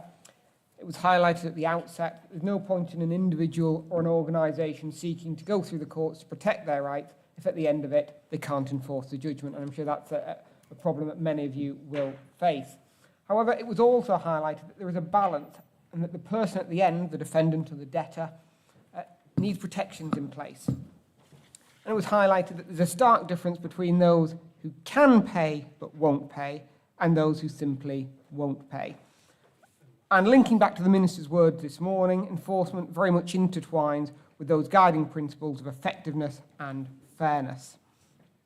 And in respect of the working group's call for evidence, and we're grateful for the, I think, 45 responses that we've had in, there was a broad measure of agreement, and it was highlighted in respect of needing better information, clearer forms, early advice, and to give a focus on alternative means of resolution. However, there were a number of differences as to how enforcement might look in the future. So going through some of the points that were raised in no particular order, and I apologise for those that I might have missed out, it's not intentional, but I'll give you a broad overview. Firstly, the difficulty of multiple different court fees was highlighted, and having a single court fee to open the gateway to methods of enforcement could be a positive step.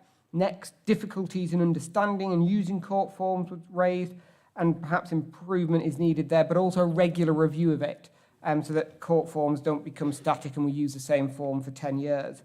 In terms of capturing information early on court forms, such as defendants' means, a very practical difficulty was highlighted that, well, that might be all well and good in practice, given that we heard, I think we're at 51 weeks for small claims coming through. The information that might be presented 51 weeks ago might be very different to the information presented now, so we might need an updating method so that a judge, a debtor and a creditor knows what information they have at the end.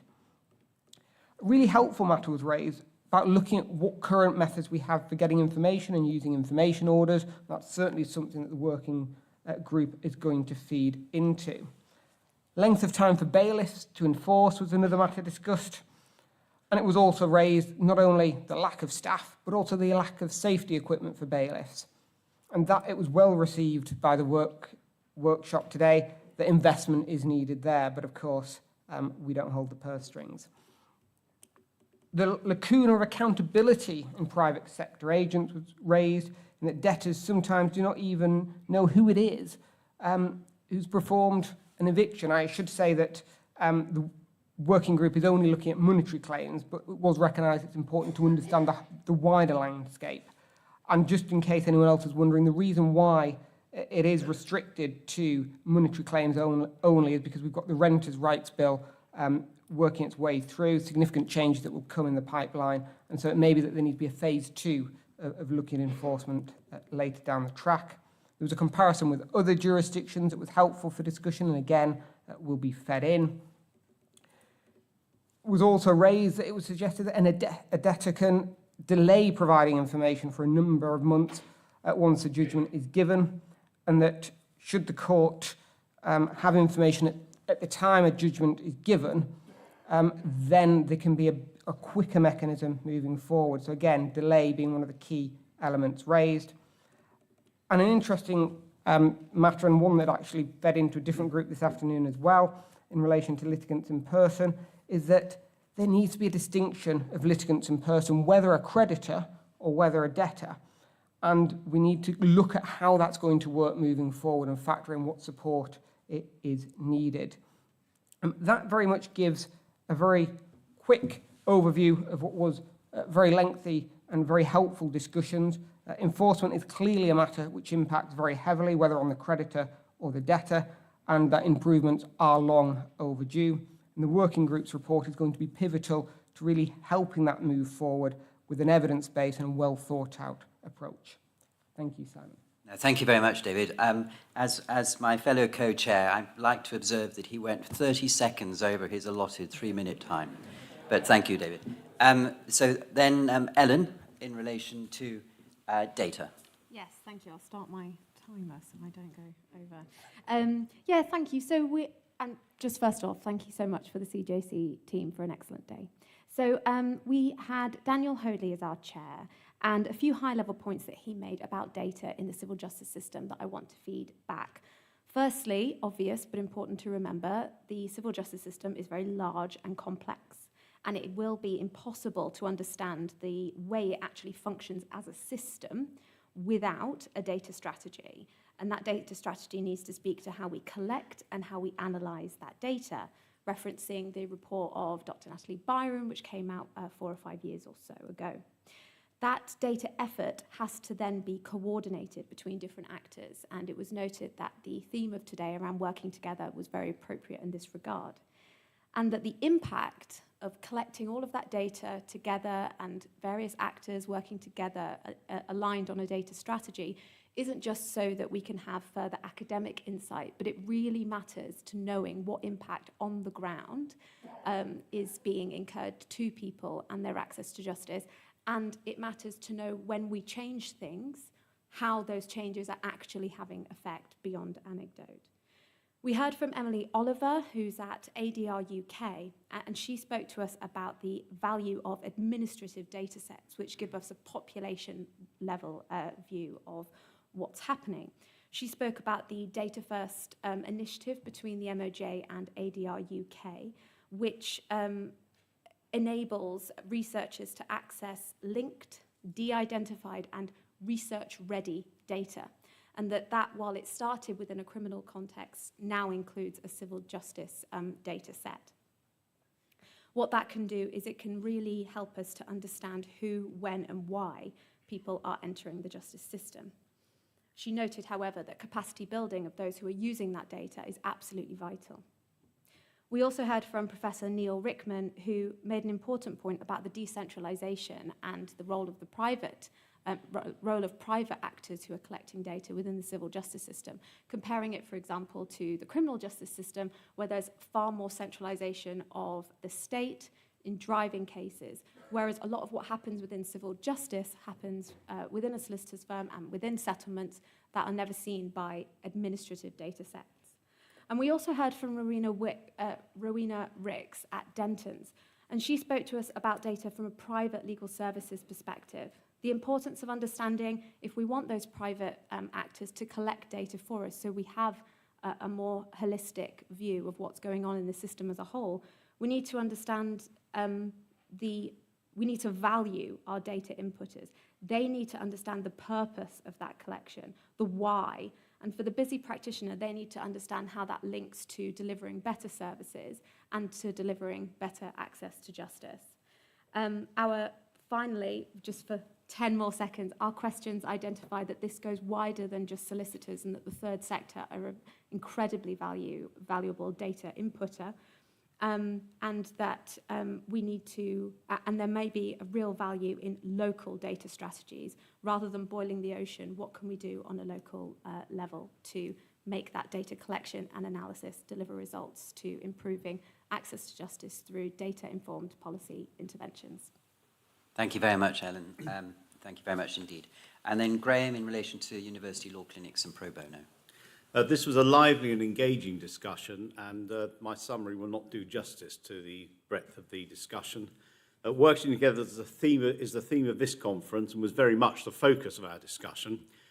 Interesting sharing of the Australian experience, where government outsourced legal services require the service provider to supply pro bono legal services. I suppose that's a little like housing developers being required to provide some affordable housing within otherwise expensive developments. The contrary view was that pro bono should be voluntary and not contractually compulsory, but it was an interesting observation about what happens elsewhere. University law clinics, many of them are in funding crisis, and there was a concern that if they had to look for external funding, they might be competing with other public service providers as well, and that was to be deprecated, and the hope that the universities would fund the law clinics. Collaboration between law clinics and other pro bono providers was very much a topic of discussion, and there was a suggestion that law clinics might have a physical presence at the court where that's feasible. They can meet together with other pro bono providers if there could be a forum for them all to meet. There's an advantage to students in them having real court experience. There's a more formal setting for members of the public who might utilise the services, but in particular it's easier to collaborate and signpost between the pro bono providers and each playing to their skill set, and also it means that the service providers aren't competing with each other but collaborating together, working together. There was a lot of discussion and suggestions about the role of IT and AI, which we all thought has to be the way forward.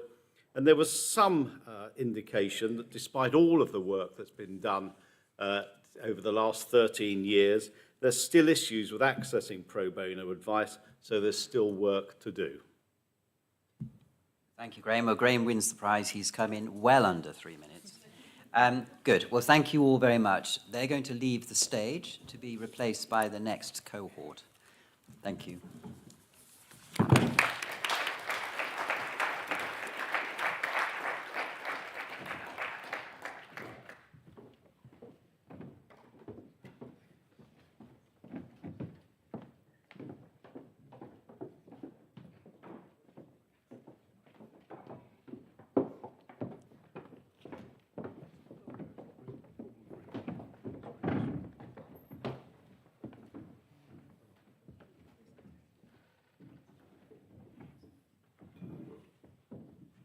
Rebecca, are you okay to go first? Sure. All right. Well, thank you very much. Rebecca Wilkinson, in relation to digital disadvantage, please. Hello, everybody. Yes, I wanted to echo what Ellen said and say thank you so much to CJC for such interesting conversations all day.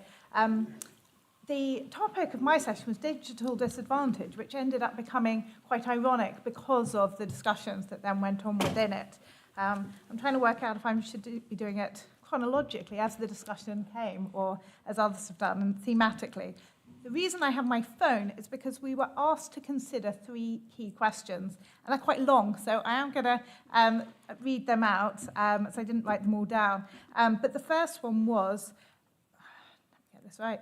To what extent do you think it is possible to define digital disadvantage? And is it more helpful to think about it in terms of digital inclusion, given the many intersectional socio-economic factors which cut across large sections of society? And we did have quite a long conversation about the difference between digital disadvantage versus thinking about it in terms of digital inclusion, and what that means in terms of the priorities and the way in which the policies are developed.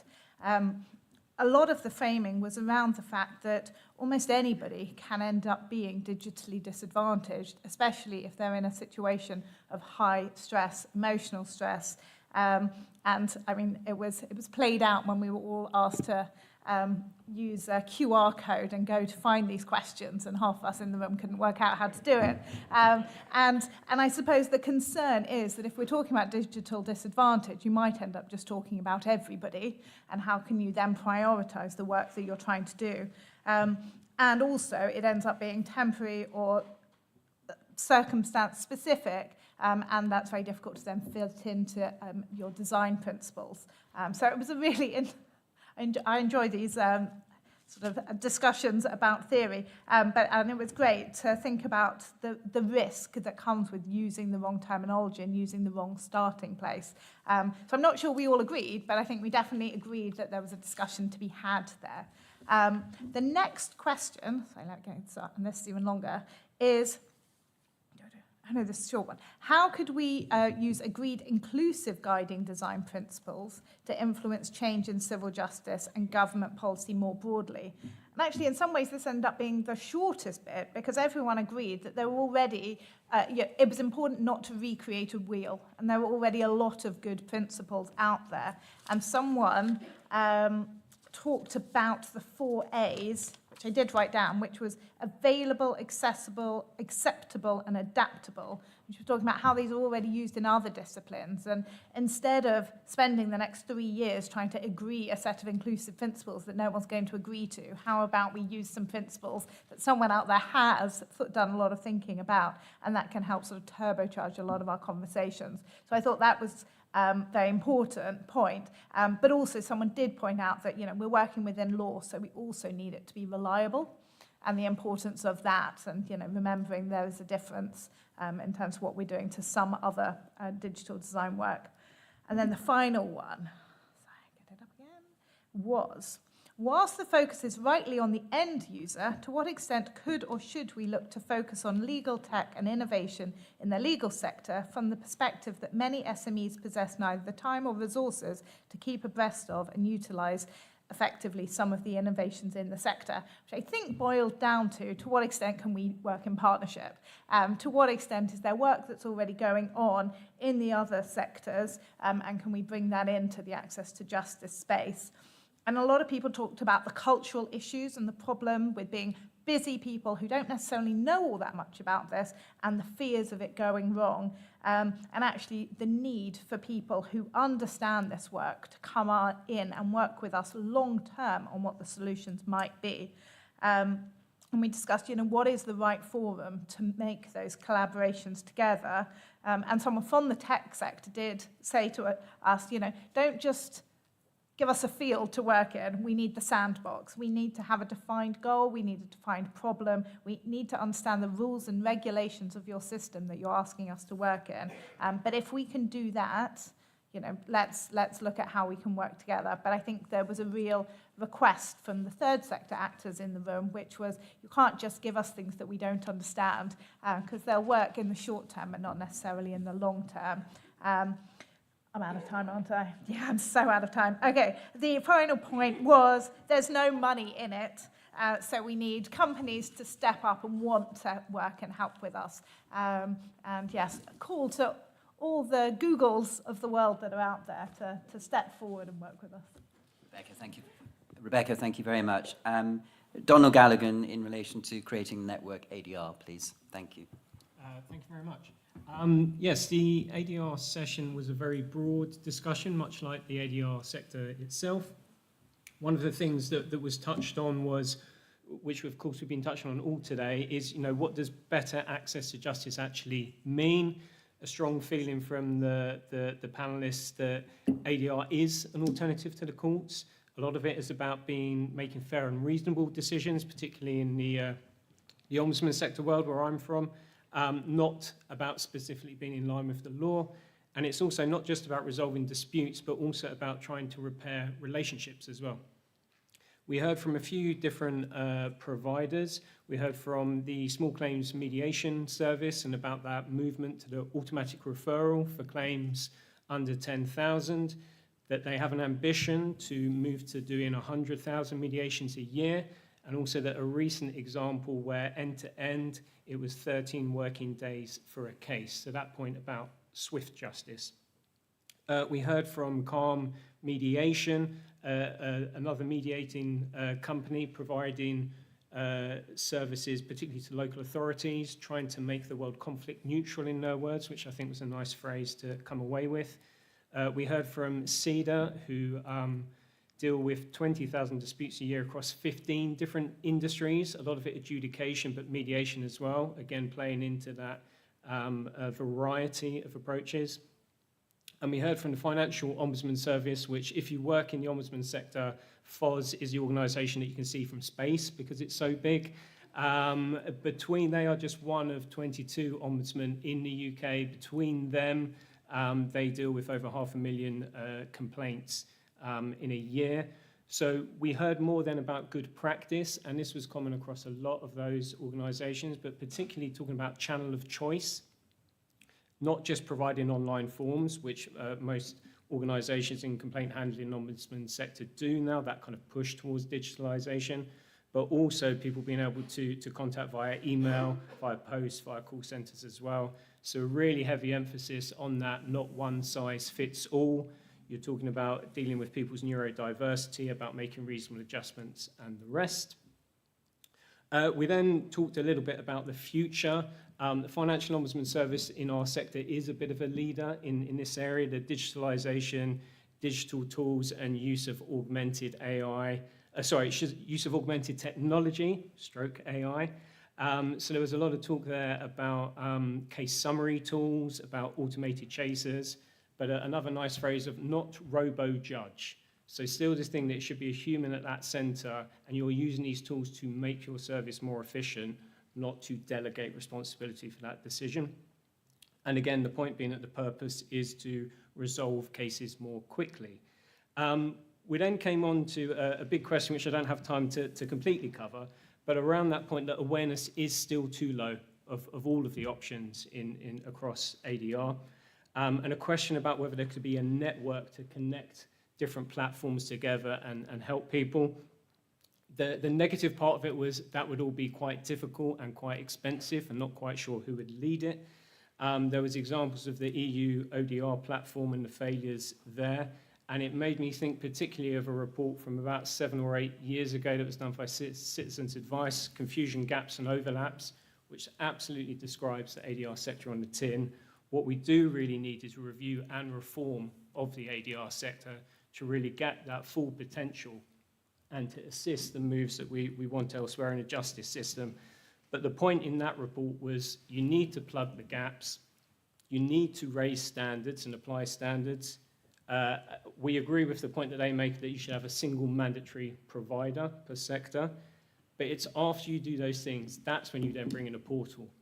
And I think a lot of the push for we need a portal at the beginning, if you bring in a portal without making those other changes, all you're going to do is more quickly tell people about the unsatisfactory options that they have and potentially no options at all.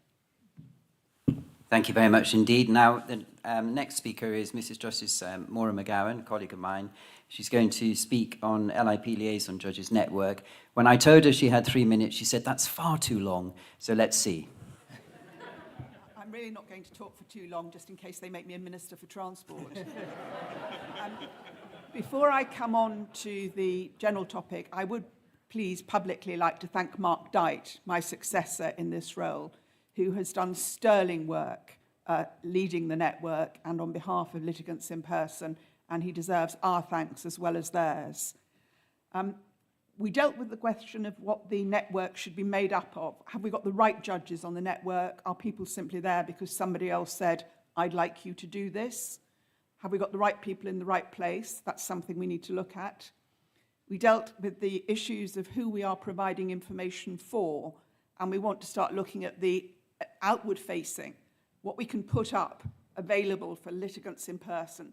I recognise it doesn't catch those who are not computer literate, not digitally enabled, but it will catch a lot, and what we can make available to them, what we can make available within the network to show one another best practice and to learn from different regions, different jurisdictions, and whether possibly we can start to approach the Judicial College to see whether or not more work done to represent or to make sure that those who are unrepresented have a voice can spill into other disciplines. We would also like to think very carefully about whether we can work more and in greater detail with some of the agencies in the voluntary sector. As a former chair of the Access to Justice Foundation, we think that groups like that can help us and we can help them going forward. And finally, one suggestion, please, to the Civil Justice Council, which is that when a working group or working party is pulled together, we would like to see always on that group either an individual who has the responsibility for waving the flag for the litigants in person side of things, or to appoint somebody to that role specifically. Thank you. Thank you, Maura. And lastly, to speak about procedure for determining mental capacity in civil proceedings is the Deputy Head of Civil Justice, Lord Justice Burse. I should tell you, this was a close-run thing, and the Secretariat, if only they knew, would have been completely beside themselves. But Lord Justice Burse found himself sitting in the afternoon session, in the digital disadvantage session. Only 30 seconds into that, for him to jump up and announce to everybody, me included, that he was in the wrong group. He then dashed for the door. So thank you, Lord Justice Burse. We have great confidence in you as Deputy Head of Civil Justice, that you will stick to your 3 minutes, or roughly. All true, I'm afraid. And your confidence is completely misplaced, because I'm going to use this briefly as an opportunity to say a couple of things before I then explain the really, really interesting and fantastic session on mental capacity. First of all, what an incredible day. Really a brilliant day. And I just want to say thank you to the staff of the private office of the Master of the Rolls and Deputy Head of Civil Justice, because they're not just all people who work in the CJC. There are some who don't work in the CJC, and they're all here, and they are the reason why this has been such a successful day, as well as obviously the amazing speeches that we've had.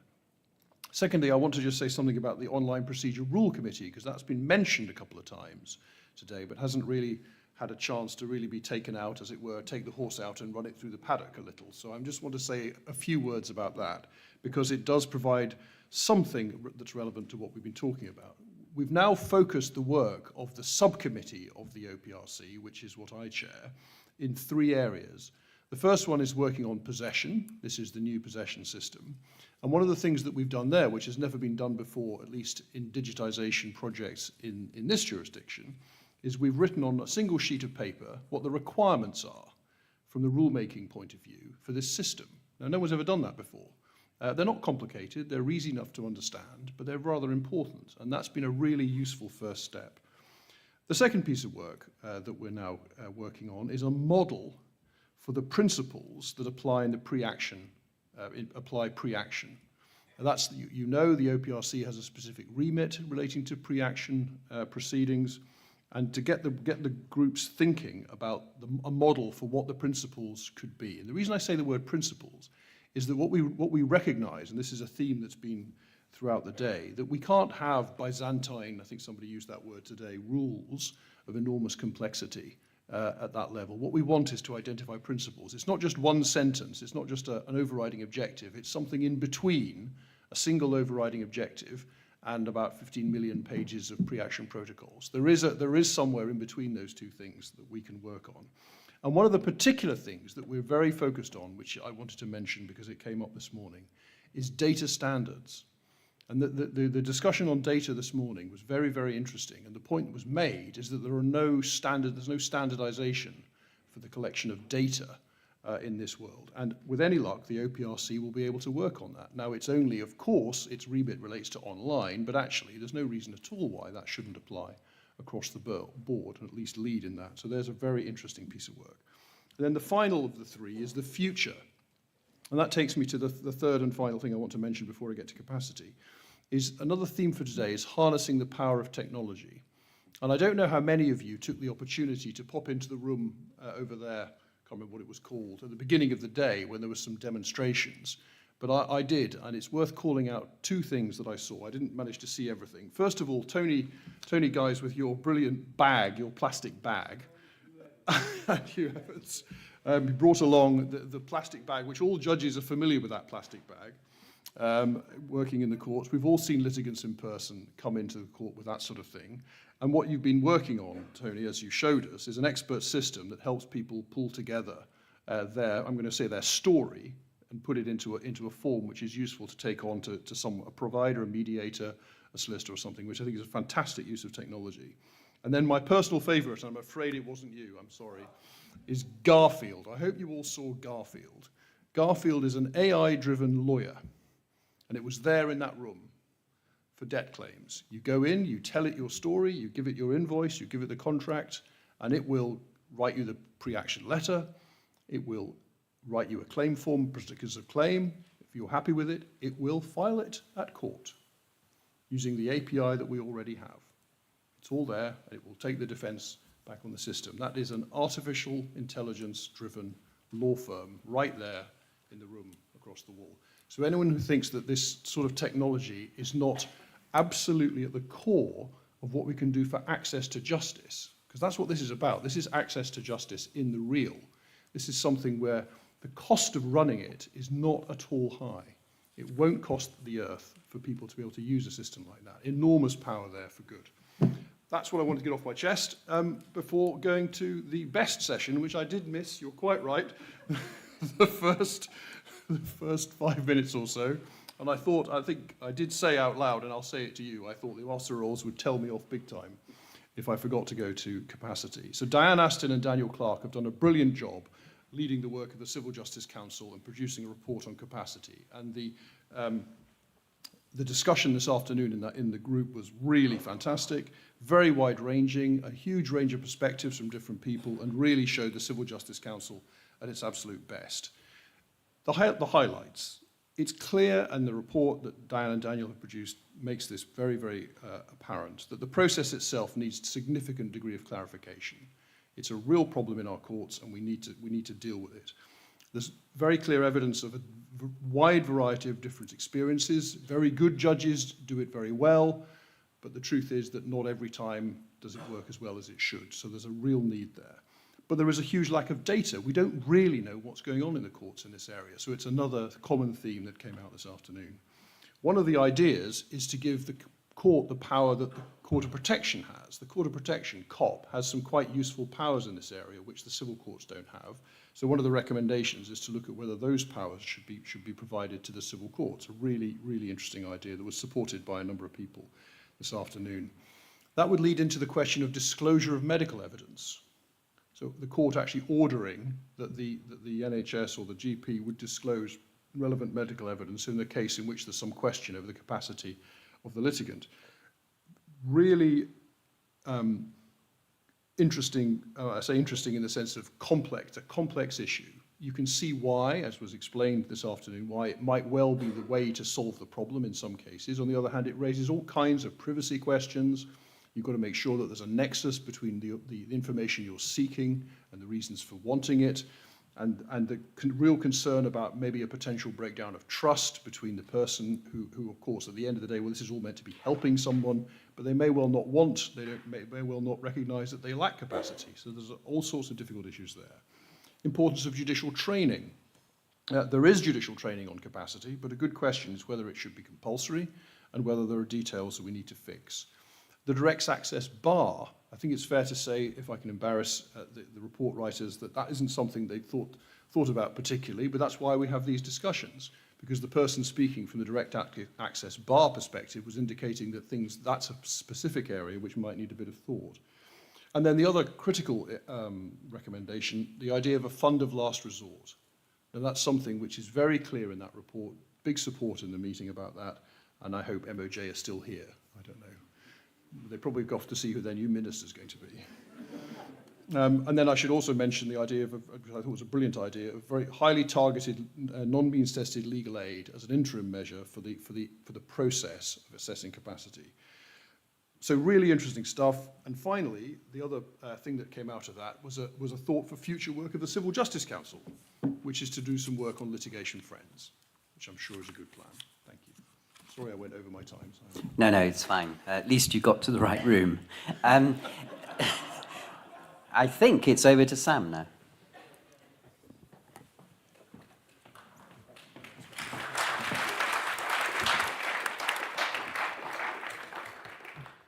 Thank you, Judge. Thank you all. I'm Sam Allen. I'm Secretary to the Civil Justice Council.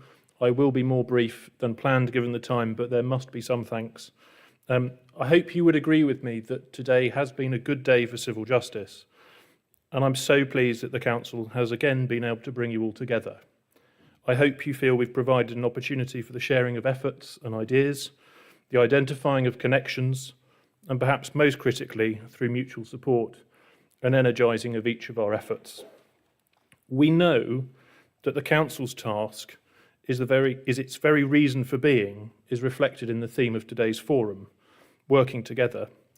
And this forum has become an annual opportunity to reaffirm our commitment to that and our shared commitment to access to justice. Glastonbury it may not be, but if you care about justice and civil justice, this really is the pyramid stage that you want to be on the front row for. So now the thanks. Firstly, thank you, Friends House. Your venue is beautiful, and we're very grateful for it and for the professional work of your teams. Those of you who've led or contributed to panels, thank you. You are too many to mention individually, but your conversations and contributions underpin and frame the wider dialogue of the day and are invaluable for that. His Honour George Robinson and Mr Justice Pickin, thank you for overseeing the organisation of today on behalf of Council. Our speakers in order, Sir Geoffrey, Minister Heidi Alexander, now Secretary of State Heidi Alexander, the Lady Chief Justice and Director Rachel Rossi, thank you. Director Rossi remarked that working towards a vision for civil justice can be exhausting. I am immensely privileged and proud to lead a team that may all too readily agree with that sentiment. The members of the Private Office of the Master of the Rolls and the Deputy Head of Civil Justice, Andy, Ernesto, Connor, Crystal, Carlotta and Lara, who have willingly volunteered today to help keep things slick. And finally, the remarkable CJC Secretariat, Freya, Josh, Amy. They really are remarkable as a team and as individuals, and their professional ability is obvious, I hope, to you all, but you should know it's also matched by their passion for the work that we do and the good humour that they bring in doing it. We are lucky to have you all, and the work of the Council that has been praised today couldn't have been done without you. Thank you. Despite their blushes, I suspect that they would like me to push the credit back to all of you too. We can only do our work because of you, and our pleasure often comes from the many ways that we can work with you all, and we look forward to doing that more in the year ahead. Thank you, and travel home safely.